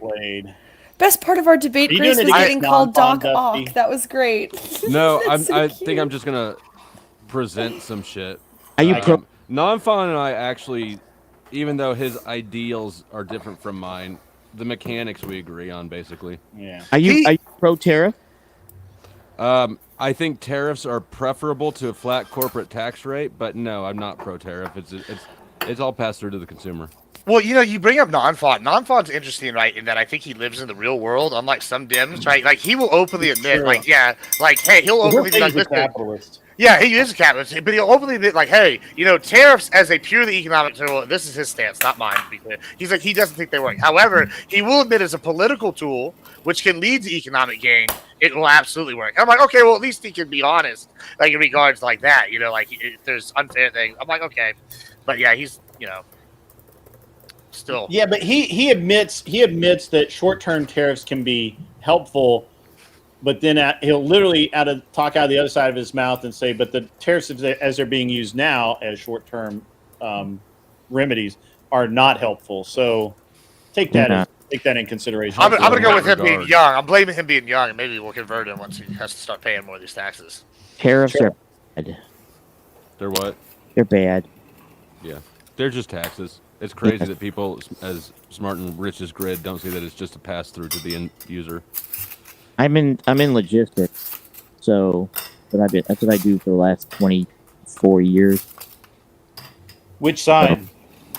Well, I started out as a truck driver, basically, and then I ended up opening up my own freight brokers. I opened up my own I'm licensed. That's weird. Most truck drivers I know are righties. Yeah, well, they're because they're wrongies is the problem. So they're righties and wrongies. So that's kind of what I tell them. And then I'm a broker and an insurance agent, so I'm the devil. So it happens. You're a broker of what? I'm a freight broker and a licensed insurance agent. Gotcha. Okay. Gotcha. Yeah, you are exactly the devil. I would be classified as the devil. Yeah. Yeah. Sage is lame. That's Sage is 100. I love you already. Look, you're winning hearts. I do. Hearts and minds, baby. We're all going to be on the left side by the time I'm done. As if you go far enough left, you're on the right. That's how we're going to get there. Well, Coldbeer too, because Coldbeer's like genius level. Coldbeer's he's a disabled combat vet that also did some contract work. He's got really, really fucking high IQ. He streams every night, like around 11 o'clock at night. He was a huge Trump supporter. I mean, went out there and held signs and, I don't know, walked around the streets or whatever, beat people up to vote Trump. And then he basically, after this election, he was like, screw Trump. After he started doing some fact checking and research. And all the truckers in the chat just said the fuck you. Did they all? Well, they normally say that before they even meet me. Like I said, I'm afraid. Yeah. That's okay. And that's Ghost, let me answer Ghost's question. Because economic transitions should be a mutual benefit, right? So, no tariffs would boost them. It would also boost us. It's not zero-sum game. Politicians convince you that it's zero-sum. My big contention with the left is always that economics and finance and wealth in general is not a zero-sum game. We literally create wealth every day. True. Which I agree with. I can agree with that statement. My problem with the right is you're all dum-dum. So, how do you figure? Why are we all dum-dums? Tell us why. Well, first of all, you're wearing a trucker headset to do a podcast, so that's kind of weird. I mean, this is a gaming headset with like 360 surround sound. Like, I can hear two spiders humping in 2 counties over in the game. All right, like you be listening to that. Yeah. Roberto Di Mate. Ask questions you don't want answers to, all right? I run into believe that Biden's some type of clone or lizard man, and I'm gonna have a background of Gitmo because I'm gonna be Somebody needs to get their phone away from their microphone. Waiting for my my hanging. Or Grace, why do you look guilty? Are you banging your phone against things? No, I'm rolling. I don't know that I Biden think it might was be a my lizard dad though. I think DeSantis might be a lizard man. You think so? Yeah, have you seen how he has to have the flaps on his shoes? That's definitely to protect the claws or the hooves, and he always has got this weird smile and he can't quite laugh.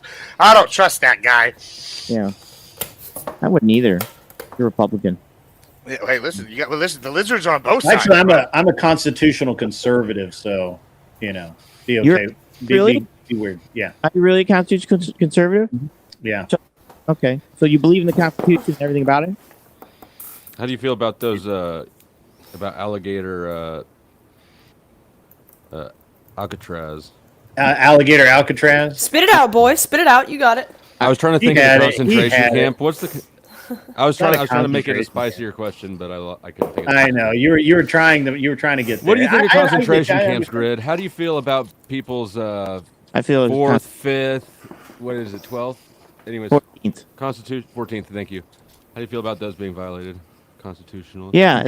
What do you think? Hey, do you think not they undocumented should get due process? No, I don't actually. Okay, so can because they have no constitutional protection as they're not citizens of. Can I ask you a question? So it's only for citizens, right? You sure about that? So if I walk you through this, hey, can you do me a favor? I don't think you're legal, and I'm going to send you back to the country that I believe you're from, but I'm going to send you to El Salvador. How are you going to, without due process, prevent me from doing that? I'm sorry. I got El Salvador. Yeah, I'm deporting you to El Salvador. But hold on. Isn't that the process that has to be done? Is what? We literally just put you somewhere to hold you and understand where you're from? Is that not right? Process called? It's not due process because you're not a citizen. You're not entitled to due process. Let me ask y'all a question then, because I feel like y'all are playing this word game. Y'all are saying they're not getting due process. That's not entirely true. They're getting a process, and the problem is y'all aren't satisfied with the process they're getting. Although the courts have ruled several times now that it is considered due process, and I guess y'all's argument's going to be like, well, then the courts are wrong, but the courts are the ones whose job. The judiciary is the branch of the Constitution that's supposed to interpret the law. Yeah, so how are they deporting people that shouldn't be deported? Oh. Like who? Who? Okay, and let me ask this: and once they've been made aware of these, how many times have they done something to remedy this? That's not the point. We don't know. Because we do know that if they make a mistake, which happens in the normal court system, that they already take steps to remedy it then later, right? For those people. If there's a mistake made in this process and they attempt to remedy it later, well, then I guess you don't really have a case because they're still following the established due process. No, you're going with the extra point. I'm trying to go before. If with due process, if they would have done due process, how would he have been deported in the first place? Well. Are you saying there's no errors that can be made in the due process? Hold on, stop. Where'd he go? Who dropped? No, I'm still here. Ben dropped. I was like, wait, no, he can't leave. I have camera, so I'm. Yeah. I got you. Actually, go ahead. Keep talking. Yeah, again, you can say due process. The Thorpe's left because this is no longer interesting. You can say due process, but it depends on which process you are due. As a citizen, you're not entitled to all of the rights and protections of the Constitution. What's the Constitution actually say about the Fifth Amendment? Can you tell me what it actually says? Does it say citizen or does it say all people? It does say all people, and then it goes on to define what a citizen is. What is it? It defines what a citizen is in there, or it says all people have the right to the due process? I don't know if in the Fifth it defines what a citizen is, but it does define what a citizen is, and that is part of the Constitution. Yeah, but the problem is you can't do it without due process. If I want to deport you, and I just want to be a cop. You're giving police officers the ultimate power of deportation. Not police officers. No, police officers in and of themselves cannot. Right, because they don't have authority for immigration. But immigration officers, you're giving them the ultimate decision making and based on you without due process to say, you know what, I don't like you. I'm putting you on a bus. I'm putting you on a plane, and I'm flying you someplace else. Now, if I come to due process, well, hold on, no bullshit. Calling bullshit here. First of all, a process is not the you're claiming due process, and what you're trying to do is you're trying to define due process as all the protections that an American citizen has, and they're not citizens, and so therefore they don't have those hold on, stop. They don't have those protections. This is very clearly defined, and why we have immigration controls. So if you illegally immigrate, right? So this is no different than someone that gets a visa from China or somewhere else. They don't have all of the protections that a U.S. citizen has. Do we agree on that? I agree to that, but the problem. Then by simple logic. Well, I don't even have to go into all this. By simple logic, they're a illegal immigrant, someone who has come here illegally, has even less protection as someone who came here legally, although they are entitled to a process. You keep saying due process like this is like there's a canned thing that every single person that happens to step foot in the United States gets, and we know that that's not true. They do get due process. If an illegal immigrant in here breaks the law and gets arrested, they go to trial. That's due process. After they serve their time here, we deport them. We don't. Well, no, that's sometimes we put them into prison. Sometimes, no, if they've committed an actual crime against the United States. But for the most part, if you overstay your visa, if you do something stupid and you get caught, they simply deport you. Now, most countries just deport your ass. I don't care about most countries. We're talking about the United States of America. Right. And I'm using this as an example. Most countries simply deport yourself. Deport your ass. In the United States, you're entitled, even as an illegal immigrant, yes, to at least to what? At least get deported to the country you came from or whatever. But that's not. We don't just drive you to the border and drop you on the other side. If you come from El Salvador, we try and get you back to El Salvador. We don't drive you to the Mexican border and toss you over, even if that's the way you came into the country. Thank you for pivoting. I didn't pivot. I'm actually. I might actually have to like broker a load for you to get back to the point I was making as a freight broker, right? That's pretty funny. If you're an illegal immigrant, you break the crime, break the law in the United States, you kill somebody. What happens to you? Oh, hold on. You're adding in something. No, I'm talking about illegal aliens, people who come here and either overstay a visa, walk across the border with no papers, any of that. They're entitled to a specific process. It's not due process. Pivoting. I asked you. No, you're pivoting. You added in someone who commits a crime like you said they fucking murder or whatever that you just said. They don't get the same rights as a citizen. I was proving you wrong by saying they do get the same due process as a citizen. Due process of getting a lawyer, going in front of a judge, having a jury, they get all that. If they commit a crime such as murder, possibly. No, not possibly. That's a fact. Has that happened in every case? I'm not done. Let me explain. Has that happened in every case? You as a citizen. Has that happened in every case? You as a citizen. Can we find if I find a couple of cases where people committed murder here and were extradited back to their original country, would that negate your argument? They get a lawyer? Did they go? Why would they get a lawyer? Did they get in front of a judge? Why would they get in front of a judge? Because they have the right. Why? I mean, we can demonstrate that they have the right by the way that they're handling people at Algerate or Alcatraz, right? You can stay there and go through the process, or you can sign this voluntary deportation thing, right? Correct. It's like a plea deal. It's a plea. It is like a plea deal. That's he's saying that he has all the same protections as a citizen. No, that's not true. No, I did not say he has all the same protections. I literally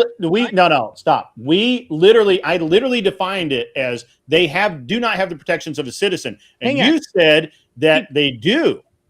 You cut me off, so I don't know how we're going to do this. I didn't cut anybody off. Yeah, every time I say, do they get this? Okay, go ahead. I'm sorry. I didn't mean if I'm cutting you off. How do I determine you're a citizen and not an illegal without due process?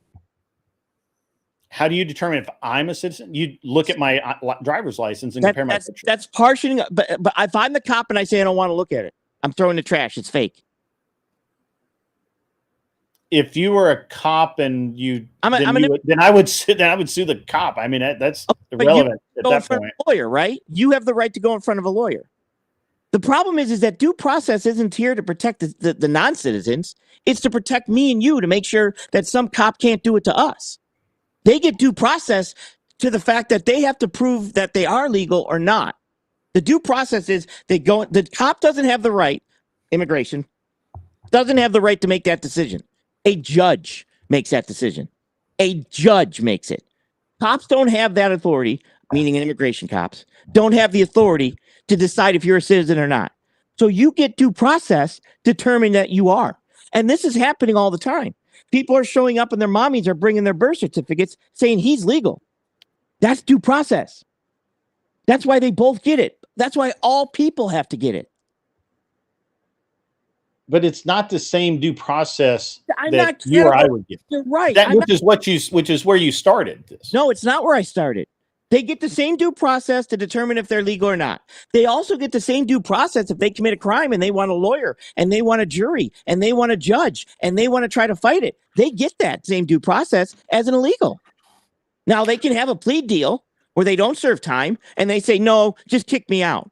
But so, what is your objection here? So I guess what I'm not understanding, because I guess I'm not understanding. You seem like you're saying, okay, they're not getting due process. No. Okay. He said, when I asked him, do you believe that they get due process? He said no, because they're not citizens. I'm proving that they do. And that may have been my misunderstanding. They don't get the same due. I specifically said they don't get the same due process as a citizen.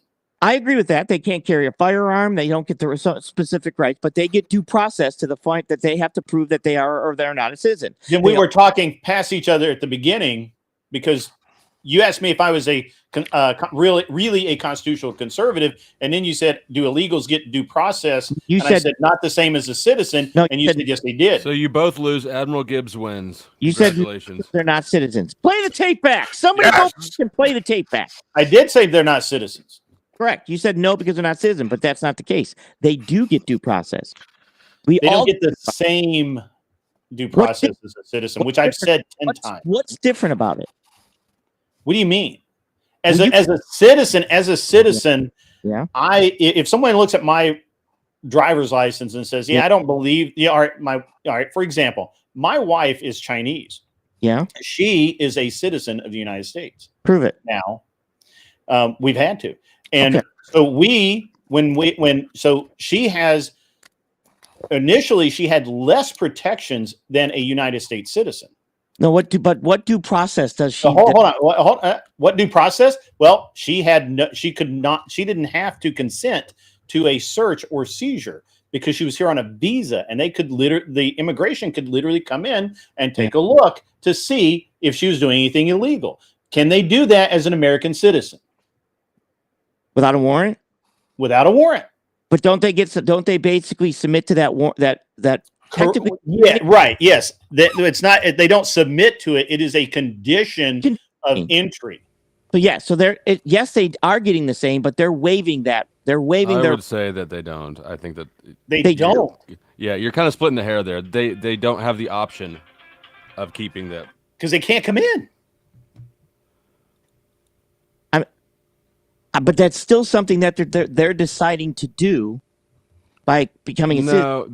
But they don't have the alternative choice. There's no way for them to say, no, I want to stand on my right to not be searched and seized. Sure they do. How? Yeah, they cannot come in the country. Right. Because it's like, listen, it's the same thing. Here's an example. You're trying to win this when you've lost this point. No, I'm trying to explain to you that they have waived that right. No, they don't have the right to waive. They don't have it to waive to begin with. Right. It's yes, not they theirs. do. If you don't have to become a citizen. You don't get to enter the country. Listen, I'm in business. If I write a contract and I say, hey, truck driver, you're going to waive the right to broker transparency.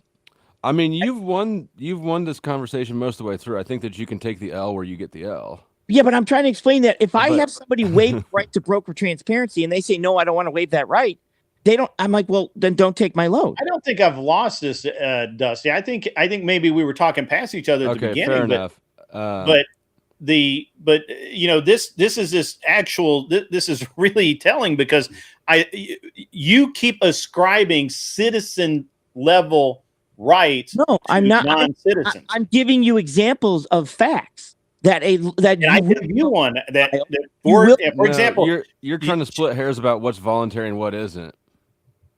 You can't like for example, when my wife was here on a student visa, she had no right to not to refuse search of her property. She had no right. She had no right to claim asylum. She could not claim asylum on a student visa. You can't waive something you don't have the right to in the first place. She never had an option of standing on the Third Amendment or the Fourth. If somebody jumps over the wall, they have 1 year to come in and claim asylum. She doesn't because she waived the right. Because she came in legally. It doesn't matter. It's not a waiver of the right. When you basically state if you want to be a citizen, these are the following conditions you're going to have to meet. But she didn't. She came in on a student visa, and they said, if you want this visa, these are the conditions. There's no agreeing or disagreeing. There's no pick and choose. It's not a la carte. Yes. You just can't come in without these. He decided not to do the same thing when I go to England. When I go to England, I agree to not carry a firearm. Right. You agreed to not carry a firearm. Correct. Right, but she didn't stand in her right. If she had decided not to come to the U.S., that would not have been upholding her right. She was never granted the right in the first place. She just doesn't get to enter legally. If there's an illegal in a house, living in a house, illegal. Oh, that's true. Maybe the confusion. Mr. is probably correct on this. Maybe the confusion is illegal entry is only a paid fine. It's misdemeanor, but asylum claims. Law USC 1158 is different. You can be deported without a trial. Correct, but Title 8 1158 general states that you can go over the wall, under the wall, through the wall, around the wall, and that's legal. What? As a pay, well, it's not legal. It's a fine. It's misdemeanor. No, it's legal. If you claim asylum, If you claim asylum. Oh yeah. If you claim asylum, but you have to then prove that you need asylum. Correct, and then you go to due process, where you go in front of a judge and they decide. Not due process. That's a vetting procedure. Which is due process. Due process is a vetting procedure. Yeah. Can I say something controversial real quick? Sure. Is it the N-word? Say the N-word. No, what if hypothetically I propose that the real way we could solve this is we just leave the asylum treaty. And then we don't have to worry about this as an issue of taking on any more asylees. Maybe that's a policy push. True. That we should make. That's Because we have a real problem right now with I think even you'll admit the asylum system is yes. not working. I want 1158 gone. I want 1158 general gone. I don't want to be able to go over the wall, under the wall, through the wall. Let me build a bridge with you then, all right? So I live in Texas. Border security is my bigger issue. Border security over the immigration. I've advocated that we need immigration reform many, many times. Before Trump got elected, I argued as a policy point on a couple of panels. I was like, hey, if I was to give you an amnesty date, we gave amnesty to everybody. This is to the left. Sorry, conservatives, y'all probably won't like this, right? I was like, let me give amnesty to everybody living here. And you give me the most secure border on both sides we've ever seen. I mean, I'm talking, we make North Korea look like they ain't got shit, right? Or however we do it, we can do it with satellites, whatever. And you have the most secure border. Then everybody has to come in legally after that on both sides. Well, nobody would make that deal before the election. And then I would say, let's get some immigration reform. We need to fix these things like the asylum system. We need to make it easier for people that want to come to work because we have worker shortages, all these things. And I got crucified by my compatriots on the right. I got crucified by the compatriots on the left. And now it's like, well, I got my border security, but immigration reform is needed. But now we also need deportations. I don't see real policy solutions. I agree with you in some respects. There's some due process not being followed, maybe the way that it potentially should be. However, at the same time, it's arguable that these people should be even getting these processes. Maybe on technicalities they're getting them, but it's okay, is this how it was really intended? Clearly, we know there's holes where they're taking advantage of the asylum system. If I jump the border and then I claim asylum, even though you saw me land and then that I'm from the house 3 miles down the road, but I'm still claiming asylum. Oh, I'm claiming asylum because I'm escaping the gang. Is that taking advantage? Yeah, I would absolutely argue it is. It's just I get what you're coming from in some regards. On the other side, I feel like that that's not a prescriptive policy. It's more of just a complaint. You know what I'm saying? Yes, I agree. I 100% agree. Building bridges. Well, that's what we do around here. You know what I'm saying? Well, that's why Building bridges. There you go. My question was, my monarchist in the chat is saying practicing law should be a felony. That's why we're practicing. So my question is, if somebody's illegal, listen. The problem with border security is you wear all that bling bling shit, and you wonder why you people try to rob you. Listen, I don't. That's funny. That's funny.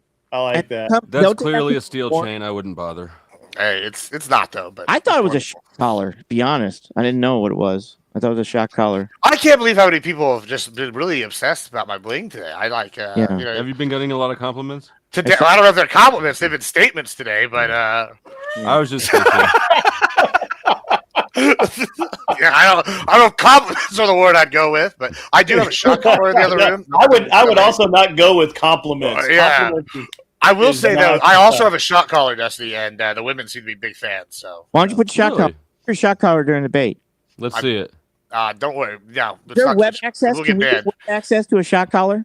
I think we should all have to wear shock collars and have each other. That would be hilarious. I bet we could do something And like super that. chatters can hit the shock. Yeah. Oh, that would be great. That's a good idea, actually. I'd vote for that. Actually, Grid, you would not be allowed to be in the audience. Fuck no. Just listen. Hell yeah, baby. Be honest with you, if you super chat me $1,000, I'll boot anybody you want, bro. Fuck Oh, Rob. did you see that earlier? Fuck him. If you just give me $1,000 and I'll boot Rob Knorr. I'll literally.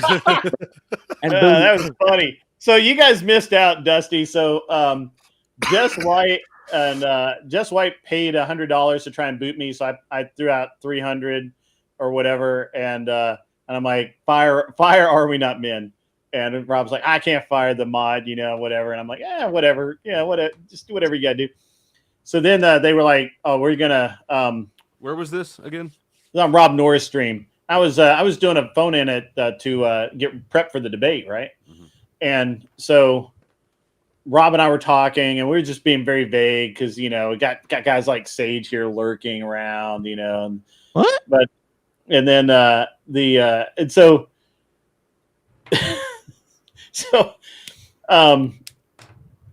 they patch up enough to like boot me again, right? And I'm like, I was like, man, for whatever reason, YouTube won't let me send more than $500. And I'm like, so I got the Cash App out, and I'm like, Rob, I will give you a cool G right now to give Are We Not Men the week off. Just tell them to get the fuck out. Bro, hold on. First of all, let's talk about that.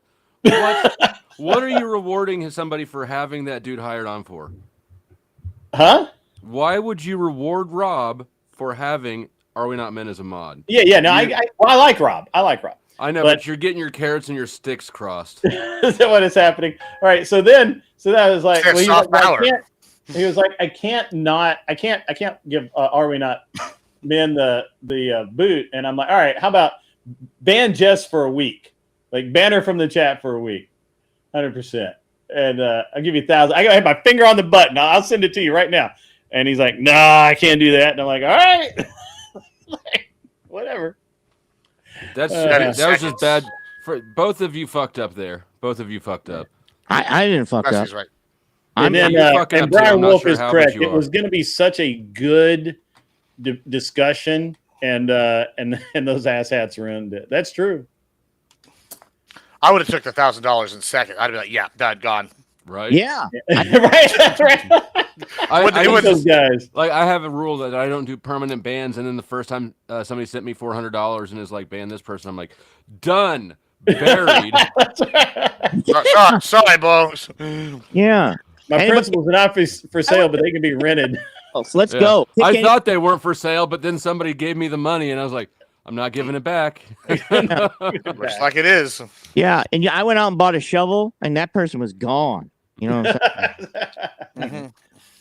$1,000, and Rob's like, I can't pay anybody. I don't even know how. Shut up. Get off the internet. It's like, yeah, and I'm good for it. Like, I mean, I actually, my super chat budget's on the is high right now because I haven't been super chatting on whatever anything. I used to do it. Yeah, I know. I'll ban Jess, no problem.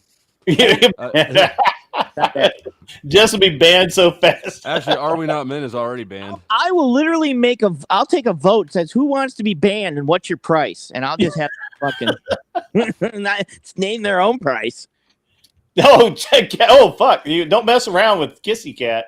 Kissy Cat's. Oh, I can pay for permabans. Yeah. This is interesting news. Yeah, show up at my channel. Kissy Cat. The answer is no. I don't sell permabans. However, I'll ban them for life. History shows that I actually do sell them. I just. What is wrong with you? Just be honest. Yes, price. Well, yes, permaban. I don't put down flat. I can't do a flat policy like this. The next thing you know, somebody's going to give me exactly the amount I asked for to ban somebody I don't want to ban, right? Yeah. So. Everybody's got their price, bro. That is, I mean, everybody's got their price, right? But not everybody's the same price. And Flow State's written right on his forehead. Like the first time that I started, the very first day I did bounties at all on my channel, the very first one that came in was to drop me for 20 minutes. Like, shit, I didn't even think about that. So I just dropped. That's awesome. Panel. I know. So these are I'm very aware that people will find the ways to purchase something that you don't actually want to sell if you give them that toehold. Yeah. Oh, surprise! There's nothing I don't want to sell. So you're all objects, boys. Not everything's worth the same price, though. You can still buy me off my panel. I just cost twice as much. Yeah. You know, it's funny because I'm just here to tie you up so my partner studies. So just go ahead. I got a buck right there. Ban me for $1. Somebody's already telling you to toss me. Save $1. Wow. I would have thought you'd have been worth at least 20. Well, I can work it up. I can become such a pain in the ass that people be like, just get him out of here. Just get him out of here. I can see that. So we're going to go to Wix again this evening. We're going to do that kind of stuff. I got to figure out how to get there. You need his Discord? No, I've got his Discord. Is that Noel? Oh, no. So you just join. You'll just I shoot the straws. It's an ADHD thing for sure. But yeah, you just join any voice channel and then he'll move you in. But usually the backstage is the one most people join. Okay. Yeah. Oxycat and then he just moved you into the super secret e-girl thought room. Well, we're not in mine. We're in Wix. Oh, okay. Yeah, and mine to ban Anson. I keep needing to make new secret e-girl thought rooms because these fuckers somehow get permissions on the Sloshcast nights. Yeah. Yeah, because you're sloshed. It's not me. It's the people. So I'll make it where only 3 people have perms, right? And then I'll have one of those people in there, and I'll be doing something else for a split second. They're like, "Oh, so and so's in the waiting room. I'll just give them perms so they can just rejoin." I'm like, betrayed by my own people. Yeah, it was funny though. I had a good time. I don't know. Anyway, I'm gonna get out of here. I've gotta go get ready for this debate with and read. I got a bunch of shit to read, which I don't. I'm not looking forward to. Plus, I got to answer some phone calls and. You already admitted it during yours. Even all your friends that were on basically said that you're gonna lose this one. So I don't understand. I don't know if you've heard of Papagiris, but I've never once lost a debate ever in my life. I literally nobody thinks I'm gonna lose, so that's awesome. Well, 50 cents to ban Sage. That's insulting. That's insulting. That's insulting. I wouldn't take that. Take it. Never lucky rubber ducky. I'll be back in it's like an hour and a half. We gotta be back. Right? Or an hour, right? Because it's 6:00 Pacific or Eastern time, and it's 5:30 there. So, basically I'm gonna go take a piss, minutes. Read this shit, and jump on their stream. So you guys might as well not even fucking go anywhere. So, just hang out 30 minutes or something. Yeah, maybe I'll just let Flow State entertain you for a few minutes. I got you guys. D-Gen hour at Grids. Yeah, I'm gonna go take a leak, and I gotta call these guys back. We're gonna get freaky while he's gone. I'm not buying a trucking company though. Although I almost bought a truck driving school in Nebraska. I was going to put flow state in as we my. can talk about the appropriate amount of white to ice cut ratio. I think that's a good conversation. We can What? You know. Don't worry about it. It's not important. Yeah, it'll be all right. Go make a puddle. We'll spin a puddle.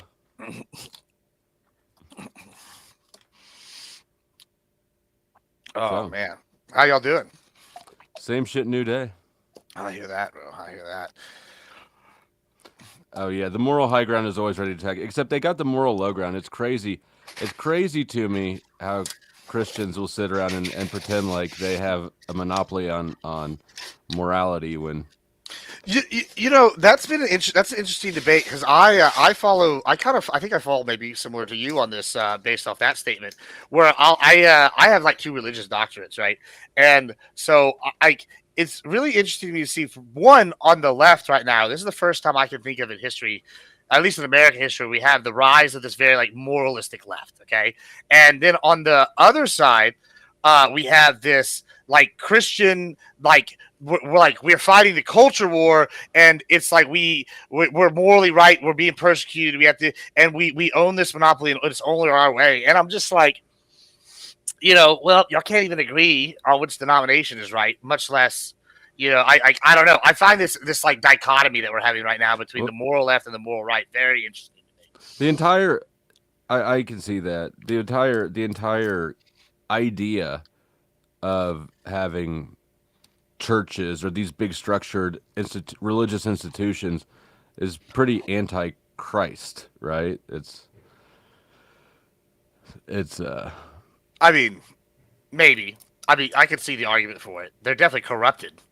They're definitely corrupted, and if you look at actually Jesus' life in the Gospels, it's not what he stood for at all. He stood for the opposite, right? That's the Pharisees. Those the institutions that killed him, and so now you've got people who align with an institution, claiming that they have a moral monopoly because of their institutional affiliation, but having no idea what it is that they're supposedly following is crazy. Well, what also is crazy, like I think that this really is another like kind of interesting like comparison between like the moralist left and the moralist right, right, is that you just mentioned there is they don't really understand what they're following, right? Like I'll go talk to, so like I grew up like Church of Christ and Southern Baptist, right? And then, you know, I went to school and I got my like just stuff in like for like my ministry would be in like I'd be a Southern Baptist preacher if I was going to be one, right?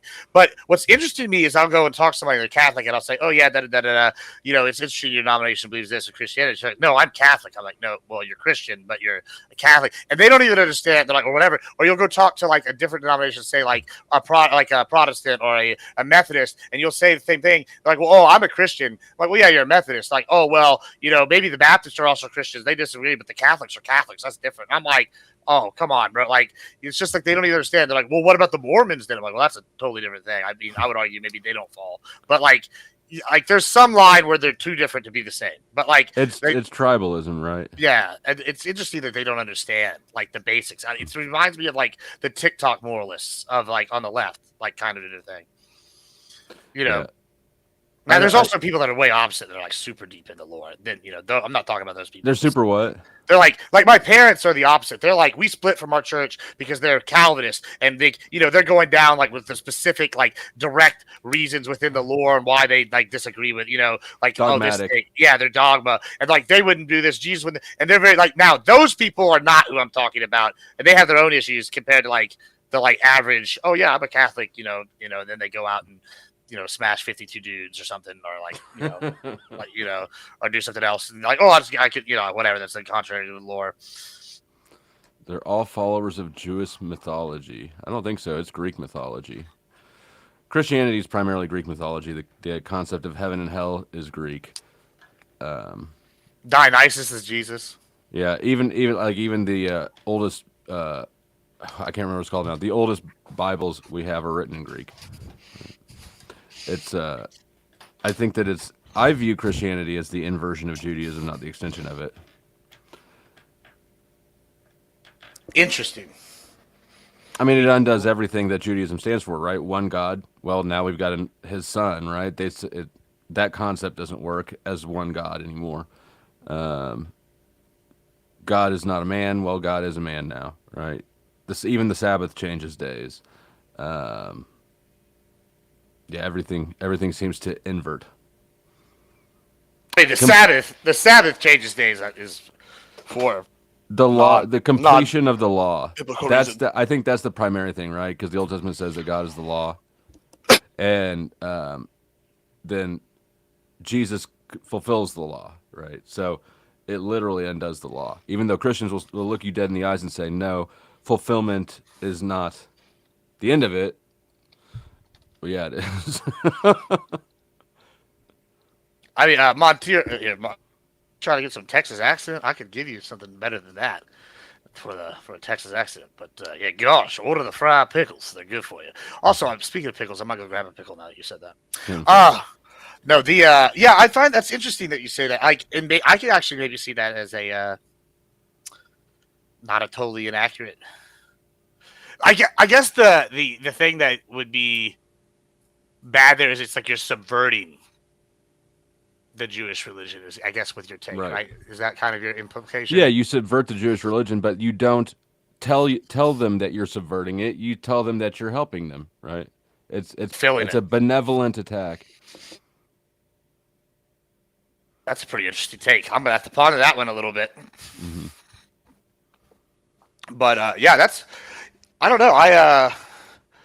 I find a lot of these, and then the one I have one of the bigger issues with that people seem to go to in the ortho bro circles is orthodoxy, right? And I feel like they have even bigger issues than the Catholics in some regard, in regards to with the iconography and issue takes and whatnot. And I'm like, Yeah, I don't know. It's hard for me to, because I don't, in my real life, I think I knew one Orthodox person ever in my life before coming to the internet, and now they're kind of everywhere. But I'm under the impression that a lot of ortho bros who claim orthodoxy actually have no idea what it's about, and are not really representative of it. It's their way of saying I'm in the Andrew Wilson tribe, right? Yeah, I'm new to all that. All these people. Oh, y'all are new to me. There's the drama, huh? Or the DJ. Yeah, we get the two guys that are talking about pro-drug toys, and then we talk about Jesus. Oh, now Grid's back. Now it's going to devolve into talk about buttholes and... That is pretty funny. I would say, based off what they were saying, this should be the most DJ at Grid's channel ever got. And then we're over here debating, or not even debating, really just discussing theology, and morality. I was actually going to send you guys. So I made a bad assumption because I forgot it was East Coast and not West Coast. So I was like, I've got an hour. I'm going to send them over to Church of the Eternal Logos. But 20 no. minutes. What's that? Mr. Hold on, Mr. 20 minutes. Is my new books. Well, show us your new books. That's what it is. Chloroform. Oh, man. Wow. Kissy cat. Chloroform is the superior essential oil. You got to watch out for that girl. That one's crazy. Listen, that sounds like wifey Watch the material. wallet. Right there. That's wifey material right there. Look at this chloroform yet? You know they're not leaving your ass. We call that dedication where I'm from. What do you think about that goalpost shift? Yeah, I mean, that's why I did the build a bridge thing, because he's arguing semantics, and you fucking get to the real nut of the issue, and they don't have an argument for that. Yeah. Also, there's a lot of goalpost shifting. I expect a lot of goalpost shifting to Epstein today. I feel like it's just going to keep coming back to Epstein. Which is why I asked you, but I saw that they put the Epstein thing on there. I was like, all right, we're getting someone else that don't give a shit about this. So this is what Mr. wanted me to get. Have you heard of the ancient art of animancy? No. Why would a man want to be a Nancy? It is a treatise on the reading of the folds and wrinkles of the anus. It's like palm reading for your butthole. No, this is a real thing. This is a real thing. Huh. It's translated from hold on a second. It was translated from a Russian? No, Chinese in 1945. But apparently this shit came up independently, like all over the world too. Like What, the treaties on the buttholes? Apparently the adamancy thing. I'm like doing a little quick little looky loo here, and they have examples in like independent countries like Japan, Korea. I don't even know what this other word is. The Ryukyu Islands, Slavic. Gotta kill that shit with fire. Yeah, and it all rose independently. They are saying, like in these areas, people started reading the fortunes via buttholes independently. I guess this shit came out. I guess if Grid doesn't want to know, know I do not want to know. I have no interest in anomancy or whatever the fuck that was. My people perish for lack of knowledge. I mean, I feel like in 2025, animancy's back, bro. I mean, eating ass. Now they're just doing it with fucking the tongue instead of the finger to find out. Yeah, I mean, this is better than eating it like groceries, right? I mean, is it? I think so. I might have to disagree with you. I think I might prefer eating like groceries this compared just to like. involves your eyeballs. That involves your mouth. That's a whole different world. Listen, if you're already going down, then you might as well just do the whole thing. But anyways, right. I need as long as you're down there. Yeah, that's actually not advisable. Oh, as much as that sounds like it might be good advice, it's not good advice. Yeah, sensuous redneck word of the day. Just because you're eating pussy doesn't mean you got to eat ass. No, I mean no. Who just because? Yeah. What if I want to? When did that ever become a thing? I mean.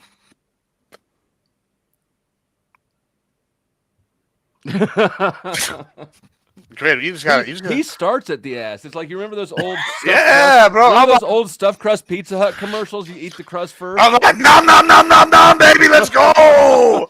We're gonna eat that shit like an apple. Don't threaten me with a good time. All this shit out. Then once you really get fancy with it, you start giving them the food before you take them out to eat at the restaurant. You want to taste later, all right?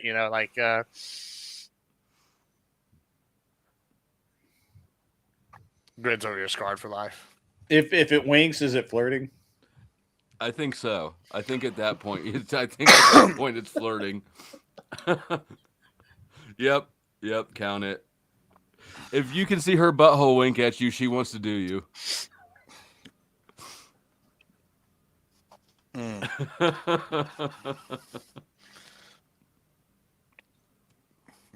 It's like an invitation, bro.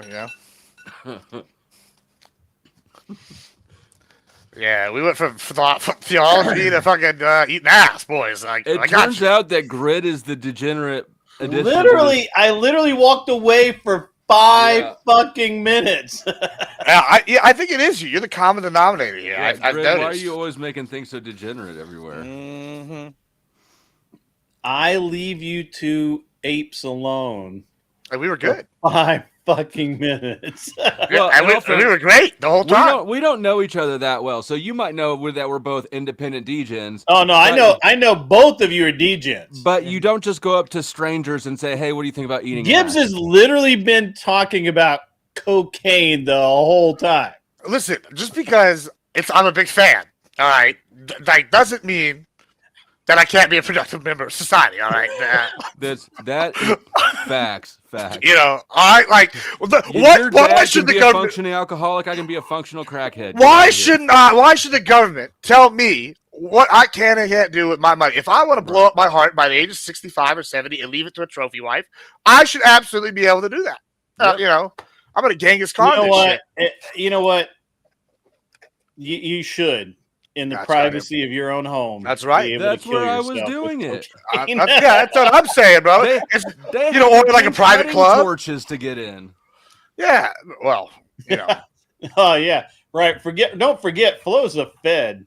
Chadwick McChatterson always telling the pigs all their crimes. Listen, all of these things that I'm talking about are alleged. He's writing all this shit down, right? It's fine. It's fine. It's fine. It won't be the first time. Recorded. But yeah, it's all on the internet, bro. Yeah. This is my worry face. I'll just pretend this is all a character at that point. Be like, no, I don't speak English. No, it's just my internet personality. I'm in character. My name is Hibbs, hosting Hibbs. Mi padre donde en Durango. It's no sé. Grid starts trying to talk like his wife, acting like he's Chinese too. I can't talk. I can do. Do you ever do that? Or do you ever do that? Amigo. I can't. I can do a passable amigo. I can't do. I can't do a Chinese guy. You can't do it. Somebody clip that for me, please. Yeah, I can't. You can only do a white guy, huh? I can't do any guys. No guys. There's no guy. You're welcome, Jess. Jess wouldn't know what to do with it. Make a stupid ass AI song about it. Here's the first 5-minute AI song we could whip out. Did you hear the new AI song about me? Don't worry, I'll get you a link to it. I think I heard some of it. I heard. So I saw you go. I saw you go up on when I was messing around yesterday. I saw you go up on panel with Jess, and they kicked you out and played a song about "Are We Not Men?" It was the gayest thing I've ever heard. I don't know what they played because I was restreaming. I got paid $50 to be there, and so you got paid $50 to be there. Yeah, that's a fucking win. Right. Well, I mean, yeah. And so when he started playing that song, I just muted it because I'm not letting them have like songs that they can copyright strike on my shit later. They would too. Yeah, they would. I have a whole theory that I'm going to express to you later about why certain channels have been getting fucked in the algorithm lately. Who's been getting fucked? Well, so like myself, Glenn, and a couple others have had a noticeable decrease in visibility for a while now. It's getting, it just seems weird. And I was listening to Andrew talk the other day about how he just got tired of getting his streams reported. And even if they don't show up as being reported, it pushes you down in the algorithm, right? So even if some, like, just say you get Flo, you get your nuts in a ringer and you just don't like something I said and you report me for whatever. It never shows up, but the algorithm hits it, right? And it's just you and maybe two other people. It's not a mass reporting or anything. But it pushes the algorithm down. And I didn't actually realize that's how that worked until just recently. Does that? You know what else does that? This is on Twitch and Twitter. I'm not sure if it does on YouTube, but I wouldn't be surprised. I actually don't even know if this is a feature on YouTube. I'm assuming it is. But if you block someone on Twitter or on Twitch, then it demotes them overall in other channels and shit, so that like it doesn't recommend them, it doesn't pop them up and stuff as much. And people that are associated with you. So say like you know how like Twitch has like, oh, people who watch this channel will watch whatever. So someone like I block, say like Bob, then it won't recommend him to people that watch my channel no more, even if we do the same kind of content. And so it also does that with Twitter. That's why. So like you see like, I don't know, somebody blocks somebody on there, like Counterpunch tried blocking me, right? And then like, you know, you'll get 10 people like well, suddenly people won't even know who you are because you won't be popping up in the feed. Now I haven't had that issue, but you know, it does happen. That's interesting. But all right, I'm gonna move out of here and then change. Yeah, you got to jump in to Wix. Yeah, and we'll go jump in Wix here now. I guess I'll see you in a couple minutes here. Good. Let's go get my whooping. Salute. Let's get it, man. Nice talking to you. Be good. Don't do anything I wouldn't do. That means everything's on the table. All right. Well, I'll leave you be.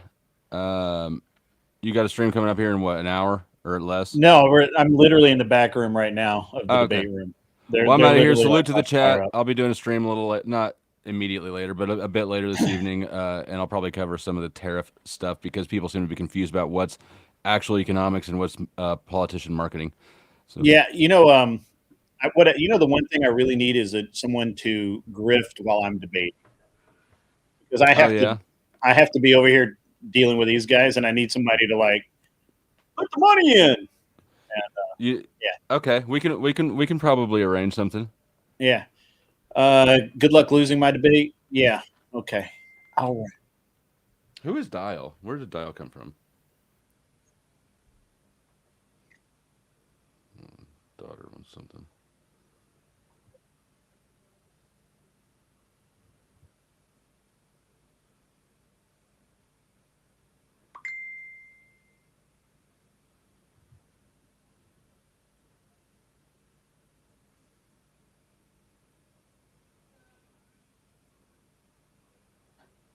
Grift, guys, grift. Give Grid some money, or else he's gonna shut this shit off.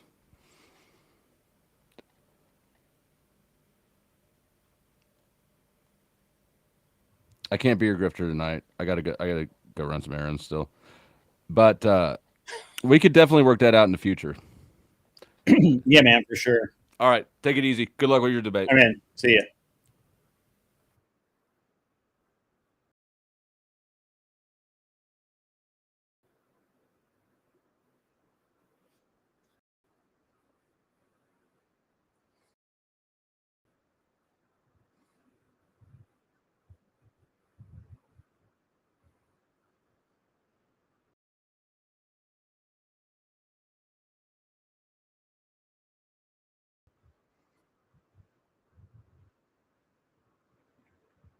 A small word. Brief as in 15, 20 minutes? Brief as in if you are over a minute, you've done it wrong. Okay. Right. I'll ask you to land your plane, Amelia Earhart. Okay. So we'll get into it. In there.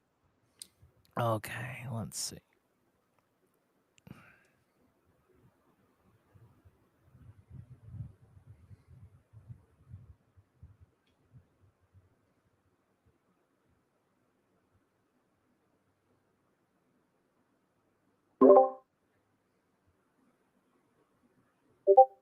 How you doing, Gibbs? Are you there yet? No. Oh, I'm here. I'm here.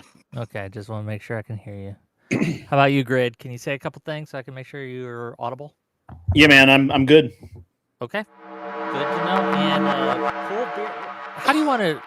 Do you want me to call you cold? Call you beer? Call you something else? Call you confess? My name's Will. You can just call me Will. Okay, Will works. I'll try to remember that. Will. And then we got Sage. Anything works if you can't remember it.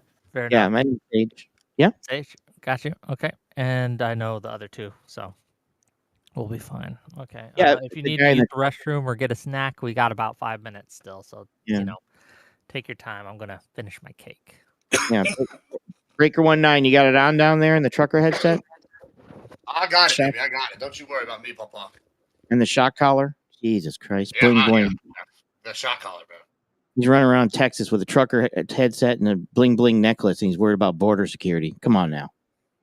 Listen, I don't have no problem with the border security with me personally. I do all right.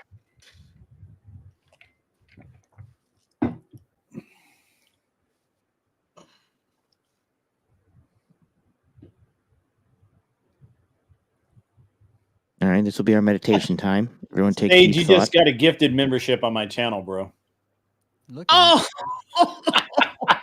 Oh, against everybody in your chat. That's awesome. They were paying 50. They gifted like 10. You got one. I'm gonna show up all time. I'm gonna show up all time now just to be like, hey, look at the lefty in green. Thanks, man. Tell whoever gifted it. Do you guys know each other? No. Who's that? He was just haunting my show earlier today, and I jumped in. He thought I was somebody else, right? So I jumped in. He found out it wasn't. Stage that debates. So yeah, I stormed the channel, went in, debated him on other topics, whooped him, and then said, "All right, might as well go over to Wick now." Because you would be good in sales. I tell you. I didn't. You must be good because you're in a prison cell. What's up with that? Well, I got sent to Gitmo for my tribunal for basically having freedom of speech is no longer good in this country. You can ask Trump about that, especially if you're with the media. You're out of here. So that's where I get sent. I'm waiting for my tribunal and probably my hanging. Kind of weird. Hillary Clinton's next door, but she's I'm sleeping. already hung, but that's me. So. Hey, there we go. Yay. Well, on that note, debate over. And good job, gang. See you guys next week. That will be fun. Hey, what's up, EOD? You need to jump in the Discord at some point. I need to chat with you.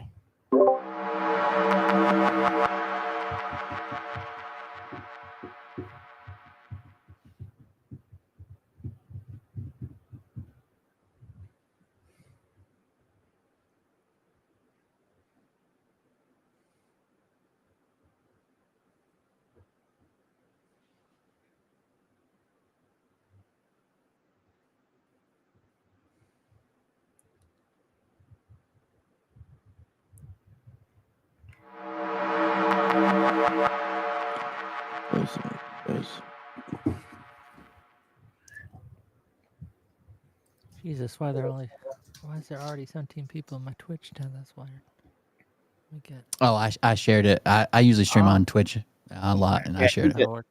He's a Twitch I person. just hadn't even started yet.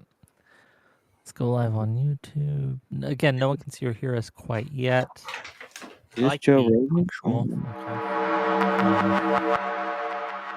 Oh, if while you're talking, if you feel like you can't get a word in edgewise, if you feel like you're being talked over, DM me, raise your hand, get my attention somehow, and I'll make sure. So if I just say, hey, he's talking over the top of me, and this is kind of getting ridiculous. Something like that. Will that work? No. You could, right? Let's see how it works, though. If it's too chaotic, I could just mute you, right? Server mute you. So why you server again? It's possible. Okay. Yeah. With that, let's start this shit show. You guys ready? Yeah. Okay, let's do it. Okay. Ladies and gentlemen, boys and girls, welcome to yet another episode of WIC TV. It's a cross-ideological space where we come together to talk about issues both political and cultural, from the silly to the serious. And today we've got a show for you, boys and girls, okay? We are going to be talking about Russiagate. Recently, Tulsi Gabbard released a statement and a report claiming that Obama committed, if not crimes, serious breaches of conduct to try to stymie the Trump administration by perpetuating, quote unquote, the Russia hoax. Now, some have said that this is simply a distraction, that this is simply to distract from Trump's mishandling of the Epstein files and their failure to release that. Is it an actual issue we need to be watching out for, or is it just a distraction, or is it both? We're going to find out tonight. We got some great guests to talk about it, some returning champions, some new faces, and I will give the mic to them. And first, we're going to hand it over to Mr. Admiral Gibbs. Admiral Gibbs, tell people who you are, why they should listen to you, and what are your thoughts? Go ahead. Hi, my name is Admiral Gibbs. I'm a rancher and in business owner down here in Texas. And so on this issue, I watched Gutfield earlier this week, and I think he really summed up my kind of feeling on this. And it's once again the Dems not giving the American people the credit that they can use their brains, right? They just think it's a distraction. They can't fathom the concept that we will be able to handle two things at once. I just hosted a panel last week of only Republicans or Trump voters, and every one of them was very informed and upset and was discussing the Epstein issue in quite a bit of detail. And at the same time, we're also very mad about things like being lied to about Biden's mental health. This clearly is a scandal that Obama is involved in. Many other things. I'm sure we're going to get into it. And it's just more dishonest dim tactics to even try to bring up Epstein along with this, because they just think we can't hold two things at once. Okay, well, thank you for being here. We will get into it. And let's see what else other people got. First-time guests on my channel, Will or Cold Beer Confessional. Tell people who you are, why we should listen to you, and what are your thoughts on the topic at hand. Go ahead. Yeah, I'm Will under the Cold Beer Confessional, and I stream on Twitch and YouTube. But I can't get away from this as a look over here, not over there. It all the way down to Tulsi Gabbard conflating statements to make it seem like it's more nefarious than what it is. In fact, even the CIA said it was good data even 2 weeks ago. So I don't think there's anything here other than a distraction from the Epstein list that everybody seems to be upset about. We'll get into it as we go. Thank you for being here. Next up, we have Grid Motorsports, an unreasonable man. Go ahead. Tell people who you are. What are your thoughts? And we'll get into it. Yeah, sure. Thanks for having me, Wick. Again, I've been on a couple of times. It's always a good time. So I think while I may not be quite as bombastic as my cohort there, I do believe that comparing Tulsi Gabbard, who's head of the DNI, who would know about these secret things and the information coming out to Epstein and any rumored list or whatever is kind of irrelevant. I don't really care anymore, to be honest with you. I think it's a divisive point to attempt to sow various various points that I don't even care about anymore. I'm kind of over the whole thing. We'll get more into that later. As far as the Tulsi Gabbard allegations, I think there's probably something there. We do know we have a lot of information and she obviously has more information than anyone. And we'll get into that. It's going to be a good time. I represent the angry, gun-toting, meat-eating fucking people over on my channel, which is An Unreasonable Man. And if you're into that kind of thing, if you're into having a good time and a good discussion, come on over and check me out. Okay, well, thank you for being here. We'll get into it as we go. Last, but certainly not least, also first time on my channel, hopefully not last, we have the Sage Outcast. Sage, take it away. Hey, how's it going? Yep, I'm Sage Outcast X on YouTube. I do a show Monday through Friday, do a call-in show where I debate people and kind of play video games and do stuff like that, talk news and topics. I'm with Cold Beer in regards to it is 100% distraction. Currently, I'm in Gitmo where I have found the Epstein files, and I'm going to cover myself in them right now. And basically just poof, watch me disappear. So that's basically all we need to do is put the Epstein files over everything and everything disappears. That being said, let's rock and roll. Okay, well, hopefully you won't be disappearing during the show too much. We want to have you. We want to have your takes. I guess the first question I have to ask is, did Obama do anything wrong, in your guys' opinion, when it comes to the Russia stuff? It's an open discussion, so feel free. I don't think he did anything wrong at all. Like he asked for this. He asked for this to be done. He wanted research. He wanted all available sources, all the human, SIGINT, everything, and he wanted it done before he left office. That was his request. I agree with Will. This is something that Russia's been doing since a long time. Everything from Operation Infection to using active measures to basically disinformation into it so that it's a war. It's an informational war. And Obama wanted it looked into. He wanted to know how much this new social media could be pushed. And like Will said, he wanted it done and out there before he left office. Okay, what about the other side? What, if anything, do you feel that Obama did wrong here? I mean, I think the biggest thing he did was, not the biggest. One of the major things that he did was he denied having knowledge of the fake dossier when he was presented with it in when he was presented with it in, I believe, 2017 or maybe earlier, and he claimed he got it later. And I think that's, if you're lying about one thing, you're going to lie about something else. Tulsi Gabbard, let's just be honest here, right? Tulsi Gabbard has an axe to grind with the Democratic Party during that period of time. She was certainly being groomed for some sort of cabinet position or something like that. And when she didn't get it and saw the true workings of the Democrat mechanism at the top, she left the party and lost all taste for that. And Whether or not we can, that how much that plays into this, I don't know, right? Like whether she's just. You just said that if you lie about one thing, you lie about everything. Well, Tulsi Gabbard, was there nuclear? Yes, you did. You said if you lie about one thing, If you're likely to lie about other things. So my question to you is: did Tulsi Gabbard lie? Did I say about the nuclear likely to lie weapons about that everything? Yes, you said that.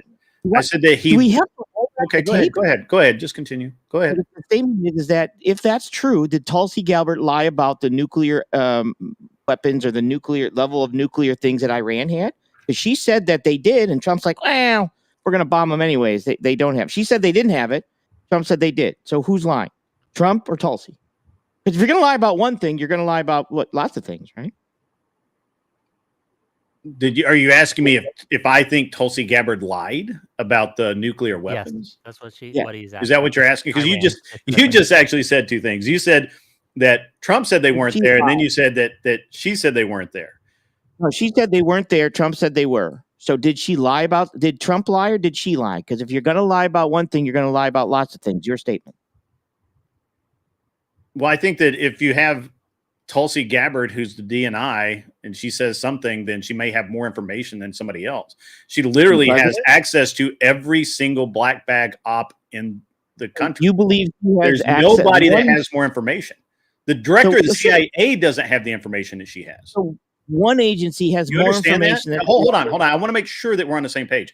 You do understand that she has more information about black bag ops than anyone in the country. She might have there, but if that's the case, then why do we need every other agency? Because every other has a different different job. That's a stupid point. No, so the president has access to all of the agency. She has access to her agency. No. So if she said not how it works. That's not how that works. Let's go one at a time. Finish up Grid, and then we'll go back to Sage here. Go ahead, Grid. The director of national intelligence has all of the intelligence, all of it. That's CIA, DSA, all of the letter agencies. She has all of that goes to her office. Do you not understand how that works? Is the president also? Sir, I've really got to have you stop and acknowledge that is how it works. I'm not sure that how it works. I can look it well, up. then but we can't. Then just I don't know that I can. I don't know that you can have an intelligent conversation on this because you don't know how it works. That's not the point that I asked you. The point we started with. Point. She might have information that Trump doesn't have. You literally said, "Well, Trump says, man, maybe they don't have it. Maybe they do. We're going to bomb them anyway."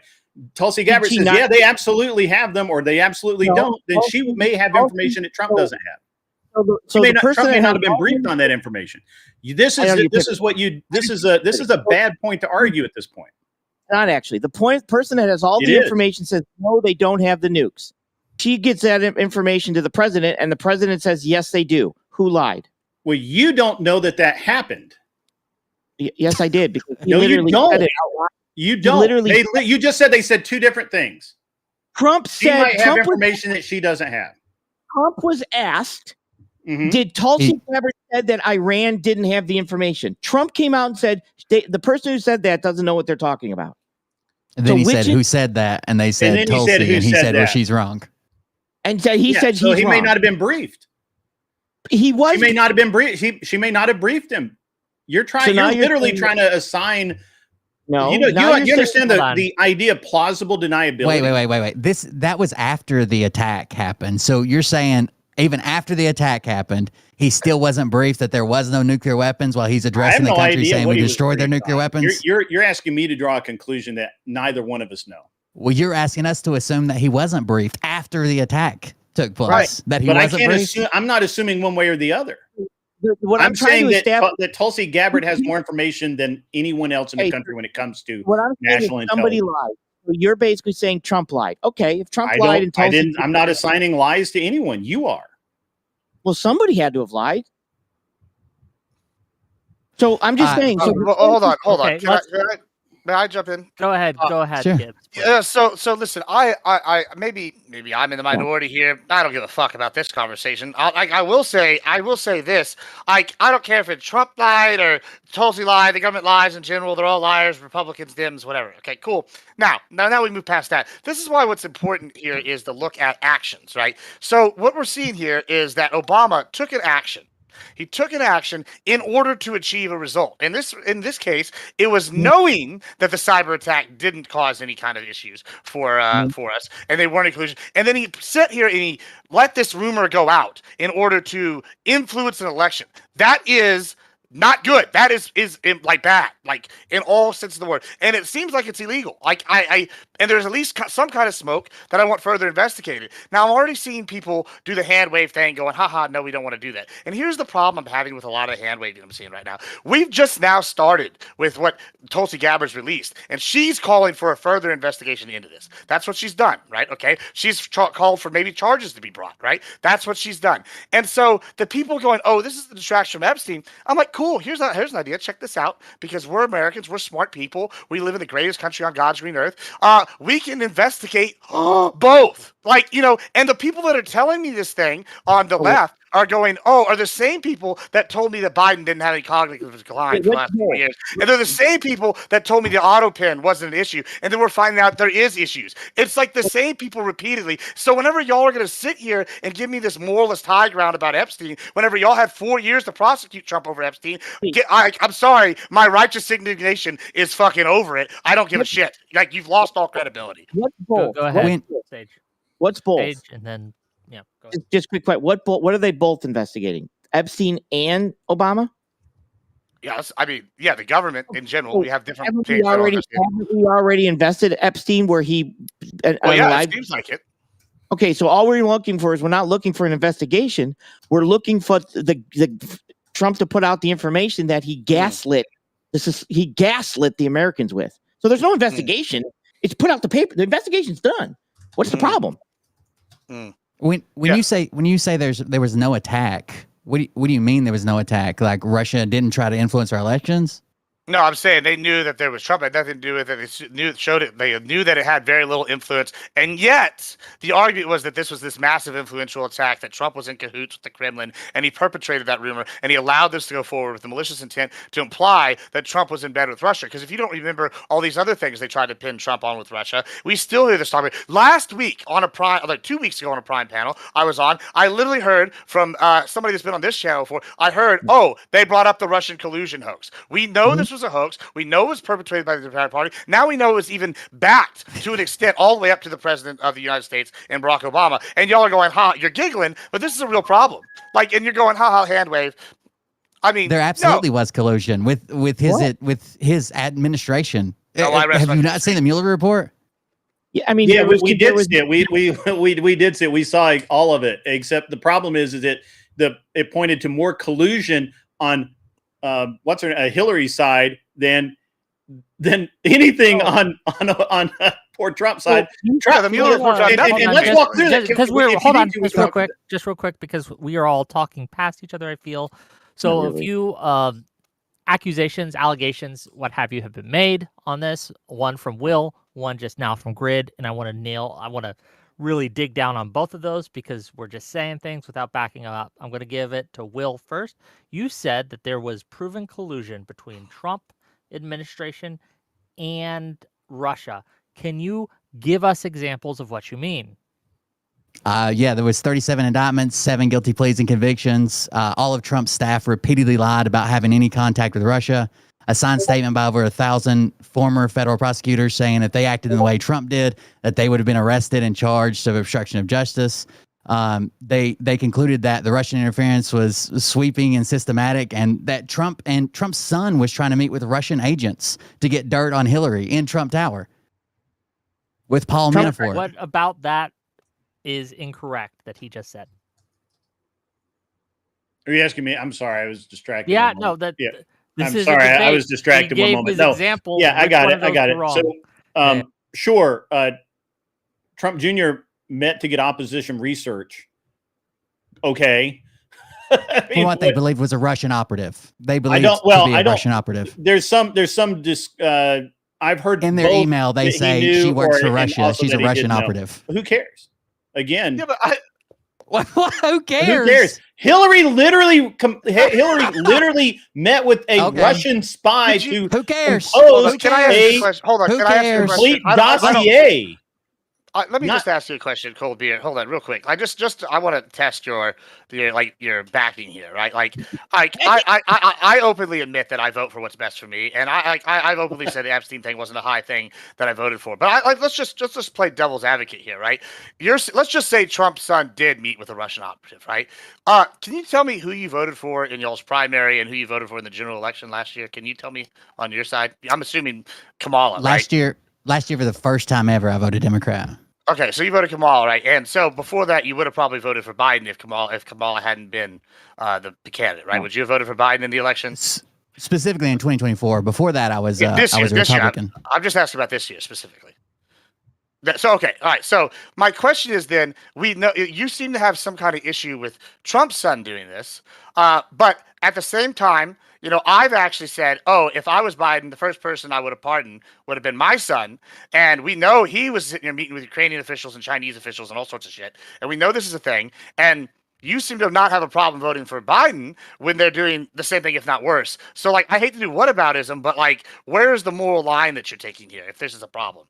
Because it seems like one was a lot less of a thing. They're looking for information. This guy's actually benefiting from we had a bit of an internet hiccup there. I don't know what happened. It unfortunately happens, but we're back. We're good. We're streaming again.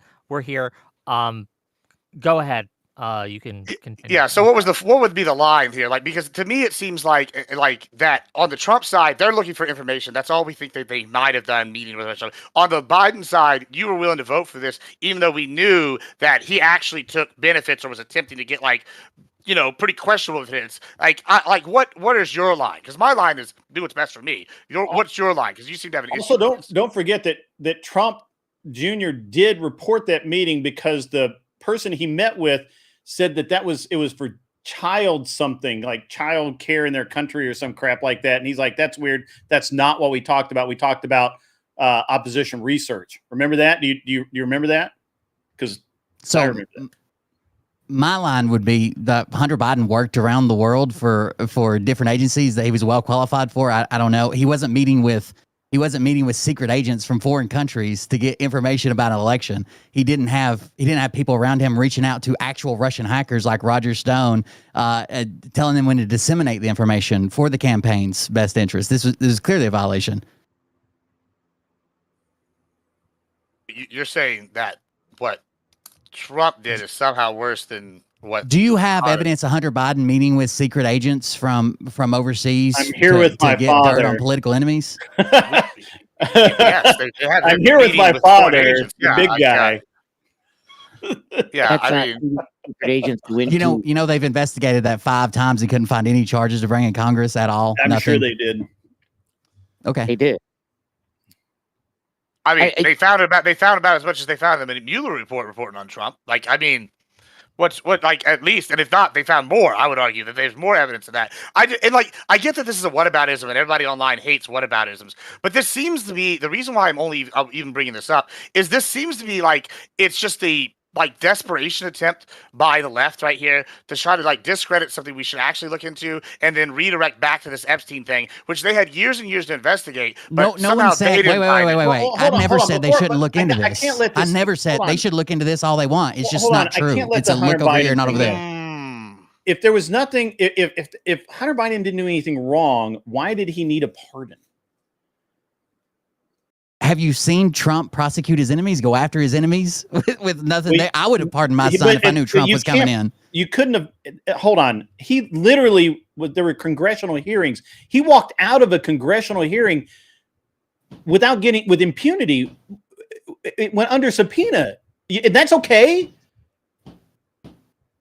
You're asking if pardons are if you had an enemy coming into power who talked about going after you, your family, and your associates, you wouldn't pardon yourself? I would. Absolutely. He didn't pardon him before that. He pardoned him. What are you talking about? What are you? He pardoned him before he left office. Okay, so what Grid is asking is, the accusation Grid is making here is that during a congressional subpoena, Hunter Biden walked out of that subpoena. Whether that's true or not, I'm not sure, but that's his allegation. That's his accusation. He's Well, asking. it's that's an what he's accurate referring allegation. to, not the pardon in this specific instance. And then he was in fact eventually pardoned. Why did he need a pardon if he was innocent? To stop Trump from going after him when he took power, as he planned on doing, as he said he was going to do. Government did after Trump for 4 years. Is that what you're maintaining right now? Is that seriously the line you're an going to interesting take? point that you're making, Grid. I could just real quick. I just want to expound upon that. Is that this is like you're talking about saying Trump said he's going to go after his enemies. What's interesting to me is that it seems like the Dems are the ones who set the precedent to go after former presidents instead of being like, all right, let's move forward. When they put out multiple cases against Trump, and then some of them on literally, and I hate to use this as a pun, on trumped up charges to get him here in New York. Like it's literally, I'm sitting here. They went after former president, and now whenever Trump's in office, y'all are surprised that he's opening up investigations into his enemies. One of which seems like he's actually had a nefarious thing going on, Obama, where he's trying to like maliciously influence an election. Would you agree? Maliciously influencing an election using information you knew was not actually true is like something that a president shouldn't be doing? Correct. So, but the Obama came out and said Trump won the election. We're not going to rehash the election. We're not going to redo the election. We just want to know the extent that the Russians were involved in our election. Correct. The amount of the informational war that was then conducted on the United States of America. Do you think a president shouldn't look into that? But no, Trump knows Obama's got immunity. He can't be prosecuted. I have a question for you guys. So hold on. I can't let this Hunter Biden thing go. This is a real sticking point. If he didn't need the pardon, why is he now literally confessing to all sorts of crimes now that he knows he can never be tried against him? What crime is he confessing to? Can you give us the word? He's confessed to bribery. He's confessed to taking bribes himself. He's actually doxing some politicians that he has information about. Who did he take a bribe from? I'll have to look up the exact. I haven't seen any of this at all. Yeah, of course not. Why would you? Is any of that what is basically being used to influence an election? Can we say that Hunter Biden does bad crap? Yes. Is there a difference between I want to influence an election of the United States of America and hey, I want to do drugs? So the thing you keep ignoring and you threw out Hunter Biden as this weird thing, and I'm just not going to let that. I'm not going to let you get away with that. But if you want, we can. All right, that's fine. Hillary, there's more evidence to support that Hillary interfered than Trump interfered, and you ignore that. Why do you do that? Why is that okay? Which one? What's the evidence? Show me the evidence. Show you the evidence? I asked you first. Wait, hold on. You're answering my question with a question. That's bad. Yeah, because I showed you the evidence, and then you said, "Show you the evidence," and I said, "Yeah, show us the evidence." You can't just say there's more evidence, and then what are you talking about? What evidence? How do you want us to debate something that we don't know what you're talking about? What are you specifically? You're ignorance that she literally committed a fraud in the Steele dossier. You claim ignorance of this? No, I'm asking you not to do a trust. Hold on. You're claiming ignorance that she literally not her personally, probably her team literally recruited Russian operatives to literally influence the election. You're claiming ignorance of those facts? Who created the Steele dossier? Who created the Steele dossier, and how did it happen? She paid for opposition research. Yes. Okay. But you can't make this up. You literally just said that that Don Jr. was committed or was guilty of Russian interference because he met with someone for opposition research and never actually got any, but yet a fake dossier, which was literally held out to be the truth, vetted by multiple federal agencies, and you don't consider that election interference? Are you insane? This is an insane position that you're holding. Both of you. Let him explain his position. Go ahead, Sage, When please. somebody goes and says and meets with a specific person to get this, and it's a Russian spy, compared to I'm going to make up a number, $10,000 to get information. Do you see the difference of meeting with a spy compared to just giving money to try to get information? Well, hold on. Well, Once again, Grit already brought this. Grit already brought this up. The Trump Jr. reported it because he said the guy got them there under false pretenses. Right? Isn't that what you just said, Grit? Like, I feel like you're just kind of dismissing. Yeah, that. they both. It's not technically, they both reported it. The woman reported it because whoever she was working with, that was another Russian guy, got her there. They were supposed to be talking about adoption for Russian children into the U.S. That's what Trump Jr. thought he was coming for, to get opposition research and the adoption. It's like a bundle deal, right? Like, we're just going to sit down, we're going to talk. We got 5 issues on our palette today, and this is what we're going to do. And they both reported it. That's why there were never any charges against Don Jr. So my question is, here's my question. No, wait. Answer my question. I answered yours. Now you answer my question. Why is the Steele dossier, which was literally held out to be fact, and vetted, and which was a lie, a whole bunch of lie, how is that not exactly what you're accusing Trump? Worse than anything you can accuse Trump of, and Obama knew about it and sanctioned it as early as 2016 or whatever, 2014, whatever. I don't know. I don't have the exact date in front of me. I'll pull it back up. But why is it better? Why is that better? Answer the question. Do you think there's a difference between meeting a regular person on the street and talking to them and meeting a CIA agent on the street and talking to them? There was no meeting of a CIA agent. I'm asking, can you not engage in a hypothetical? I'm specifically asking. Grid, shut up. Grid, shut up. He did ask you a question. Please answer it. Is there a difference between CIA agent on the street versus a normal person on the street? He didn't answer my question. He's answering my question with a question. Your questions, I promise. He answered my question with a question, and I'm not moving off of it until he answers my question. I'll help you out. There's a difference between meeting a CIA agent and a person on the street. There's a difference in regards to meeting a Russian spy than giving money for something that you're trying to get information from. There's a difference. From a spy. We're both in business. You 100% know that there's a difference between giving money for something and actually meeting Yes, it's something, way worse to go to a spy and buy a fake document. Who do you think Steele was? Who do you think composed the Steele dossier? 20 years ago. He was a spy. 20 years ago. Yeah, okay. So I'll engage in a hypothetical, Cold Beer. Let's just do it. So, is there a difference between meeting a regular person and a CIA agent? Okay. Well, I'm gonna be, and this is gonna sound contrary when I say that, but yes and no at the same time, right? If I go and meet a regular person, and I don't know, and they're just a regular person, then okay, we met. If I go meet a CIA agent, or I'm in Uganda or Ecuador, and I know they're a CIA agent, and I'm doing some drug cartel shit, that's one scenario, right? If I'm on the street and the CIA agent tells me, hey, we're gonna meet up for a children's program, yada yada yada, and I go and meet them, and then I find out later they're a CIA agent after I'm there, well, sure, I was under the assumption I was meeting a regular person. I don't know that is a crime. Would you agree with those kind of scenarios? Or you can accidentally run into a CIA agent and not know that they're CIA. Sure.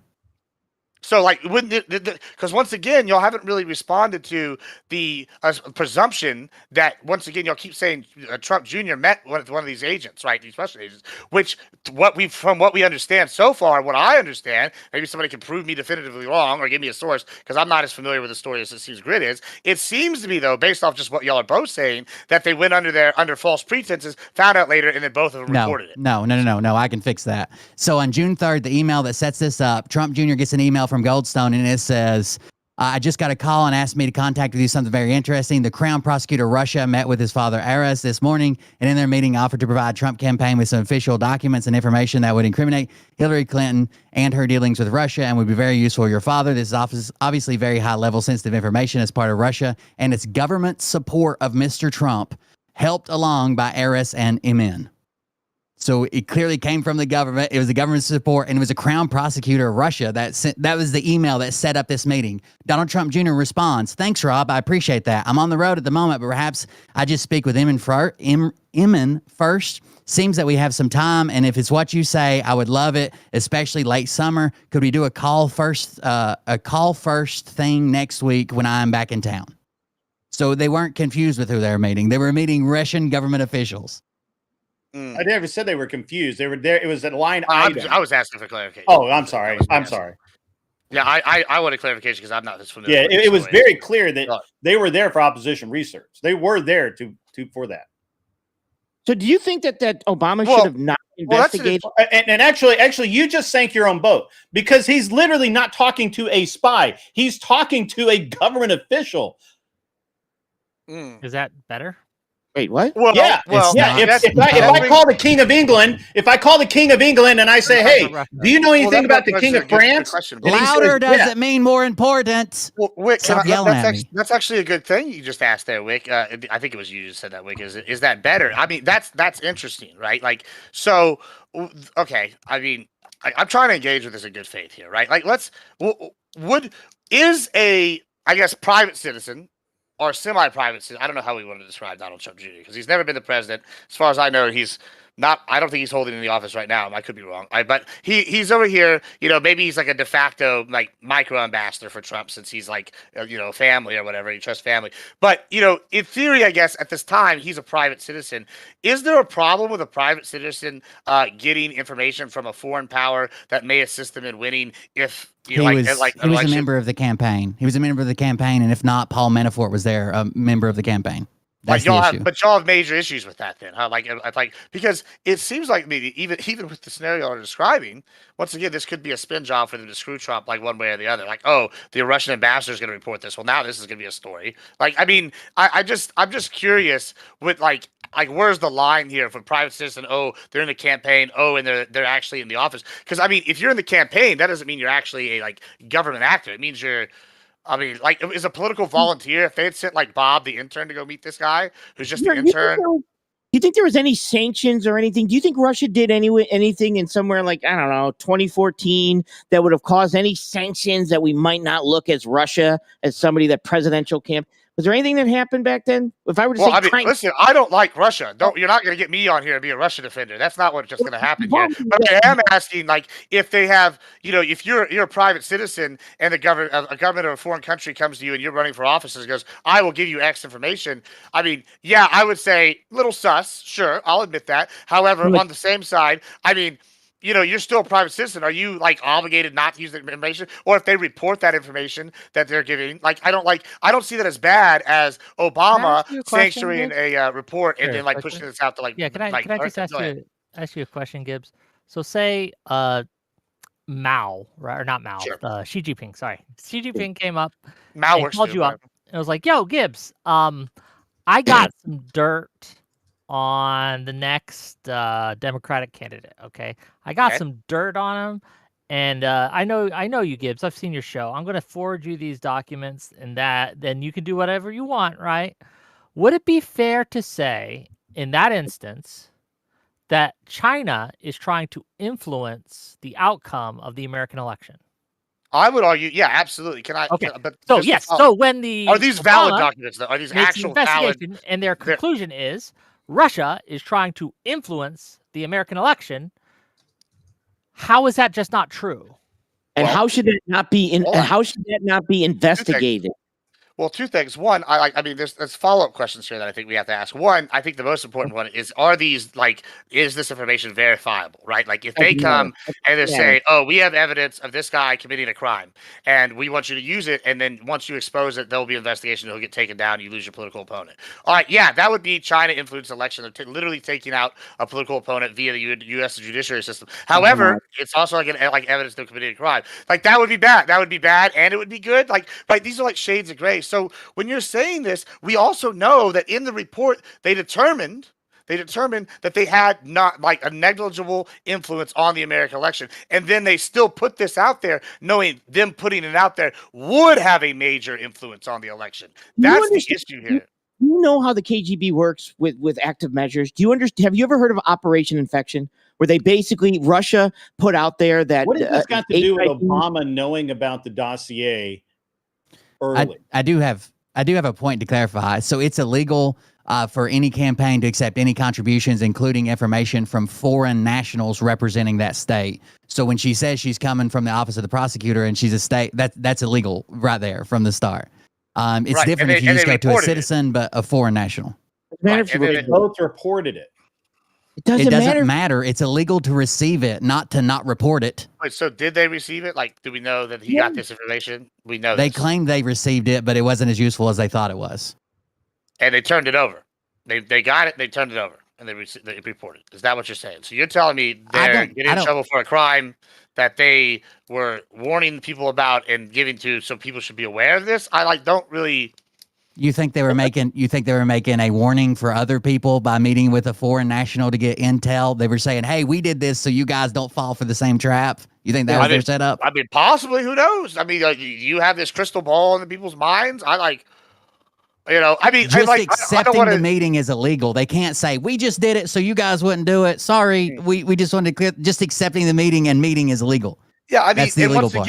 Once again, even if this is true, even if this is all true and playing out exactly like the way you say it is, we have evidence of Biden, of the Hunter Biden doing significantly worse, and you don't seem to have an issue with this. This is why I'm sitting here going oh, the righteous indignation and moral outrage is ridiculous. Even if we seed all of it, you guys, we still haven't addressed the Obama issue. You guys are pinging off. I want to get back to the Obama. I want to get back to both of these real quick. Just the quick segue. This is why I brought this up right here. Is if y'all want to force our hand on Epstein, right? You're saying it's a distraction. Listen, right now, I'll tell you, everybody, if there's enough evidence to prove that Trump was, committing, doing Epstein Island stuff and diddling kids, all this, then guess what? Throw him into the wood chipper with all the other ones, right? I don't care. I don't want diddlers being in power. I'm okay with saying that, right? At the same time, I also think that Trump was getting the straw in the shaft and Obama was unfairly influencing the election with this report. And I think it's crazy that y'all are going to sit here and try to give us, the Republicans, this moral outrage when Republicans right now are having civil wars over the Epstein shit. Y'all are going, it's just a distraction. The report came out after the election. How did he influence the election with this report? Exactly. It came out in December of that year after the election. How did he influence that election? What are you talking about? It came out before he was inaugurated, but it came out after the election. You can't just say things. They say meaningful things. What report are you talking about? The one that's the topic of discussion tonight, that Tulsi Gabbard just come out with. It came out after that report. Tulsi Gabbard is mostly concerned with the Steele dossier and the handling of it by Obama. No. I have a question. Why do you think if it's about the handling, if it's about the topics, if it's about what happened, this report is from 2020. Why release it right now? Why release it right now when it's coming out? It's from 2020. It's 5 years old. Why release it when Trump's on the back foot from all the Epstein shit? We're in his first year. Listen, I just heard for the last 2-3 months. Oh, where are these deals on the trade? It was in his last. It was put together in his last year. He was still president when this came out. This is a ridiculous argument, right? Because we're hearing, I've heard all the last 3 months. Where are the trade deals? Just this weekend, we had trade deals signed. He's actively working. Hold on. It came out in his first administration. 50 different directions, and we need to stick on one. Okay? I will land it. Just real quick. Just let's go. Let's focus on a single thing, and then we can move on to other things. So the thing we should be focusing on now, the thing that, again, right, is how this report, right, that recently got... Well, first of all, Gibbs, did you read the report that Tulsi Gabbard released just, 2 weeks ago, a week ago now? I've been reading them. Yeah, I've been reading, going through them. So in that report, what do you think of that report? What is the damning thing that the report says that Obama did? I mean, clearly to me, it's that he politicized information, some of it top secret, some of this he did stuff for the sole purpose of hurting Trump politically. That is the problem right here. And that's not in the report. That's not in the report. That is absolutely the conclusion. And literally, she just said it again yesterday.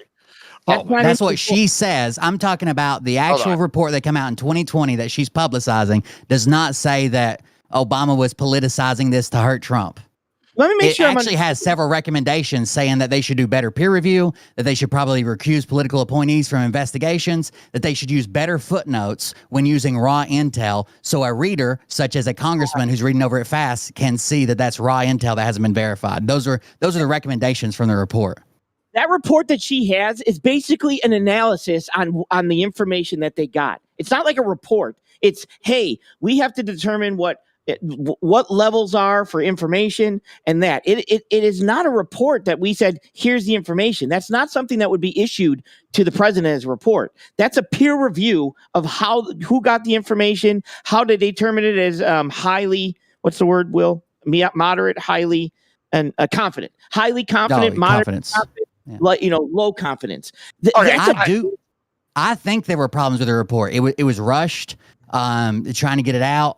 Some of the information, they have different standards that it seems like they went away from in at least one or two cases, and it was rushed. But I don't think it does what Trump thinks it does. I mean, in the report itself, please. Yeah, in the report itself, it claims Obama officials leaked false statements to the media outlets, including the Washington Post, claiming Russia has attempted through cyber means to interfere, if not actively influence the outcome of the election. I knew, and then on January 6, 2017, a new intelligence community assessment was released that directly contradicted the IC assessments. I could kill a few more. In the months leading up to the November 2016 election, the intelligence community, IC, consistently assessed that Russia is probably not trying to influence the election by using cyber means. On December 7th, 2016, after the election, talking points were prepared for DNI James Clapper, stating foreign adversaries did not use cyber points attacks on the election infrastructure to alter the U.S. presidential election.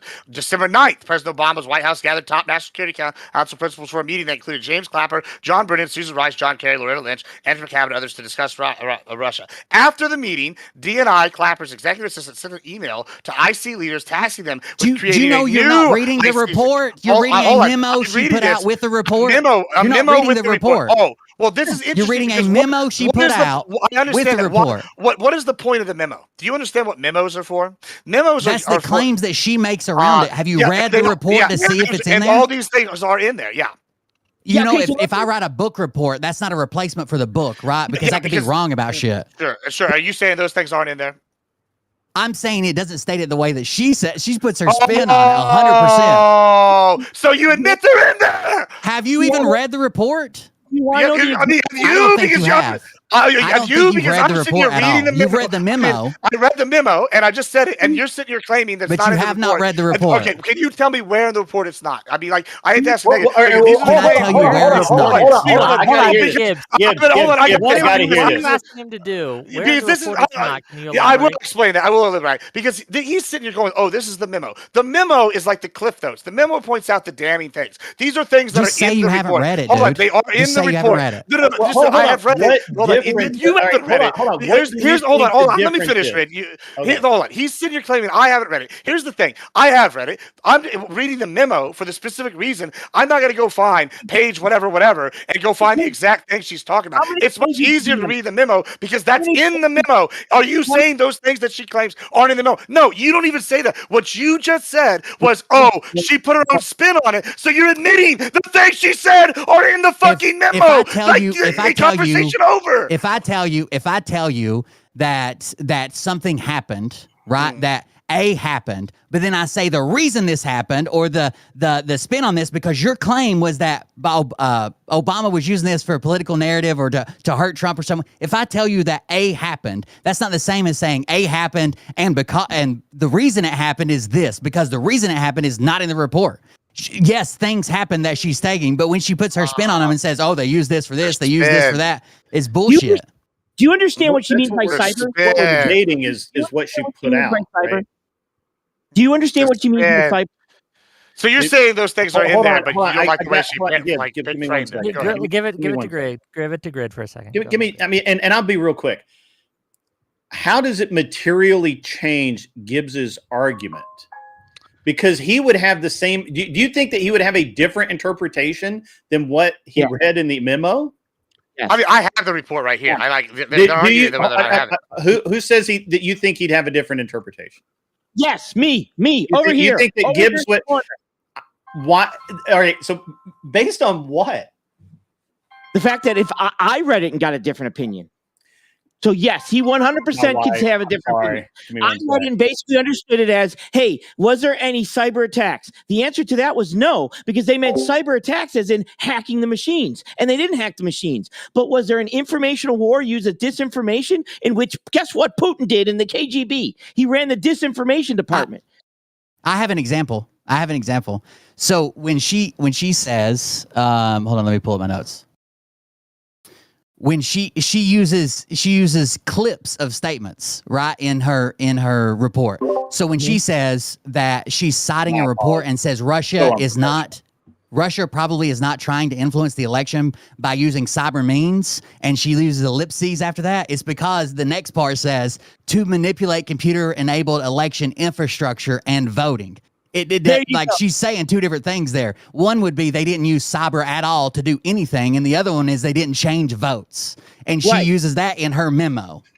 You're just being dishonest. I can quote you from the direct report. This is what it says on page 5 under the we would prefer for the first sentence regarding Russia's intent to be softened. The way it currently reads, it would indicate that we have definitive information that Russia does intend to disrupt our elections. We are uncomfortable making an assessment at this point. They are absolutely saying that. They say that this is not a case. Then they go on to say we judge Russia to be the only nation state with current means of possible motivation to use cyber attack to disrupt the 2016 and deny political legitimacy to U.S. political hands. They absolutely say right there that, hey, guess what? They're not doing what you're saying they're doing. And Obama has them go back and change it. That's in the report. That's literally page 5. And you're sitting here claiming I don't have it. I can post the report. She has it. Well, you just read it for the first time. Here's what's really crazy about the report is they have the I've read it. I have the report. I've just let you walk into the trap. That's the point. Oh, I knew that you were going to sit here. The trap where you don't read it and show up. You've read the report. I've got the report. I mean, I'm the one who wanted to do this topic, and you don't think I have the report? This is the dumbest shit I've ever heard. It's outrageous. There's a reason why she used the memo. It's the cliff notes. Then in the of the report, if you go to the one listed on the DNI website, it's got fucking highlights for what the stuff she's talking about. Come on, bro. This is debate 101. You got me in your trap where you didn't read the report and showed up to debate. I appreciate it. I read it, but apparently you're not. I was trapped. Except I'm the one with the source here, and you have none. Yeah, it's crazy, bro. So you believe that nobody if Russia didn't influence in any way, shape, or form the election? Yes or no? Did Russia in any way, shape, or form influence the election? I asked you first. Or try to. Is that what I'm asking you? Is that the question? Try to? They tried. And they always try. Yeah, we influence their elections. Why shouldn't they influence ours? I mean, didn't she just say they didn't in the report?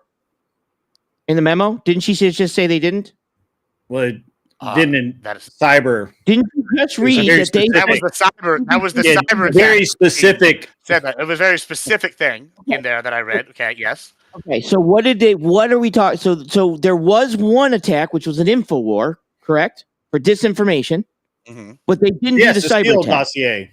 The fake dossier. Yeah, but so stay with me here. You guys have been ranting for fucking ever. So my question to you is, should Obama look into the disinformation war that was conducted by Russia on our election? Should Obama look into the disinformation war on our election? Well, this would be evidence that they did look into it. And what the conclusion was that it was of negligible influence. That is what they came to. That is why, in the report, what I just read to you. People go to jail. Why did people go to jail with this, or get indictments? Why did that happen? If there was nothing, if Russia didn't do anything, why did a whole bunch of people that Trump pardoned, Manafort, Flynn, I don't know all the names, I'm bad with names. Why did they go get indictments and stuff? Why did that happen? Okay. Because, listen, enlighten me.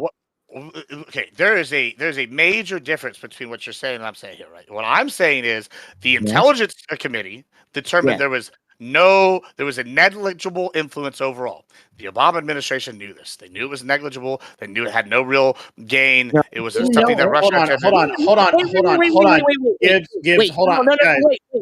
Wait.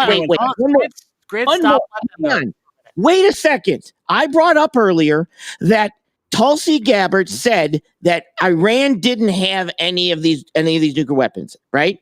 She then gave the information Trump. She gave the information to Trump, and Trump still bombed him and said, yes, they did. So just because... What does that have to do with anything that I'm talking about right now? That's not what you said earlier, by the way. Yes, it is. You said Trump said that they didn't have. So you're telling me let Sage finish, please. Sage, go ahead. Now the intelligent information goes to Obama, but Obama can't say, you know what? I don't think that's right. I want to continue to investigate. Like Trump can do it, but Obama can't. With the intelligence people coming to that. That's not what happened. So this is once again in the report, it states multiple times that it had a negligible influence. It's not stating. Okay, that was hold on. I just let you say your thing. Let me just finish. Can I make one point really quick, Gibbs, and then I'll let you. I'm gonna let him because this is maybe this will help. Do you know what Manafort was incarcerated for, sir? His actual crime? I can't remember. What the actual. Do you know, sir? I actually don't know either, but I do know it wasn't related to election interference or Russian interference. I think he was it Flynn. It might have. I might be thinking Flynn, but I'm pretty sure it was Cohen. I think you're thinking of Cohen. Cohen's the guy that they railroaded in Europe by basically telling him they're going to throw him into prison because he met with Wait. I asked a specific question. Yeah, I did too because you made a blanket claim about all these people who went to jail, and I asked you what they went to jail for, and it has nothing to do with election interference. So please, Gib, land the plane. Well, yeah, I mean, I just like, so you're saying these things. Once again, the conclusion was that there was a negligible amount of influence. And then, hold on, let me finish. It was not the conclusion. Okay, it was the conclusion. I literally just read part of it. No, okay, you read page 5 as the conclusion. No, that's not. Oh my God! Listen, this is so bad faith. Like once again, you didn't read the report, and you're sitting here projecting this onto me, and you're trying to say I'm literally talking about just the cyber attacks in this regard right now. Also, just for clarity, Manafort was charged with tax evasion, bank fraud, money laundering, falsification of income tax returns, failure to file foreign bank account reports, bank fraud, tax fraud, bank fraud conspiracy. White collar shit. Okay. I just looked it up just to be sure. So. Yeah, so let me finish trying to answer this question you've asked, and you keep interrupting me and won't let me answer. But it's real simple. Yeah, just because Russia tried, it was determined throughout the report at multiple levels that they had a negligible influence. We know that's in the memo. Check it out, the memo. It's in the report too. If you read all the way through it, check it out. Cool. Now, moving on. Hold on. Let me finish. There's a difference between Russia trying something and not having a very effective thing, and it being a crime and people being convicted, which seems dubious. Because you're just interrupting me here after you asked me a question. There's a difference between that and the other thing. There's two separate things. I got to be real with you guys. I'm confused because, okay, you say the report that was released, and this is what you're saying, that Russia's attempt had a negligible influence. What did Obama change? Like, where did he? Obama? That's the whole collusion and the conspiracy, okay. And this is why. What was it specifically? Well, this is why the memo is important that y'all don't want to read over because she basically summarizes it. It goes through. I mean, I don't know why you're confused. Hold on, listen. If you want me to answer, okay, I'll let you talk. It's your turn. Go ahead. He's asking you the same question I am. What's the crime? Well, I've already said this multiple times. Once again, it's clear that after a report established that this is it's a negligible impact or it's not something that's a big deal, that here's the problem. When you go and leak it to the press, implying that this was a actual thing where they're in cahoots and it's actually having a major impact in order to influence the election, that's the problem. You disagree that is a problem.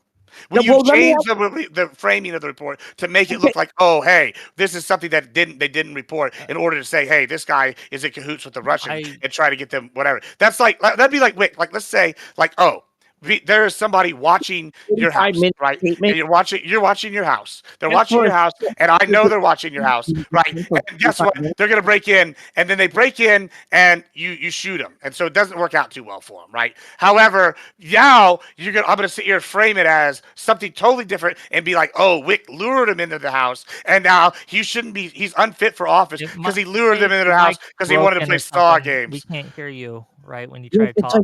It's like 72. Listen, all I need is what was the crime you're telling? What was the bad thing Obama I've only did? just said it 5 times now. Like I can't even. Obama leaked it to the press. And, yeah, That's what I got out of that. and framed it falsely, and framed it in a nefarious manner in order to make it look like Trump was in conclusion, and this was actually having an impact. Oh my God! Can you tell me what the actual framing was? Bro, how many times? I literally told you that Trump just did the same thing, and it's okay with Iran. He leaked it on X. Or not X, True Social, whatever the hell he uses. He said they had these weapons, even though his people said they didn't. And Okay. what's your point? Was You're arguing that high crime or misdemeanor? Was that hold on? Was the Iran thing for an election? Did he leak that before an election in order to he leaked it to bomb another country? Well, yeah, that's totally different. See, here's the difference, right? If you're doing something in order to go to war, that's a totally different reason than hey, hold on, we're gonna do this in order to make sure our in-house politicians are being elected. Like that's totally different scenarios, and that's not even a fair equivalent. Here's the problem we're having technically. Sage, whenever you try to talk and he's talking, your mic just doesn't go, right? It doesn't go, so we can't hear when you're trying to. I have a question. I have a question for everybody. So do you know that this exact same report, the 2020 report that Tulsi Gabbard is citing and put the memo out and declassified it, that she just did this, and 2 weeks before that, on July 2nd, that John Ratcliffe used the CIA to go over the exact same report. And in their findings in the report, they called it a fundamentally sound analysis, and the overall assessment was deemed defensible.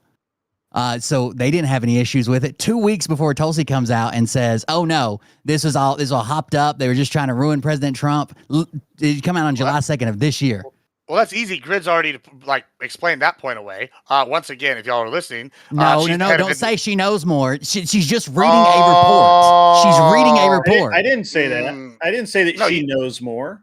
That's not what I said. She has more information available to her. She's reading a report. Agencies. Yeah. So the CIA can say whatever they want to say. They can say, "Well, we don't find a problem with this," but guess what? We have multiple agencies. Another agency may find a problem with it. Obviously, there's a problem with it, or we wouldn't be discussing it right now. It was John Ratcliffe that did it with the CIA. Do you know who was in charge of this? The very first report, the 2020 report.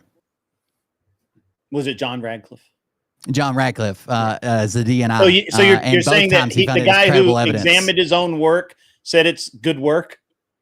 Is that what you're trying to tell me? No, the report was the scathing review of the stuff that Obama did. I don't know if you understand this. Like, he went through and said they should have followed this. They should have followed this standard. They should have done this. They used a sentence fragment here to prove something that even when he thought it was bad back then, he still come out and said this year on July 2nd that it was fundamentally sound analysis. So again, you are saying that the guy who found it okay back then found it okay today. No, you still don't understand. Okay. I do understand. You're trying to do word salad bullshit. You write a report. You write a report. Yeah. And then I give a scathing review of that report. You wrote the report. I give a scathing review of that report. And then years later, I come back and say, oh, even though I gave a scathing review of that report, his report was not my own work. His report was fundamentally sound. Your report was fundamentally sound. Not what I did, what you did and I reviewed. Okay. So again, I reviewed my own work and I'm not going to say that I did a bad job. Okay. I don't understand how you're not doing this. There's two people doing work. You definitely work. don't understand. I'll try to trick. Please, somebody explain this.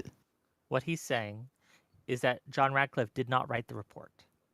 John Radcliffe wrote an overview of he basically proofread the report and he looked for errors in that report. He did an investigation into the report. Yes, and he released his investigation where he found these errors, but even though he put out all these errors, he said the underlying report itself was sound. It was just I understood that. The process to go about it had issues that they needed to correct. Yes, I understood that he reviewed it And then he's saying that, well, he reviewed it again and found his own work to still be okay. That none of that that's totally meaningless. Oh my God, no. He reviewed it back then. That's his fucking work, you dumbass. No, How it isn't. easy can I make it to you? No, it isn't. When no, it he isn't. wrote the review. Did he write the review or not? Did he write the review or not? Did he talking. Shut Stop the fuck talking. up. Stop talking. and Stop talking. No, you Stop stop talking. You're just you wrong. stop talking. You couldn't be more wrong. You literally are ignoring the fucking question. Your initial report. An When initial he report did the comes review- out. An initial report comes out. An initial report comes out from someone that has nothing to do with John Ratcliffe. We understand that. How are you not understanding that? I understand that. How ignorant are you? He reviewed it, the work again, and he's not going to say, I fucked up back then. Really? Do you think that's what happened? He's oh no, I fucked up. I was totally fucking wrong on this. Shut the fuck up and get out of here. What are you that ignorant? I need to draw you a fucking picture, dude. I don't know. I don't understand. I'm how to having explain to it draw you. you one. I've never met somebody This is so report fucking dumb. fucking A. When I give report fucking A, and I get it 3 years later, and I go, oh yeah, it's still report fucking A. That I reviewed my own not work. what happened. Still not right. That's not what. That's what you Still said not what happened. happened. That's just what Nope. you said happened. 3 people have tried to explain it to you. You just not get it. I'm good. We can Well, move on. okay. Well, let me try something else there. Like, so there's also in the memo, it mentions the, another report that came out 6 months later, which basically said that it was full of shit. Right here, I have that report as well. If you want to claim I didn't read that one, do you have a problem with that report going and saying, oh, that Obama then misled people? Like, in that is their findings were that there was no. I have a question on the topic of the show. So the topic of the show was it basically thrown out there as misdirection? So my question to you is, That was the topic that it somehow became, not when it was originally broached. I'll say that. Let's say I was talking because I think I was. Let's go with that premise. Let's say Obama did everything that you're saying. Doesn't Obama have immunity? And even Trump admitted that. We do care about it because now Trump's going down there saying, look at Obama, that's treason, don't look at the Epstein files, and we should prosecute him for treason and gaslighting. Did you support the last 4 years of investigation into former President Trump? And gaslighting his own people. Did you support the last 4 years of the investigations into former President Trump? Do you not hear me talking? Yeah, your fucking words are stupid, and I'm tired of stupid. I've sat here and listened to you fucking rant, and I just can't take it. Let Sage finish. You didn't actually. I have not been ranting. I've been cut off every time. He's gaslighting his own people to something that can't happen. You got to get a better quality of Democrat up in here. I would love to have a better person intelligence IQ that can figure out. You don't have any IQ, sir. You don't have any. Okay, you don't have a problem with. You have a problem with Trump doing it. Take it back a notch. Literally, Trump's been investigated for the last 4 years. I'm glad you're attacking me rather than answering the question. Pivot all you want. I'm not pivoting. Pivot all I you asked want. you the same question. Answer the question I asked you. What question? The question was, he gaslight his people to something that can't happen, like hanging Obama at Gitmo because he has immunity for the sole purpose to get away from the Epstein shit. No, I don't believe that at all. We don't, because no, it's not getting away. We can focus on multiple things. There's nothing to focus on. There's nothing you can do to Obama. We don't look. Well, you can still investigate him. Did you not? Trump was investigated. Were you? All right, now you answer my question. Were you okay with the investigations into former President Trump the last 4 fucking years? Yes. Okay, then what? Then you just answer your own fucking question. Because what Trump was doing was not under he wasn't president. So those investigations led to what? Obama is currently not president. Led to convictions. Led to convictions because he wasn't president. Hold on. I think in the earlier, at least Will said, I don't know if Sage agrees, but do you guys have to Sage and Will, this is a question to you. Do you have any problem with Obama being investigated for this? No, I don't like how it's being presented, and obviously to distract from Epstein, but investigate him all you want. I don't think you'll find anything because the Senate Intelligence Committee did the exact same investigation under Marco Rubio and found the exact same conclusions as Obama's report. There was a book written by two reporters, Michael and David Cohn or whatever, called Russian Roulette. That's all about this. Right from the start, when in 2013, when Donald Trump wanted to meet Putin so bad, because he wanted to put a hotel there and he wanted to do his modeling shit with his all these women, that they brought him in. And when he didn't get to meet Putin, he was so sad about it. He basically said, "Why don't we just tell everybody I did meet him?" When he didn't meet him. I mean, it goes all the way back then. This is what they do in Russia. It's called active measures. But if you want to push this out there, like, oh, we're going to get Obama for treason. We're going to get him. We're going to get him. Well, what about the immunity thing? Well, yeah, I think he has immunity. So wait, you just admitted that he should. should be investigated, but you don't think he should be investigated?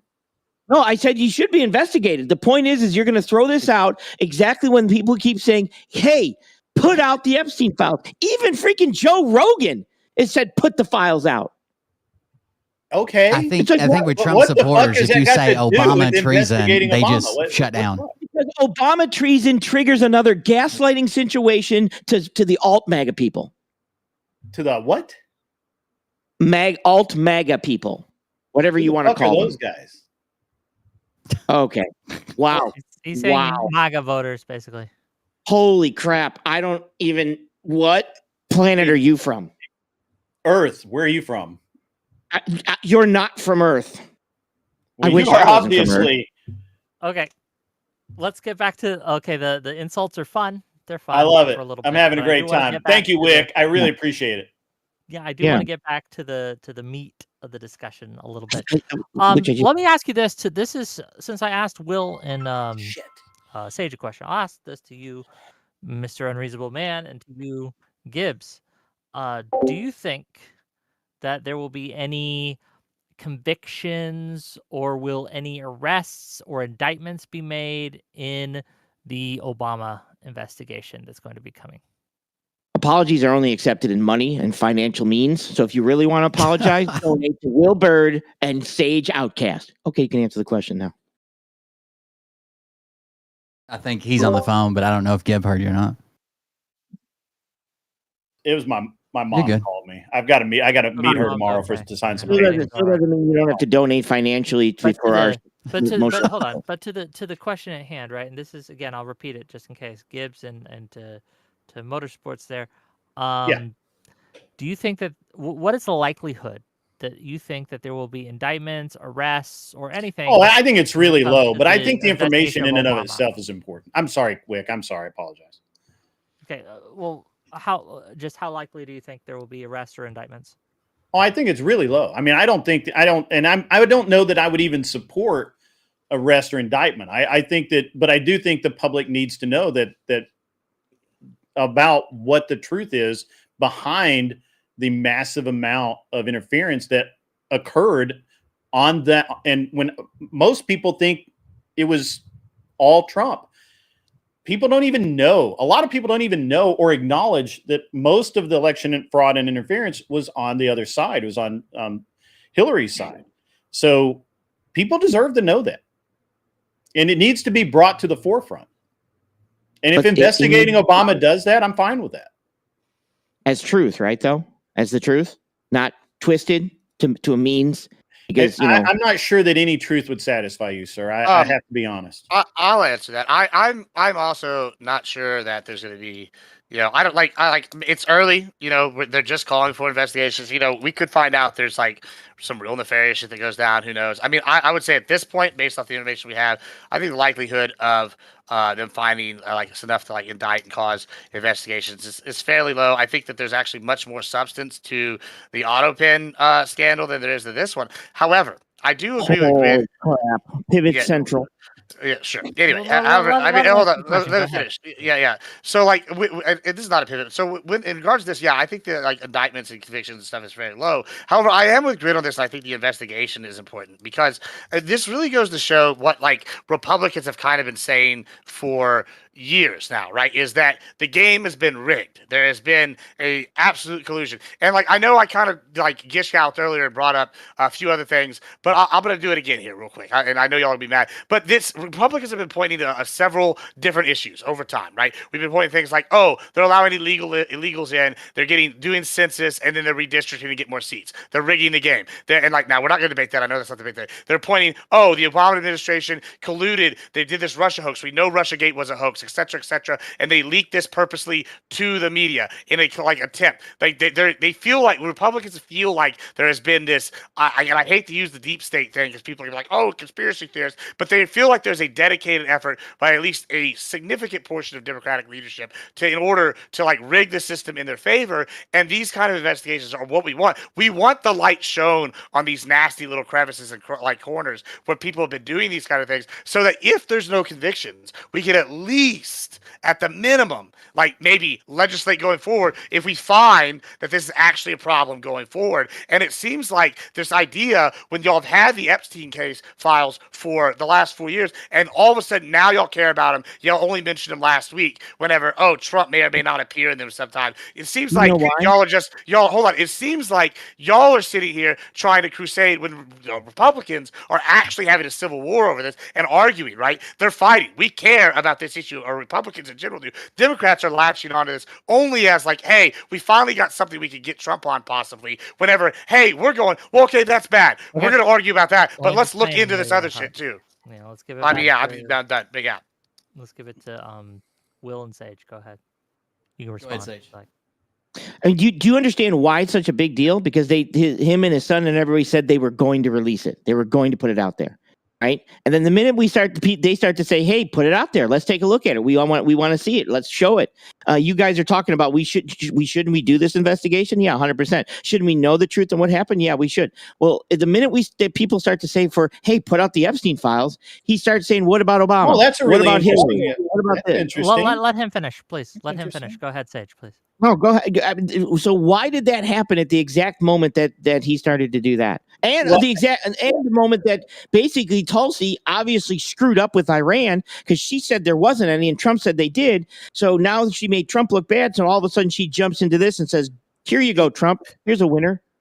This is like a misdirection, and I wanted to bring this up earlier, but then we got sidetracked again, is that, we're only 7 months in, or 6 months in, really, to his presidency, right? We're, like, very early into the first 4 years, right? Y'all are acting like they haven't been working on this from day one, and y'all like, oh, the timing, whenever, like, y'all, first it was the no trade deals. We got trade deals done now. No, Oh, we they're never didn't doing get it. Yeah, sure. And then we did. We got one. It's been in the news all weekend.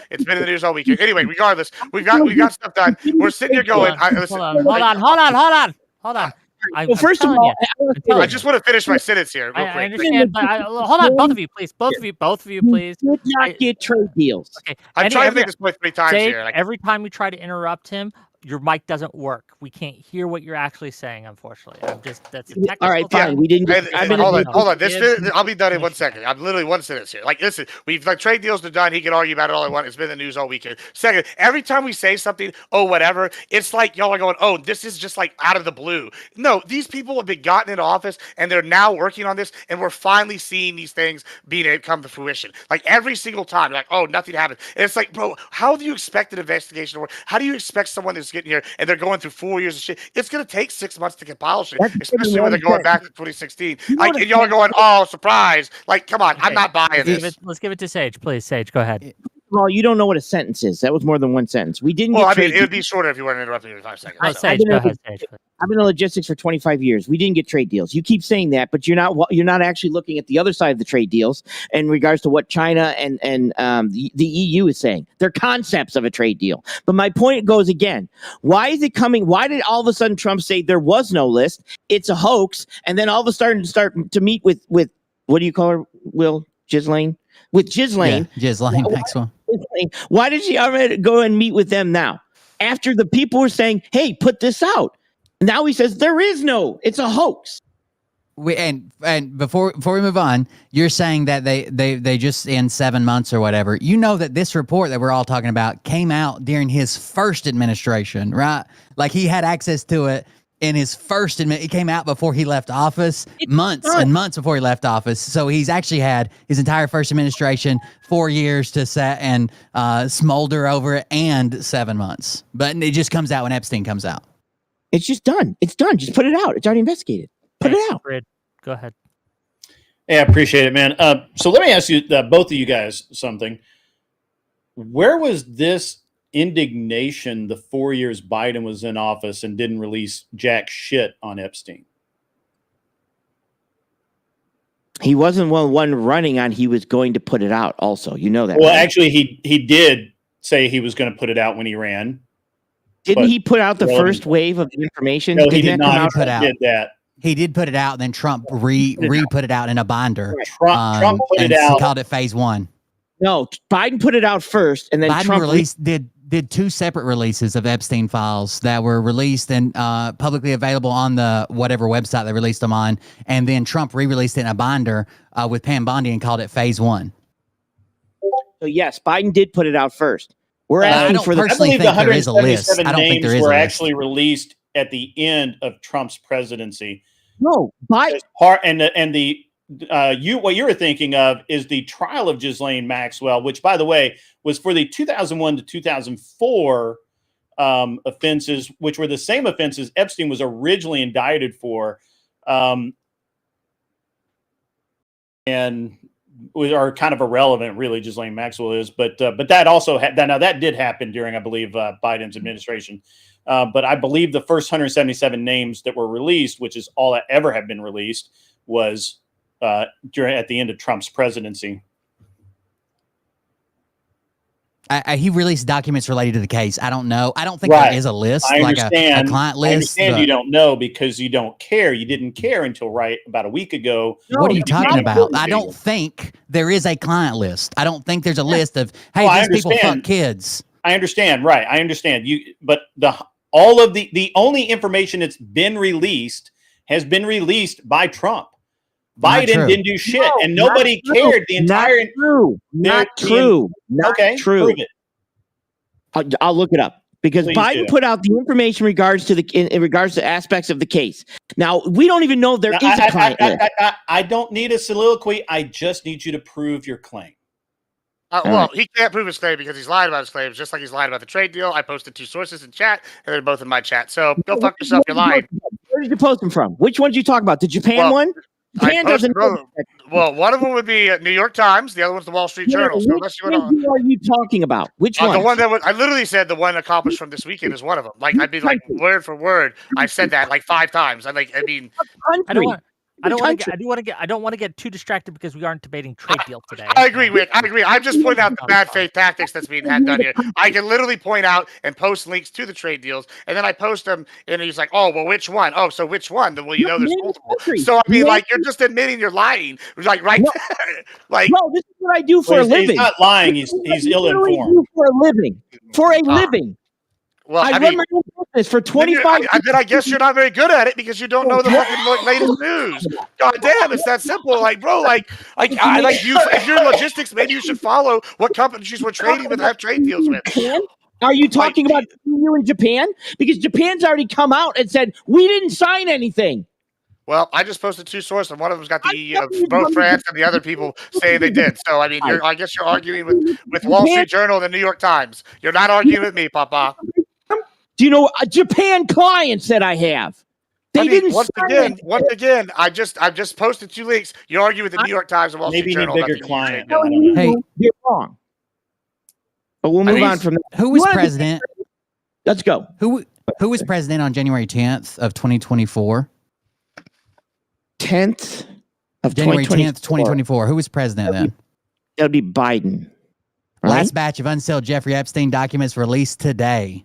In total, 4,553 pages of documents were made public, and they include the names of more than 150 people connected to or mentioned in legal proceedings related to Epstein and his network, which allegedly centered on paying teenage girls and young women to engage in sexual acts.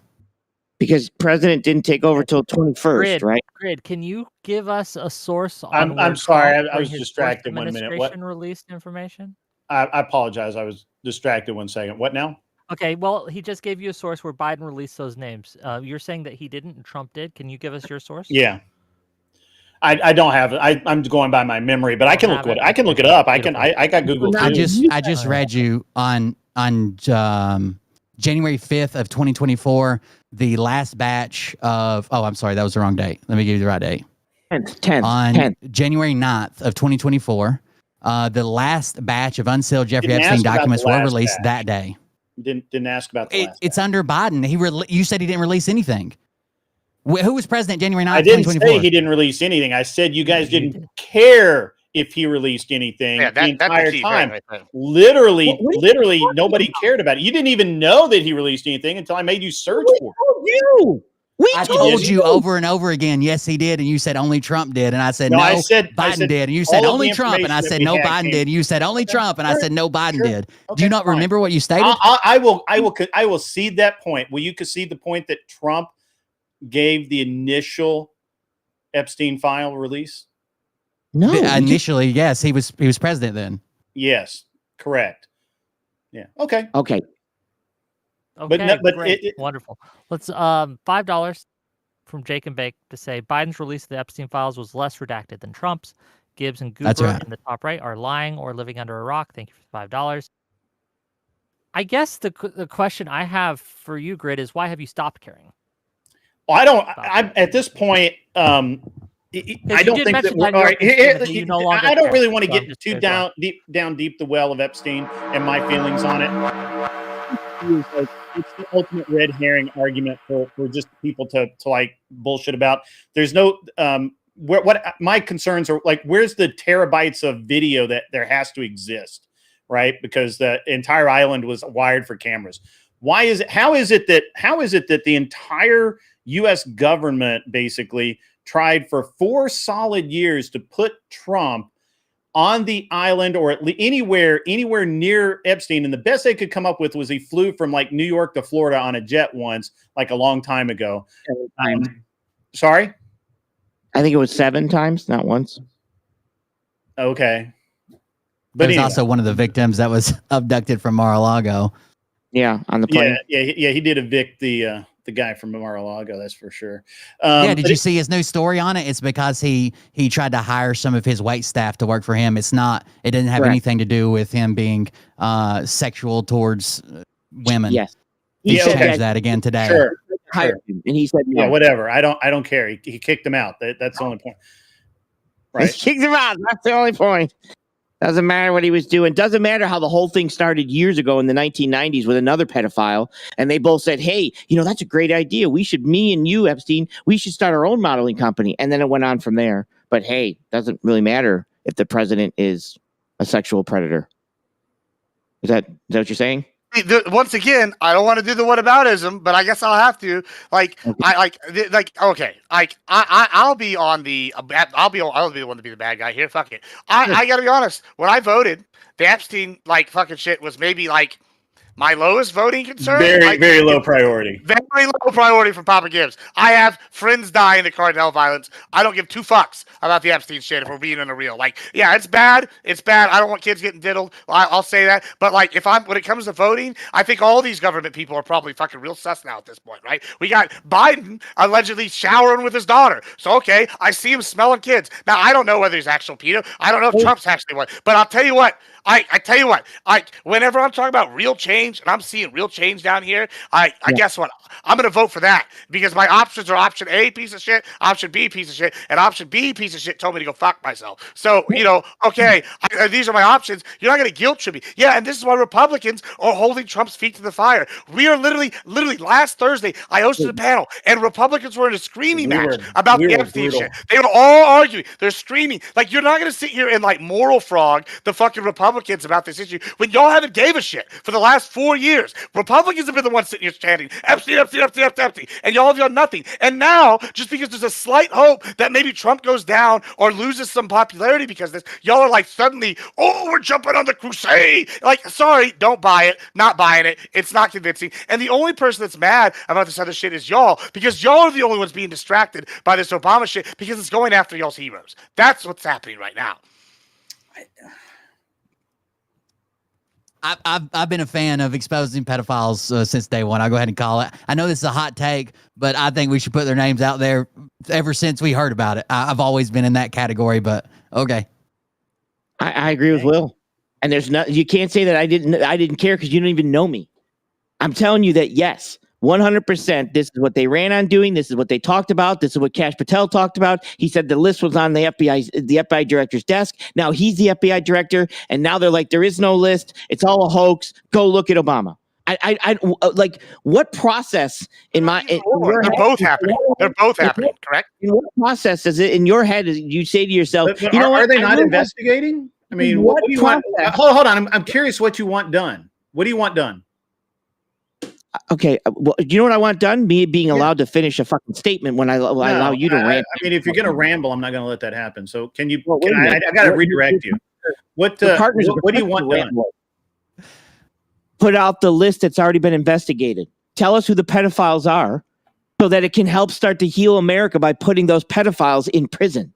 But if you're going to not put the list out when you ran on it, you're basically stating to America, again, we don't give a shit about it. We're going to do whatever we want to do. If Trump really wants to be the guy to stop that, he's got to put out the fucking list and stop that so we can maybe stop fucking having leadership that fucks little children. I'll ask a question. So when Trump says, and I'm quoting him here, he says, these files were made up by Comey. They were made up by Obama. They were made up by Biden. Do you think he's telling the truth when he says that? No. Next. Obviously not. But I don't know what they're going to say. Yeah, I have no idea. I mean, you have no idea? Why would you know? Why would you admit that? Okay. I mean, I'm a Texan. I don't fucking trust the government at all. So, he's probably lying. He might be lying. I mean, I don't know why. Why is he lying about this, in your opinion? Yeah, there you go. I mean, why don't y'all answer that one first? Well, I guess their answer, right? Well, sure. Well, they're the ones saying he's lying. Well, his name in it. I believe his name or his donors are in it. Somebody of importance that he knows, including him. Even when he was asked originally, they're like, "Will you release the JFK files?" Yep. Will you release the MLK files? Yep. Will you release the Epstein files? I think I will. I don't know. There's a lot of stuff that could ruin a lot of people's lives in there. So I don't know about that, but I probably will. I don't know. That was his response. Well, hold on. Do you disagree with that statement though? So let's look at the JFK and the Martin Luther King files. Would you agree most of those people are probably dead or very old and not going to be affected by anything released? Wait, sure, but don't you think that listed why didn't Biden release? Don't you think that pedophiles should be affected by what's released? Well, if there are pedophiles, but say you're we look at what happened just with the airplane logs. There were people going through the airplane logs and just saying anybody that ever flew on the plane is a pedo, right? You shouldn't do that. I'll stand up against that. You shouldn't do that. But there's got to be more in there. Why didn't so you're Biden me release if you were all in the Vegas names? and a random billionaire asked you to fly with him on his plane, you'd be like, No, that's not what I said. You shouldn't go after people just because they flew on the plane. There's got to be more to it. Just because you have a flight list that lists one person. People did do that, correct? Then if that's the case, then Trump shouldn't have ran on releasing the Epstein files. That's what he fucking ran on. If that's his moral high ground, he shouldn't have fucking ran on it. This is insane. Hold on. Let me ask something. Sure. Why do you think Biden didn't release all the names? He did. He did not release all the names, or you wouldn't be fucking asking for them. Okay, hold on, Grid. If Biden had released the names, would you have believed it? Probably, but I don't know now. Probably, I X'd it out. I don't think they would have. I think you would have said it was a lie. It was a filthy lie. That's why they couldn't release it. And I'll answer this question for them. They could not release it because if they did, no matter how true, no matter how much evidence they had, if Trump releases it's a Democrat cover-up and a hoax. Right. Well, hold on. Now we have a situation where Ghislaine Maxwell, I like that name. I'm going to steal it. Thank you. Ghislaine Maxwell is in talks with the Trump's Department of Justice about going for a possible pardon and also, going and putting in paperwork to get heard by the Supreme Court to maybe overturn her conviction. And again, at the same time where Trump is saying it's all a hoax, it was all made up by Obama and Comey and Clinton and et cetera, and the Democrats. And I don't know. There's a lot of smoke here. Let me throw some smoke. Let me ask you this. Will you condemn Trump if he does pardon Ghislaine Maxwell? Just let me get it right. I mean, more than likely, because there'd have to be like some really strong like reasoning why. Because I can't imagine why. Because she literally she's convicted for the same crimes basically that Epstein was, and there was no way he was ever going to get fucking pardoned. I'll condemn. Sure, that bad. Don't pardon. Yeah, don't do that. Fucking just But like hold on. I gotta ask this. Hold on. So your explanation why Biden couldn't release the names is nobody would believe him, but now if Trump releases the name, everyone's going to believe it. There was an ongoing trial during Biden years as well. I'm pretty sure. But okay, but not at the end, right? So why didn't he release all the names? Right? Why didn't he release all the? I'm just really curious. Again, if I wanted to nail the people who were on that list, and I knew that if I release a list, there is a sizable portion of the country who would simply not believe it, and there would be a high chance that the people on the list would get away with it. Would you release that list? So if Trump releases the list, we'll believe it? Well, no, the this fact is that Trump hold was on, going Wick. to release the list until he saw what the list was, and now he isn't going to release the list. Got a lot of people as Well, Gibbs hold was on, just hold on. saying, No, hold on. Let me finish. As Gibbs was just saying, Gibbs was just telling you about how it was a huge civil war now, right? Well, he was there. Republicans, MAGA are up in arms about this. So yes, it seems to me that Trump refusing to release the list makes people more likely to believe that the list is actually true. Well, what if the list? Hold on.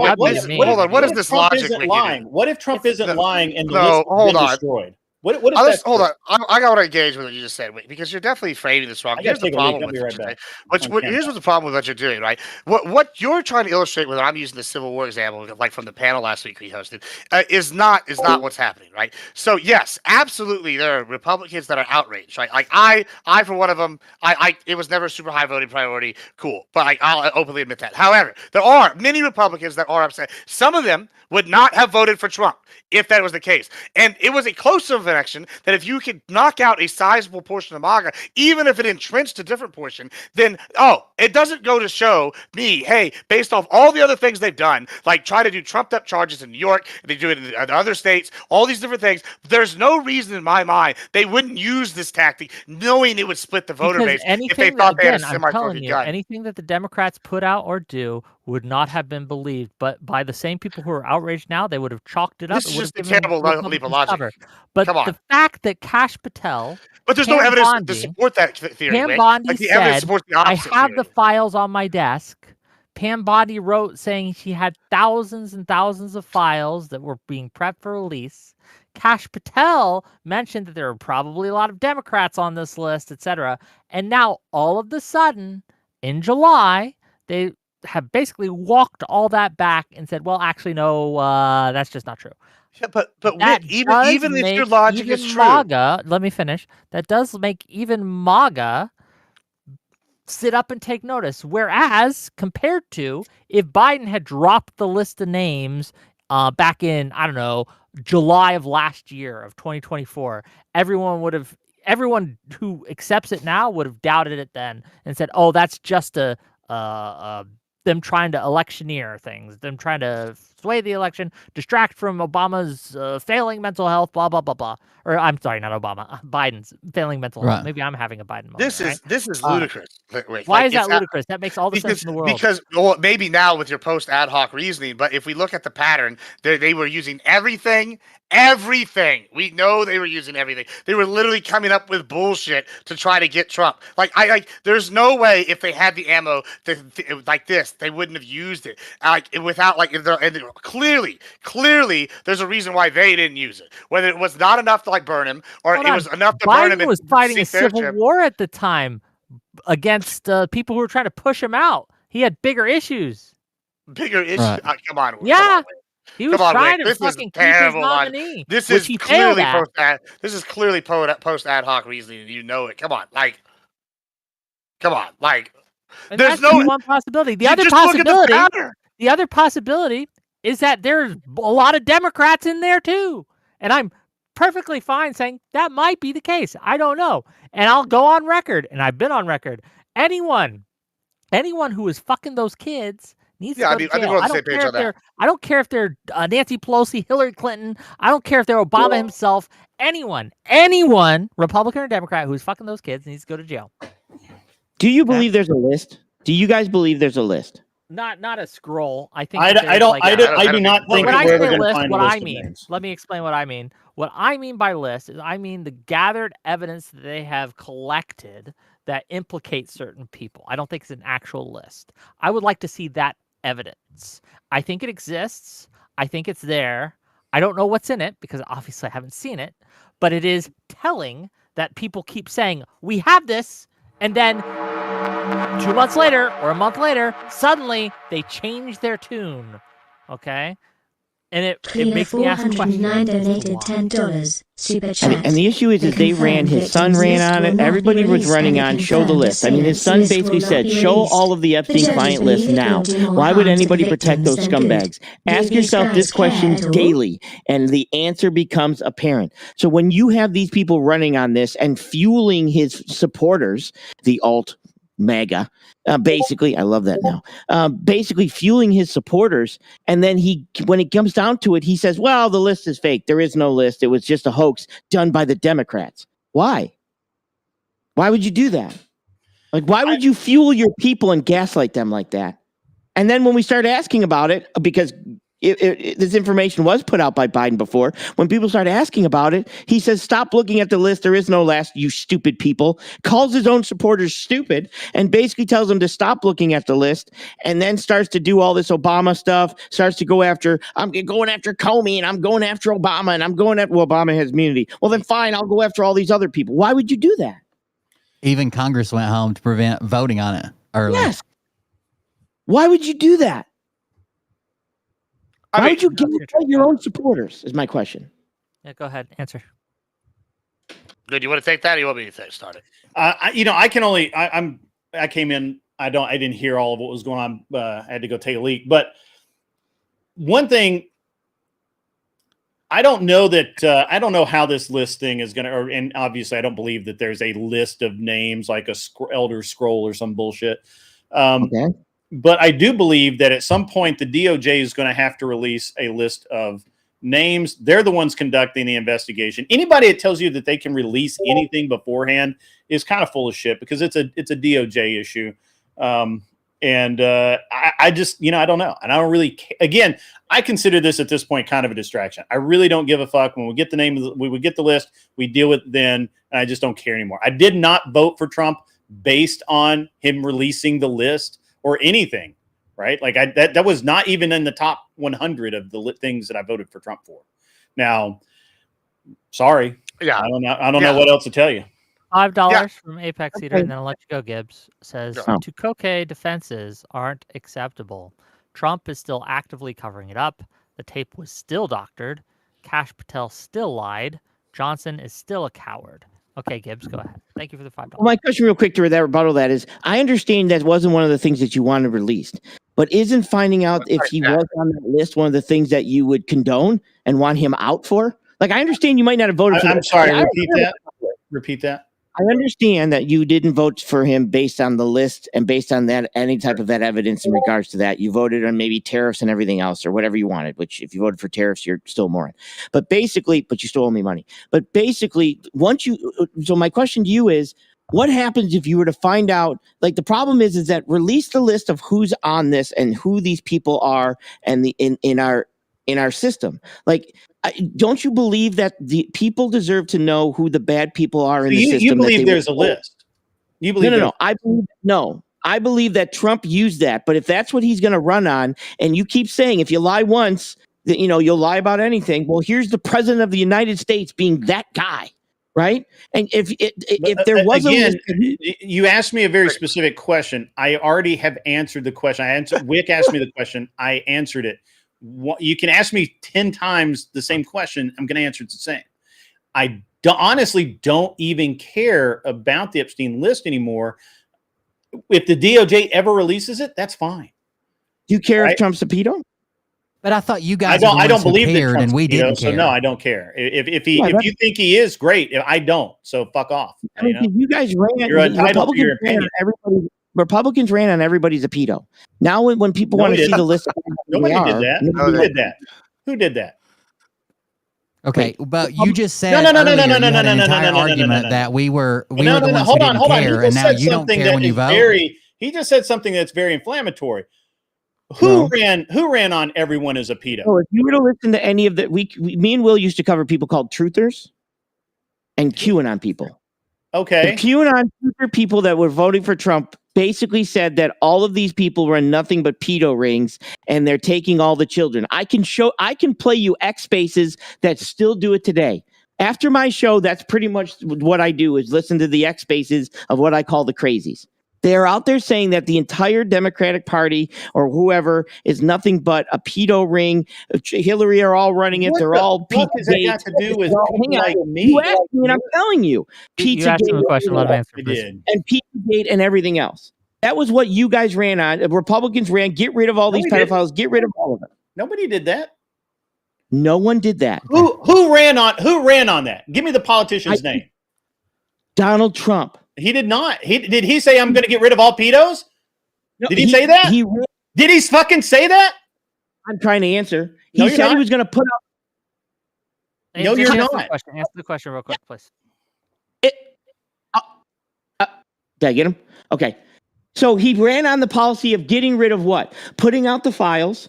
He basically said that He there's did a not bunch of run on putting on the files. He did not run on that. Stop lying. You've said that four fucking times When now. Lex Friedman asked him if he would, he said he would. I can So he did while he was running. Yeah, Multiple one people asked him. He said comment. yes. That's not a platform, mate. Multiple people. times. Okay, And but it's multiple still not his people- platform. What was his platform? What did he run on? Do you think? All right, did you vote for the release of the leak? Agenda? Yeah, it's Agenda 47 is what was his platform. He ran on world peace. He ran on world peace and Right under looks your good. hat. Do that. How can you guys both be? How can you guys both be like? Well, when I voted, I didn't care about it, but then when we talk about it, you're like, you guys didn't care about it. We cared about it. No, I didn't care about it. I haven't cared about it, to be honest with you, from the beginning. I just Well, then how can you also have the argument that you care and we don't? Yes. Do you understand this question? You can't have both arguments. What? Hold on.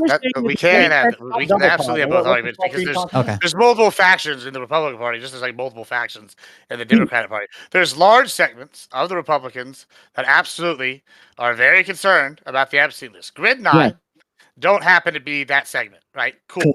Now, sure.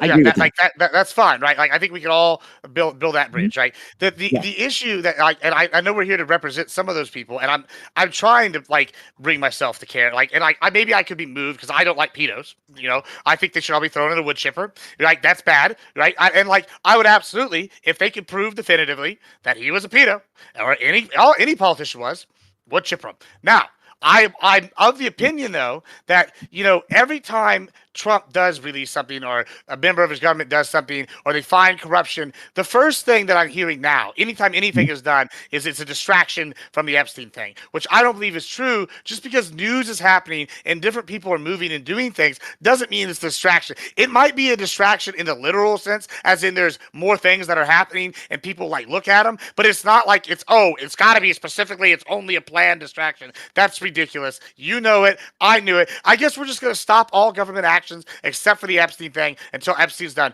No more trade deals. We're not going to let the troops go anywhere. We're not going to build any border wall. We're not going to deport another person. We're only doing stuff till Epstein's done. We're going to work 24/7. Like, that's a ridiculous take. Like, that y'all having. Let me respond to that. First of all, the Epstein thing's done. Just put out the files. The investigation's done. Second thing is we call it a distraction because, hang on, we call it a distraction because basically he came out and said this is a hoax, and Comey did it, Obama did it, Hillary did it, and everybody else did it. The distraction is the fact that he then went after Comey, Obama, and everybody else. Like, he's literally said they did this to me, and now I'm going after them. That's the distraction portion. Not everything else he's doing. The distraction portion is the specific targeting of the people he said created this file that he says doesn't exist. You understand that? Yeah, the trade deals, I don't think I've heard anyone, well, I won't say anyone, Hey, there's it's a some crazies, distraction. right? But no one's saying the trade deals are a distraction. Most people are Correct. saying this Obama thing's a distraction. That is the main thing that I've Yeah, I heard. mean, That's why I put a I'm panel not together arguing on the it, trade right? deals aren't. I'm just arguing that, like, in the sense that something else happening is a distraction at all. Yeah, sure. The trade deals No. would be, by definition, oh, it's distracting from the story because there's ink on a Okay, page but somewhere. as But as like, Sage but just said, I've heard just not real just quick, the as Obama Sage thing. just said, the reason that he is calling the Obama thing a distraction is because he has specifically brought up Obama's name when it comes to the Epstein list and saying that the Epstein list was made up by Obama. And so therefore, when he has Tulsi Gabbard release a report implicating or accusing Obama of vagary, right? They are saying that they are doing that because they're trying to distract. And that's what the part of what we're discussing tonight in the panel, or we've tried to. We've gone all over, and we are kind of wrapping up soon, right? We still got a little bit, but I guess. Well, can I ask something? I don't know. Like, let's talk about Mike Johnson for a minute. Do you think it was okay that he wouldn't take up Massey's and Ro Khanna's joint bill, and not allow a vote on releasing the files related to the Epstein case? Right? Do you think that he should have? Do you think he should have allowed that vote to happen, or do you think he made the right call by shutting down Congress early?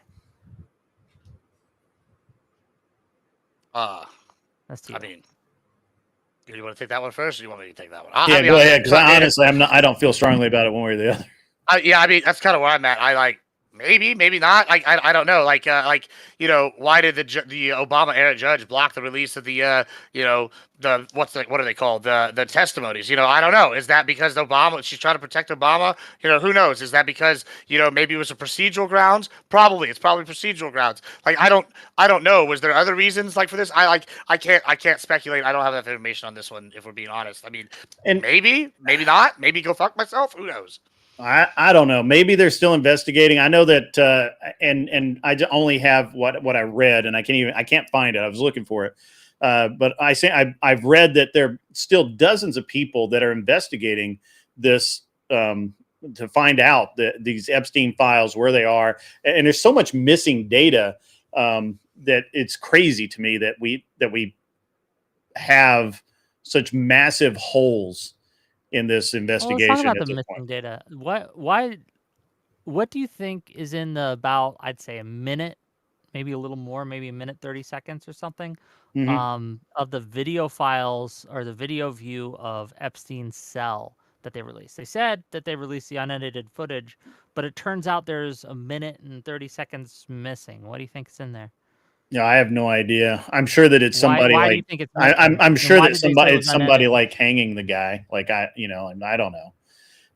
But I'm more interested in the terabytes of data missing from the island that could actually be used to convict people. Even if there's a list, you can't convict people because somebody, you have some list that says they were on an island at some point. You can't even call them a pedo. You can't say anything except they went to an island and one of the interesting things about it, I know none of you guys have probably dug this deep into it, but they shot like 3 or 4 rap videos on this island, and yet there's not one leaked cell phone video, nothing. Like, it's crazy how little like substance is out there. So how little, like, I mean, obviously there are a few videos of them on the island, but there's no like nothing bad. Like, and like, you would think with these kind of people that there would be serious like stuff floating around out there that could be found, and none exist. And there's like, supposedly there's like terabytes of data, which I don't know how. Well, what do you know, think I don't know that how was big part it of is. the files that Pam Bondi said were on her desk? Maybe. As far as I know, there's no video files. Like, as far as, I mean, I don't know. I mean, I haven't looked at an evidence inventory. It's possible. But how as do you far know as I there's know, no there's no video video. files? How do you know there's no video files? Because you said there's. How do you know that? I don't have a complete evidence list, but literally, there's never been video files listed on any evidence or inventory of anything. Pam Pam Bondi said that there was tons of videos that had the victims in them, but I think she said that it was just Epstein with victims, or at least that's what she implied. Yeah, and that could have been from 2001 to 2004. That could have been from the previous case as well. So I'm just what's missing is more important to me than what they have.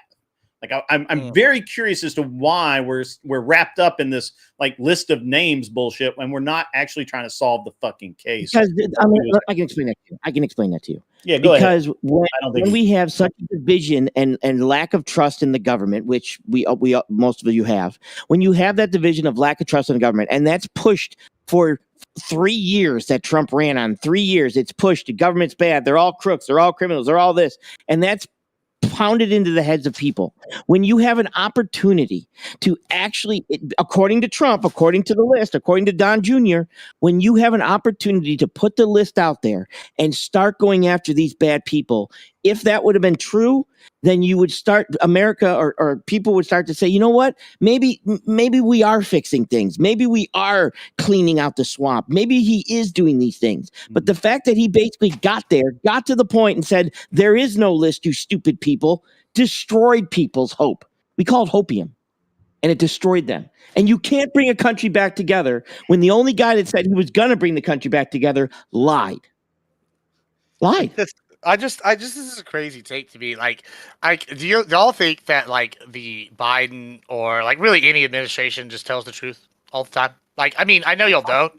I mean, y'all are rational actors. Like, we got lied to for 4 years about Biden's mental acuity, right? He was done. He's literally a potato. Like, that's what he is. We know it now. The guy can't walk. He drools. It's weekend at Bernie's. We like have evidence of that pretty substantially, right? We saw him literally on live stage, like when he ran out of Adderall, like meltdown. Okay, and we were lied to for years, and y'all were like. Y'all like, nah, dismissed. We can trust the guys on the dim side, though. Like, this is crazy to me. Like, I don't trust either side, like, especially in this kind of shit. And, like, just because, Trump's going back on one promise, and then he's making, like, living up to all these other promises. I don't know. I got to say, in the grand scheme of things, this is kind of why I'm never really was an Epstein voter. If I'm seeing real results for the issues I care about, that's my bigger concern until someone prints me, like, hey, a definitive evidence of he's diddling kids. No one's presented that. No one's claimed they have it. Y'all haven't claimed that he has it. The list people haven't claimed they have it. Nobody's claimed that. So I as far as I'm concerned, this is really like a nothing burger.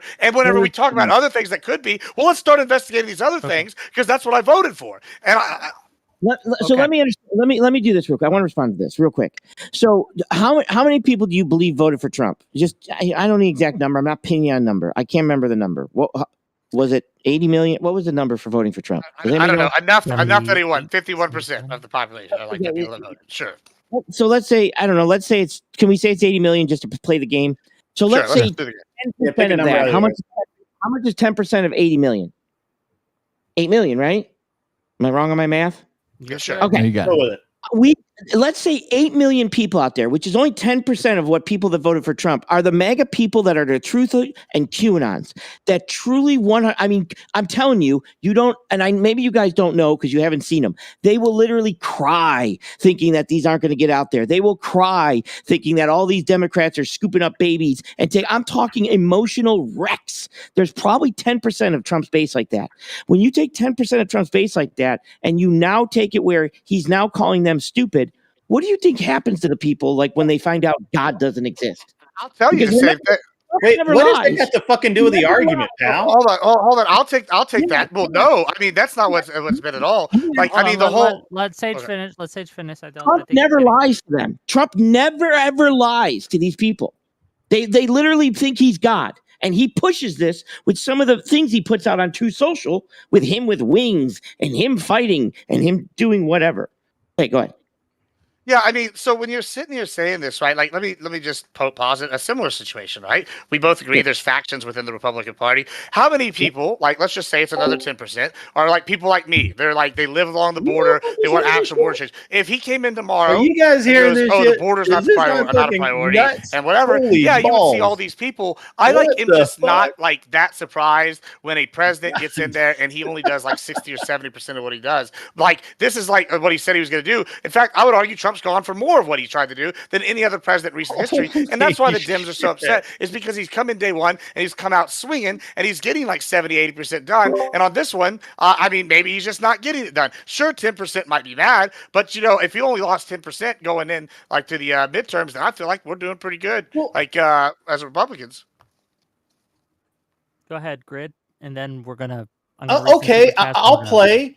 10% of the Dem base are fucking Antifa dumbasses that want to like just overthrow the government. What? Sure. Why does that got to do with any of this? Like that's the most insane. I mean, literally, like I really expected like a much better level of argument tonight. I over prepared for this bullshit. Dude, seriously, 10% are seriously disappointed in Trump. So do you understand what Sons of the Soil are? Do you understand what Antifa is, sir? Okay, which of those two groups have burned a city, sir? Which of those two groups have burned a city? Just shut the fuck up. Just shut up. I don't want to hear anymore. I can tell you a part that smashed the Capitol. Yeah, it was Antifa. They burned the motherfucking Capitol. Fuck off. You're a dumbass. You're a dumbass. We're back to January 6th. Okay, and on that note, $2. Hey. $2 from PDX Pleb to say, right. Trump just went there for the snorkeling. Thank you for that. Ooh, $20. that's good. So what type of snorkeling? I don't know. $20. Yeah. He only I'm not going to go too into it. He only paid me $2. Okay. $20 from Alexander Wren to say, you're wrong, guy on bottom left. They have total faith in Trump and his government. They don't need evidence anymore. True. I'm sorry. That person's true. I concede to him or her. Fair enough. Okay, gang. This has been kind of a Hey, can I ask one more question? Yes, you can ask one more question. I just wanted to ask, not to argue or anything. Do you guys, can we go one at a time? Do you guys think Epstein killed himself? Oh, no, I don't think so. No, fuck no. Yeah, 0% probability. 0%. Why would that happen if there was no list? My money is on. Y'all hear the flutes? Like, I'm just kidding. Like, I every time something happens, I hear the flutes getting blamed. Okay. Why would it happen? I think he knew shit about people, and who knows? What people? Things happen in prison. What people? Or hospitals. Sorry, hospitals. What people? What people? The people with the nose. You mean like a list of people? Like a list of people? Antifa. That's it. The mob. Okay. Enough. My brain is hurting, and I'm done. Okay, gang, this has been a wonderful show. I'm going to give each of these people a chance for closing statements and to shout themselves out. I got a link to all their individual channels and stuff in my YouTube description. I encourage you to go there. They have spent their time with us tonight to give us content. So please go to their channels and give them a follow, give them a sub, whatever they need, right? If you enjoy my show, you hit that like button, you hit that subscribe button. If you're watching this on Twitch or you're watching this on Kick, hit that follow button, really helps. Tomorrow, 6 p.m. Eastern, we're going to have a little bit of a impromptu show. Pisco and Econoboy are going to come on. And they're going to confront Destiny, and they're going to confront counterpoints. And we're going to talk, to what extent, should the Democrats be courting the far left? People like Hassan, right? People like Mike from PA, right? People like the Free Palestine folk, right? To what extent, people like Antifa. To what extent should the Democrats be courting people like that? And it's going to be a fun discussion. Tune in tomorrow. It won't be on Twitch, sorry, but it will be on my YouTube.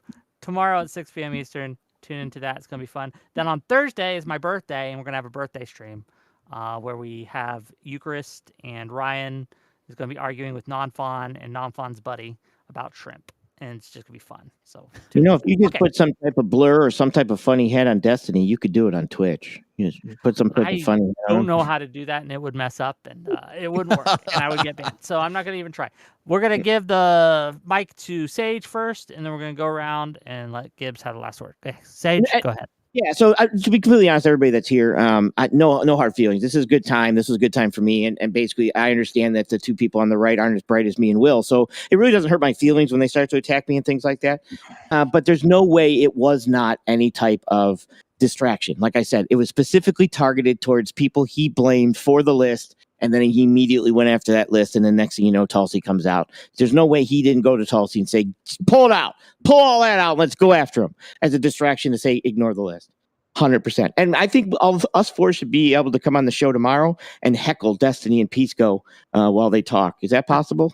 Go ahead. No, but you can do it from the shadows, or you can react on your own stream. I don't mind if people watch my content, so go ahead. Yeah, I might be in the chat reacting too, so, but go ahead. Yeah. Okay. Thank you for being here, gang. Go check them out. Really appreciate you. Grid, go ahead.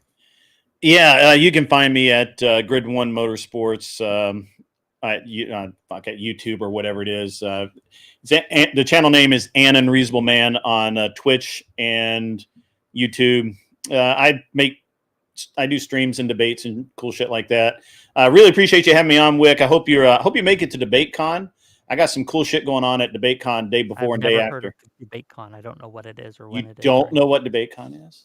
I mean, I can infer from the name. It's modern day debate puts it on, and I'm doing some stuff before and after. I got like a pre-show and a after party thing going on, and so it's cool. You should come. You should totally come. It's in Nashville this year, which is my hometown, so it's gonna be badass. At any rate, I really appreciate the spirited debate, guys. I do play rough. I apologize if I ruffled feathers or hurt feelings. And money. That makes me feel better. Okay. Yeah. Sorry. Finish your closing, buddy.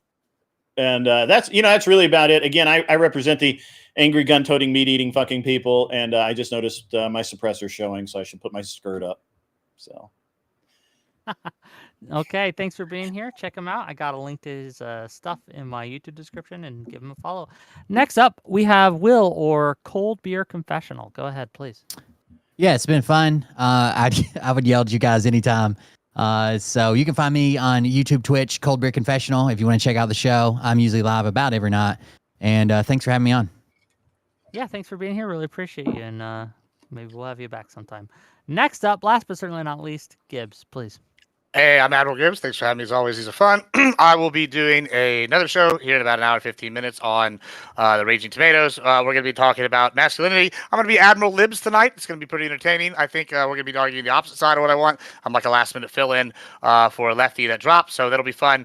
Also, one closing thing, you should definitely watch Wick's panel tomorrow, because he is going to have an actual Nazi on there named Counterpoints, sitting here advocating for white supremacist bullshit. And I love hearing anytime he says anything, because last week, knowing that I'm Hispanic, he asked the question, oh, is kid's white? And then made the statement that he wanted to end my bloodline, knowing that I was Hispanic, because we've argued about 15 times. Fuck that Nazi bitch. I hope he rots in hell. And he's actually the reason I now have moved over to against the Christian right and now believe in abortion because he should have been aborted. But that's the end of my thoughts on that. So thank you.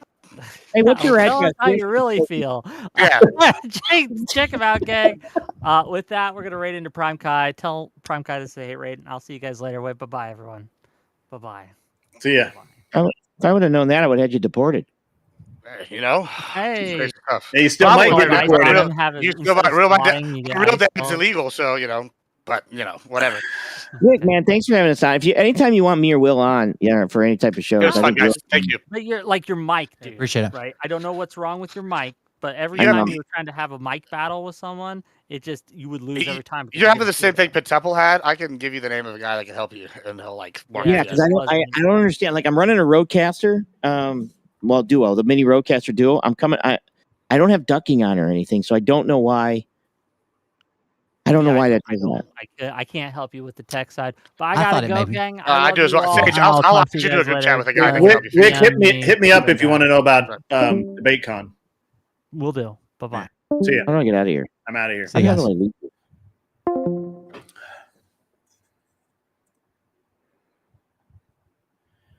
Fucking hell, mate. Holy shit. Oh my god. Oh shit. Oh damn.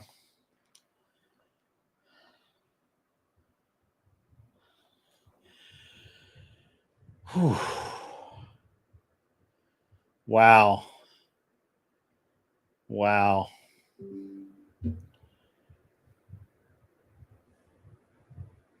That was That was brutal for those poor fuckers. They walked right into that shit. Like, why would you even why would you take that? Honestly, if you're on a seriously, that's really bad.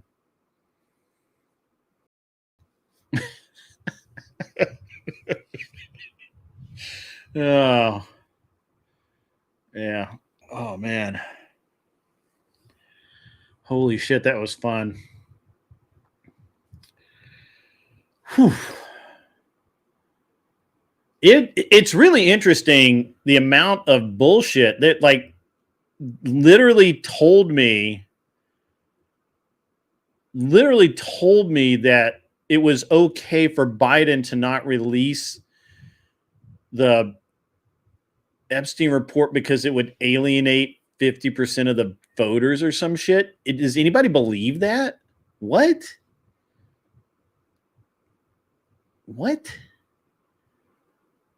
That shit was nuts. That shit had nuts in it. What the fuck, man? Holy shit.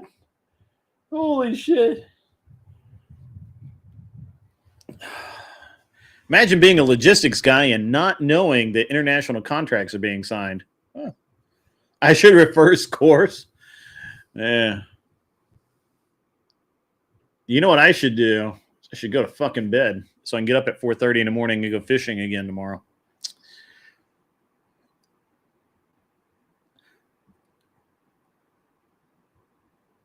Okay, I'll wait. Man, that was rough, guys. I gotta be honest with you. I didn't think I was gonna make it through that one.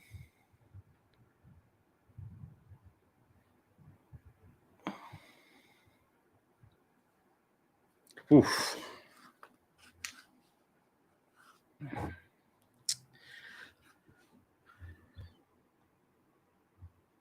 Anyway, well, that was fun. You know, it was cool. You know, there's some shit there that I didn't know. You know, the interesting thing is how ill prepared I feel like that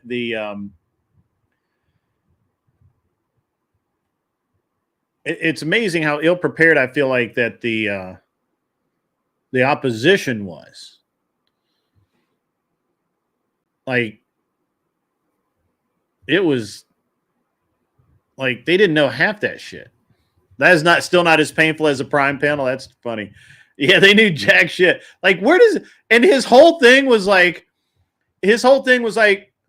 but you'll piss off 10% of these QAnon folk. Well, what the fuck do I care?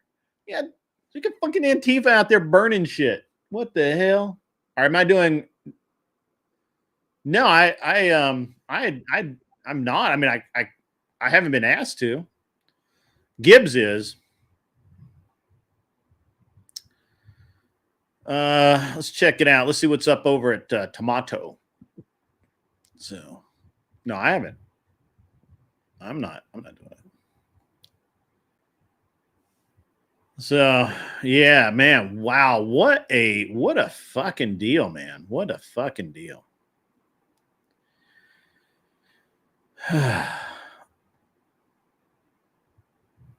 I'm gonna maybe I'll go over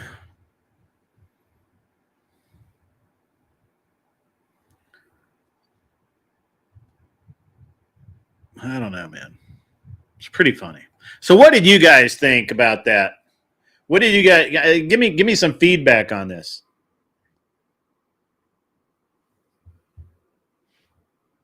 Right? Like, give me some feedback on, because they did get me on a couple of things.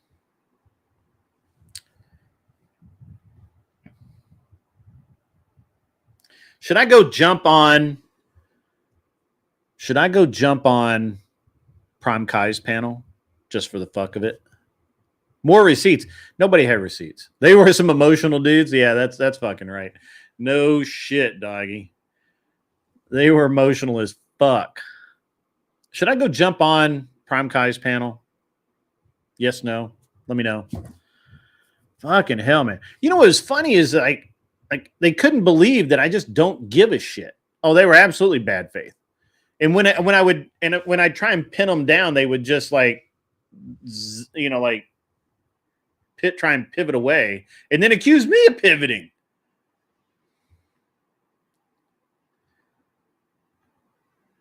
I felt the same way. I did. I felt the same way.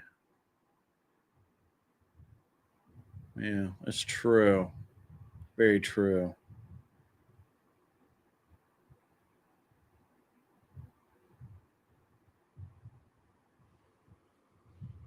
I did not know that, Mullet. That makes sense, though. I feel bad for that Sage dude. That dude looks rough. Actually, I felt like Wick did a great job this time.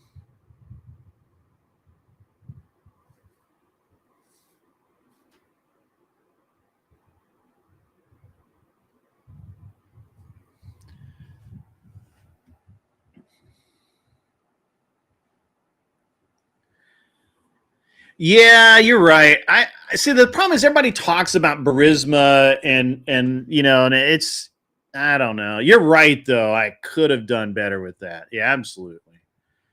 That's true. You are right. I'm not going to deny that you're right on that. That's for sure. That's for sure.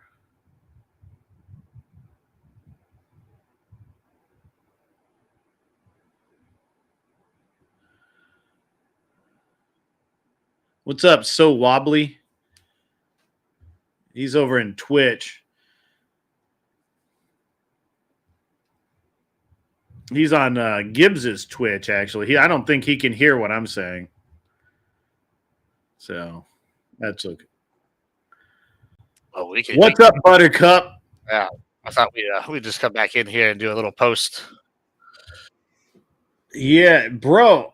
You a little mad there, huh? Huh? A little mad there, huh? And I'm not mad at all, man. I'm actually, I thought it was fucking funny. I was just asking the chat. Never Lucky Rubber Ducky says overall he thinks I did above average, and Gibbs, I couldn't understand he was saying stuff so fast. That's right. That mother, he's got meth mouth for sure. I talk fast. Yeah. They ran over and over again on the Steele dossier. They stuck on the Epstein pivot because that's the only thing that they could stick on. So, yeah.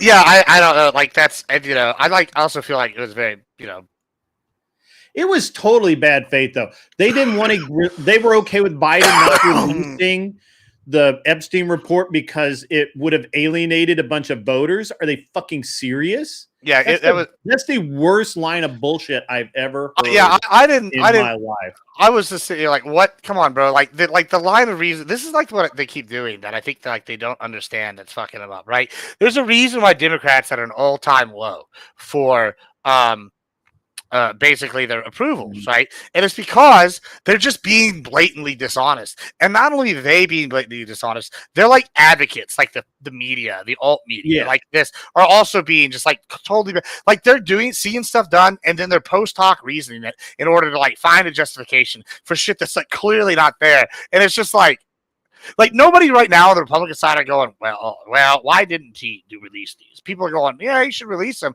And then there you have people like me are going, well, he probably should release them, but he's probably got reasons, and they're not big enough to affect me because I got other fish to fry. I don't know if you actually read that memo or that the paper or not, but it was fucking hilarious when you called him out and said, well, you obviously didn't fucking read it. Because I have this one and the one from 6 months later right here. Yeah. And it's like, you're talking about me, and I'm like, oh, you didn't mean it. Oh, cool. Well, if you had read it, then you know she fucking highlighted in the memo with she released, not in the paper she released with it, like where she got this. It's like the points are highlighted in the fucking report. Like, you're not gonna get me going, he didn't read it. But like, I was the one who came up with the topic. Of course I fucking read it. That was really funny that he was like, oh, you didn't read it. You didn't read it. And I was like, to be honest with you, I didn't read the whole fucking thing. Like, I skimmed that shit. And then I read the memo outlining it. And I was like, okay, I'm good. Well, I mean, y'all don't know this, chat. But there's only one person that posted any sources this whole time in the backfield of them, and it was fucking me. So every time they had complaints, Gibbs is the only one posting sources. They would say, "Oh, I have a source," and then I'd be like, "Okay, let me see it," and they'd be like, "Yeah, I'll get it to you," and then they would just fucking pivot off the topic and change it. So, yeah, I want to prosecute the pedos, and they're like, and I'm like, yeah, okay, but how are you going to prove it? They really didn't like it when I talked about the video, the terabytes of video that are missing. Well, those are on Pam Bondi's desk. I'm like, nah, I don't think so. It's not on any evidence list that's been released. Terabytes and terabytes of data, video, audio, anything. That was a shellacking. What you call that is a shellacking. Yeah, molly whooping. Yeah, molly whooping. That Cleaner says that is why the judges said the evidence will not be released. They're going through the videos to determine who was the voices off camera, so they have a complete list of accomplices. Yeah. Okay. Perfect. Yeah, I mean, and then someone brought up in the chat, my chat about Obama, and this is actually was on our side. I think it was Guess Who, and like this isn't a bash on you, Guess Who, but like I like responded to you in the chat. You're like, oh well, what's this? It was an Obama judge that said, oh, we're not going to release these testimony.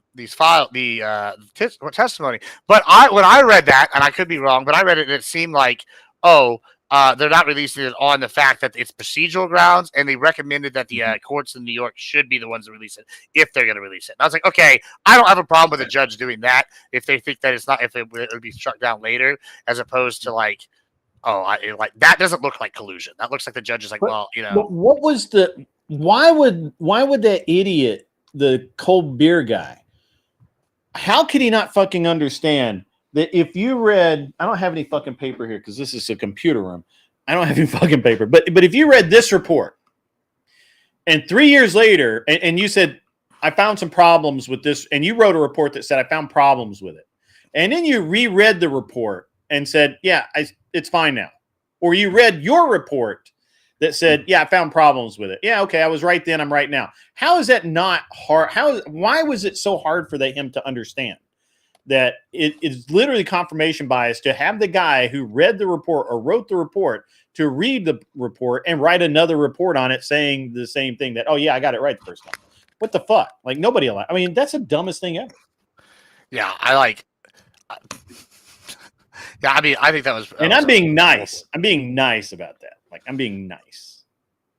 Yeah, there was a molly whooping tonight on that one. I don't know. It just like I don't even know why the Epstein stuff it was even brought up in it. It's like a bad look because I hate to do the whataboutism thing because everybody's like bitches when people do whataboutism.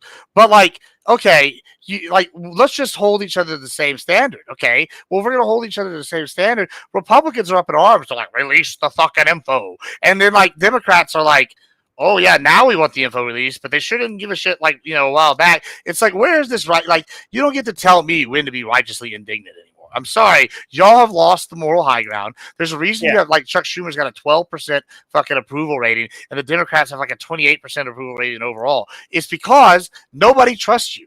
Even your own side is going, y'all have been bamboozling us, or not fulfilling your promises, or like, and they're like in fight. And so like when I'm sitting here going and saying these things, people are like, oh, well, you're passing off your defended pedos. And you're like, oh, okay, bro. That's nobody's saying that here. We're all saying throw them in the wood chipper. Like, it's ludicrous.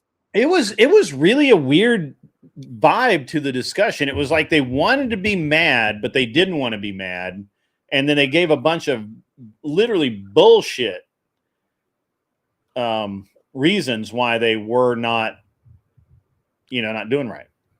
So Wobbly, I see that you have. I see that you can hear me, and that you got partner. You're almost partner now. That's awesome, dude. I don't know, what does it take to be Twitch partner. I think it was.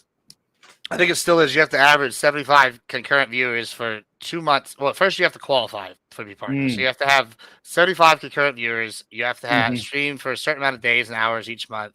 And then you have to have a certain amount of followers, which the followers and the hours each month are easy. It's the concurrent viewers. But basically, Yeah, you have to have 75 average, and then you have to hold that for 2 months after you get approved, and then they will grant you partner, and then they still don't always grant partner. Well, let me ask you a question here. How is this even possible? Mass shooter Manhattan? That's impossible. It's impossible. You can't own guns in New York. It's certainly not in Manhattan. How does this even happen? Yeah, that's wild. Fake news. This has to be fake news, guys. It has to be, because New York City is the safest city in the world. Everything's banned there. I can't wait for their commie grocery stores, bro. Yeah, right across from NFL official offices, outside Blackstone HQ. Wait. You're telling me that there are illegal guns there? You mean people don't follow the law? Holy fuck. What the hell? It's crazy. I can't believe someone This is crazy.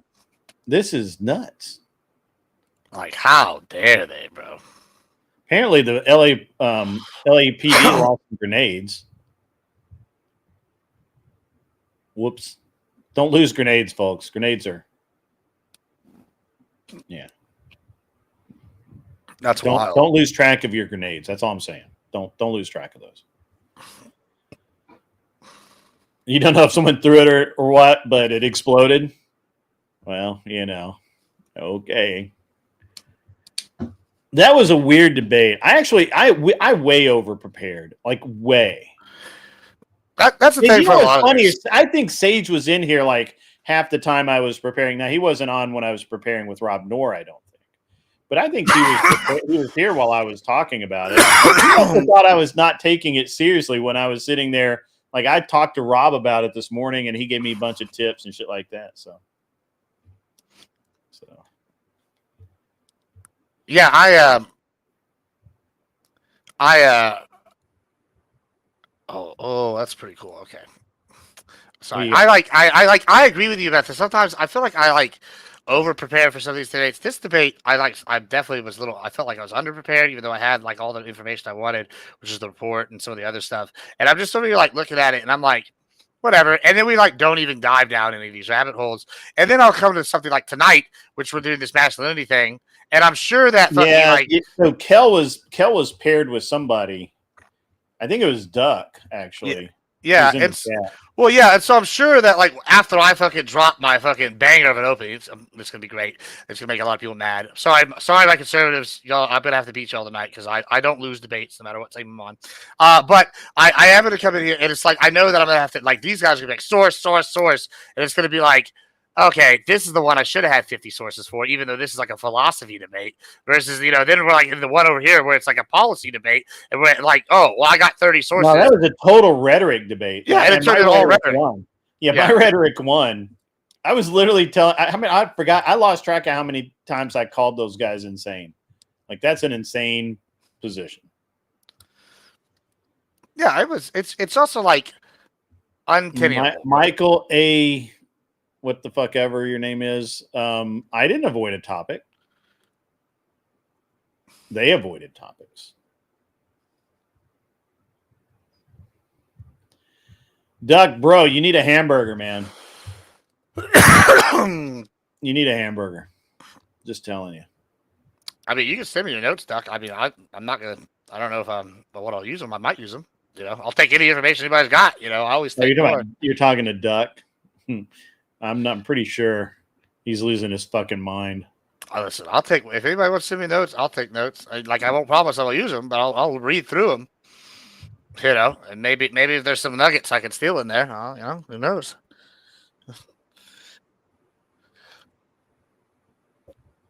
Get to the next debate. Well, Kel's did it. Why did Kel do it? I don't know. Freaked the fuck out.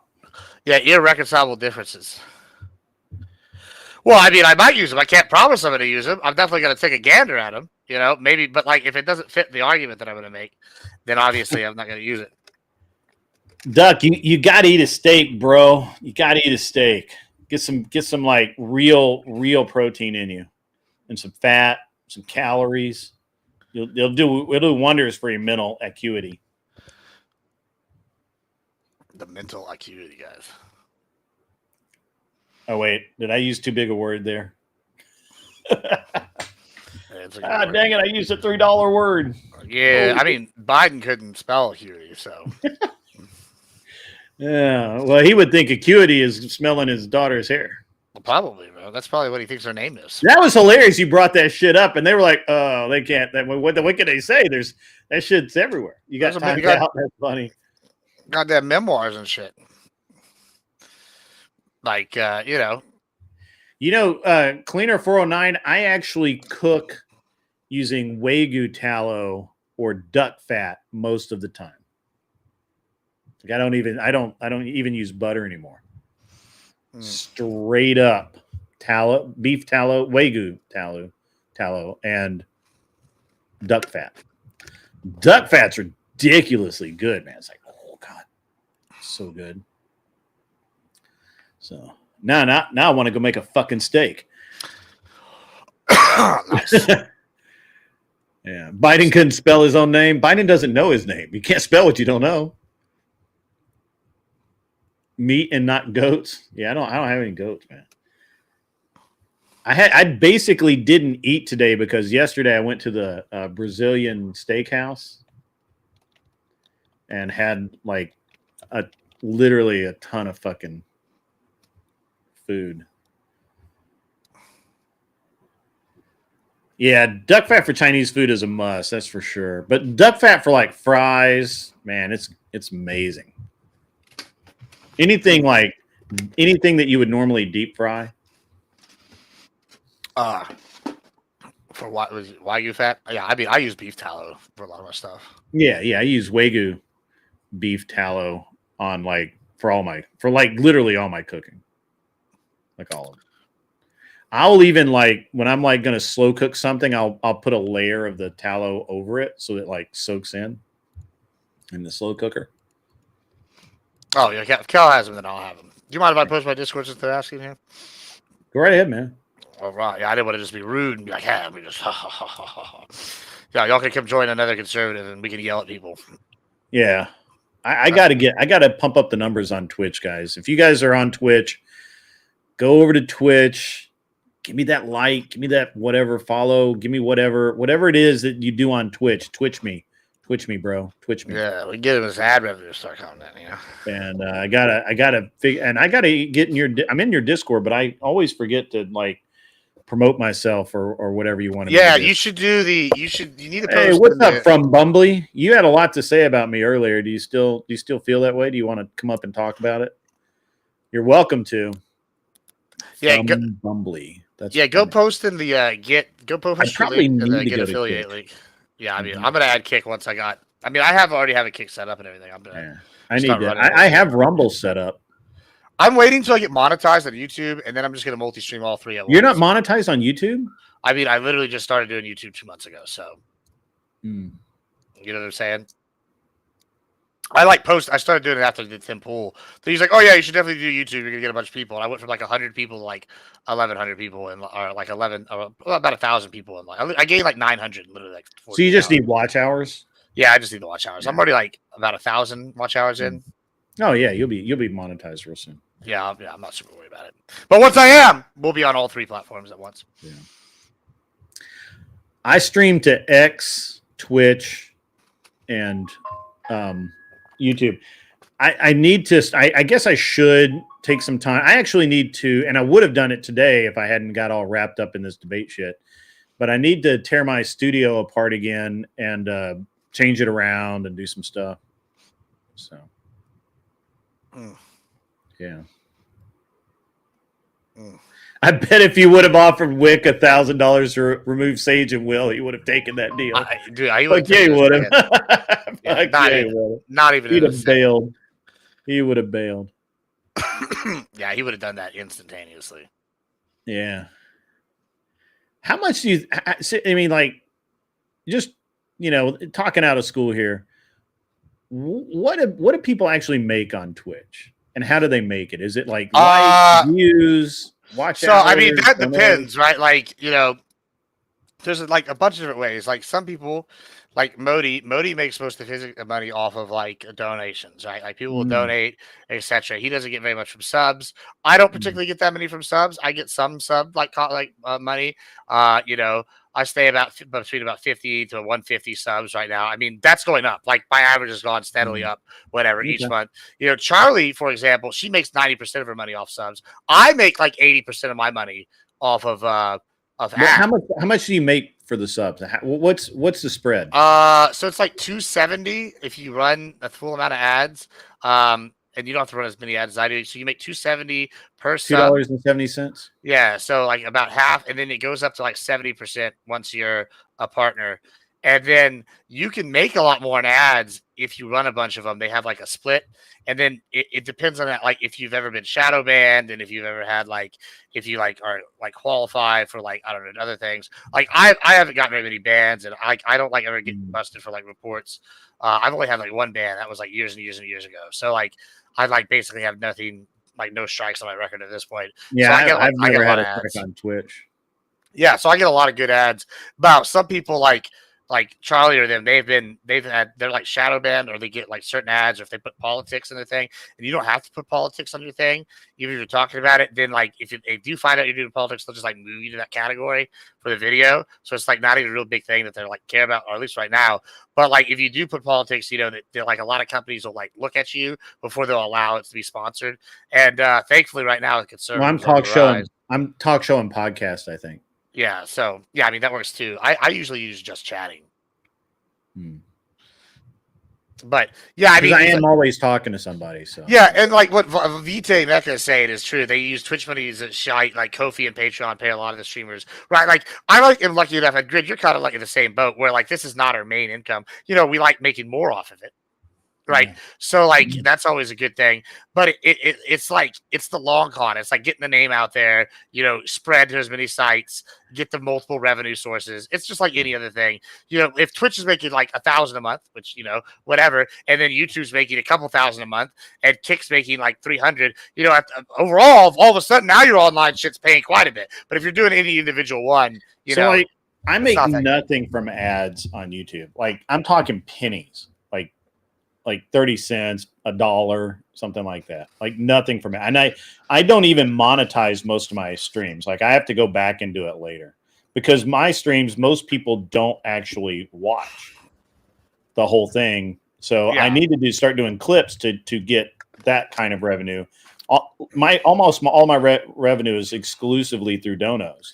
And I was actually growing in donos. I was actually doing pretty well last year, and then I think I know why that my algorithm took a shit. I think I figured it out. I don't know what to do about it. Yeah, I mean, the clips is the way to do it. So, like, this is why. So what was happening? What I think was happening, and is I think somebody has been either randomly or every single show. I think they've been reporting my stream. No, I was saying the way to get out of that is the clips. Like, so you're already monetized. Like, the reason I'm not doing it, I'm doing it a certain ways because I want to be monetized, and then I'm going to go monetize on like all these chat platforms to do that. Then after I do that, I'm going to start doing a bunch of clips, right? Because it'll just be easier because I'll have everything like organized in, and I just don't want to do that until I have the monetization for YouTube because that seems to be the best for debate, like pure debate. However, the clips though is the future, like Instagram Reels, TikTok Reels, all these things. If you do that, the algorithm will boost you despite the people because it's just like views, and you have a lot of people that will probably just watch the clips for. Yeah, that's kind of what I'm looking for because I think what's happening is somebody is reporting my stream, but it's not mass reported, so it's like one or two people are unhappy with it, and I think they also like the stream and then dislike it or whatever. And then that affects, and I think that affects the algorithm more now than it has before. And I think that's what's going on. I don't know that for certain, but I think that's what's going on. All right. Well, thanks for letting me pop back in and post panel with you. I gotta go do a couple of things. Go do your shit. I'm gonna jump off. I'm gonna probably go to bed early so I can get up and go out and. All right, you be good. fishing. Thanks for yeah. debating. Thanks for being my partner. I needed one. I'm glad that we got someone. We gave him a whooping. Yeah, we that was a W for sure, no doubt. All right, man. Thank you. See you, man. You don't watch clips? I don't watch clips either, really. But I need to do clips. A lot of people watch clips.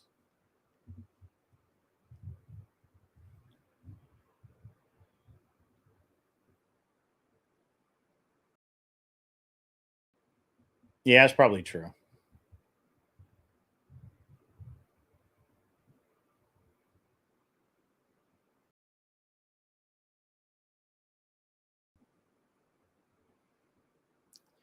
Duck, are you okay, buddy? Are you losing your mind?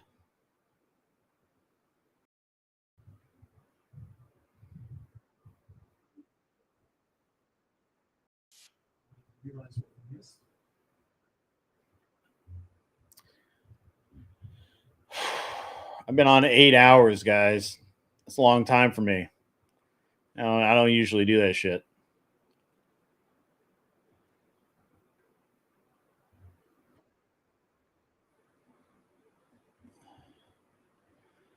So who we got up tonight? I think of who they do that shit.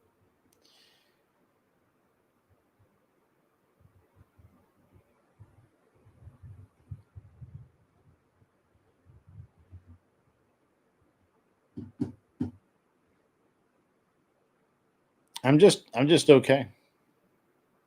My beard grew. I mean, I probably do need to go fucking shave, man. I feel fucking bad. But I'm gonna raid you guys. Let me give me a second. I'm gonna raid you guys over to EOD. He's doing a chill stream. It looks like he's just chilling. You guys will have a good time over there. Maybe make some friends. Make some new friends. I'm not a very friendly person. I'll go over there and hang out for a while too, because that's how I roll. That's what's up. But I gotta go, guys. I've been on too long. I'm gonna turn into a fucking pumpkin. So I like poetry. I do like poetry. Some poetry. So, yeah. All right, guys. I'm going to duck out of here. See what I did there, duck. And you guys have a great rest of your evening. And I will. I'll catch you guys later. I'll catch you. What's tomorrow? Tuesday. Don't stream Tuesdays. I'll catch you Wednesday night. See you, dudes. Later.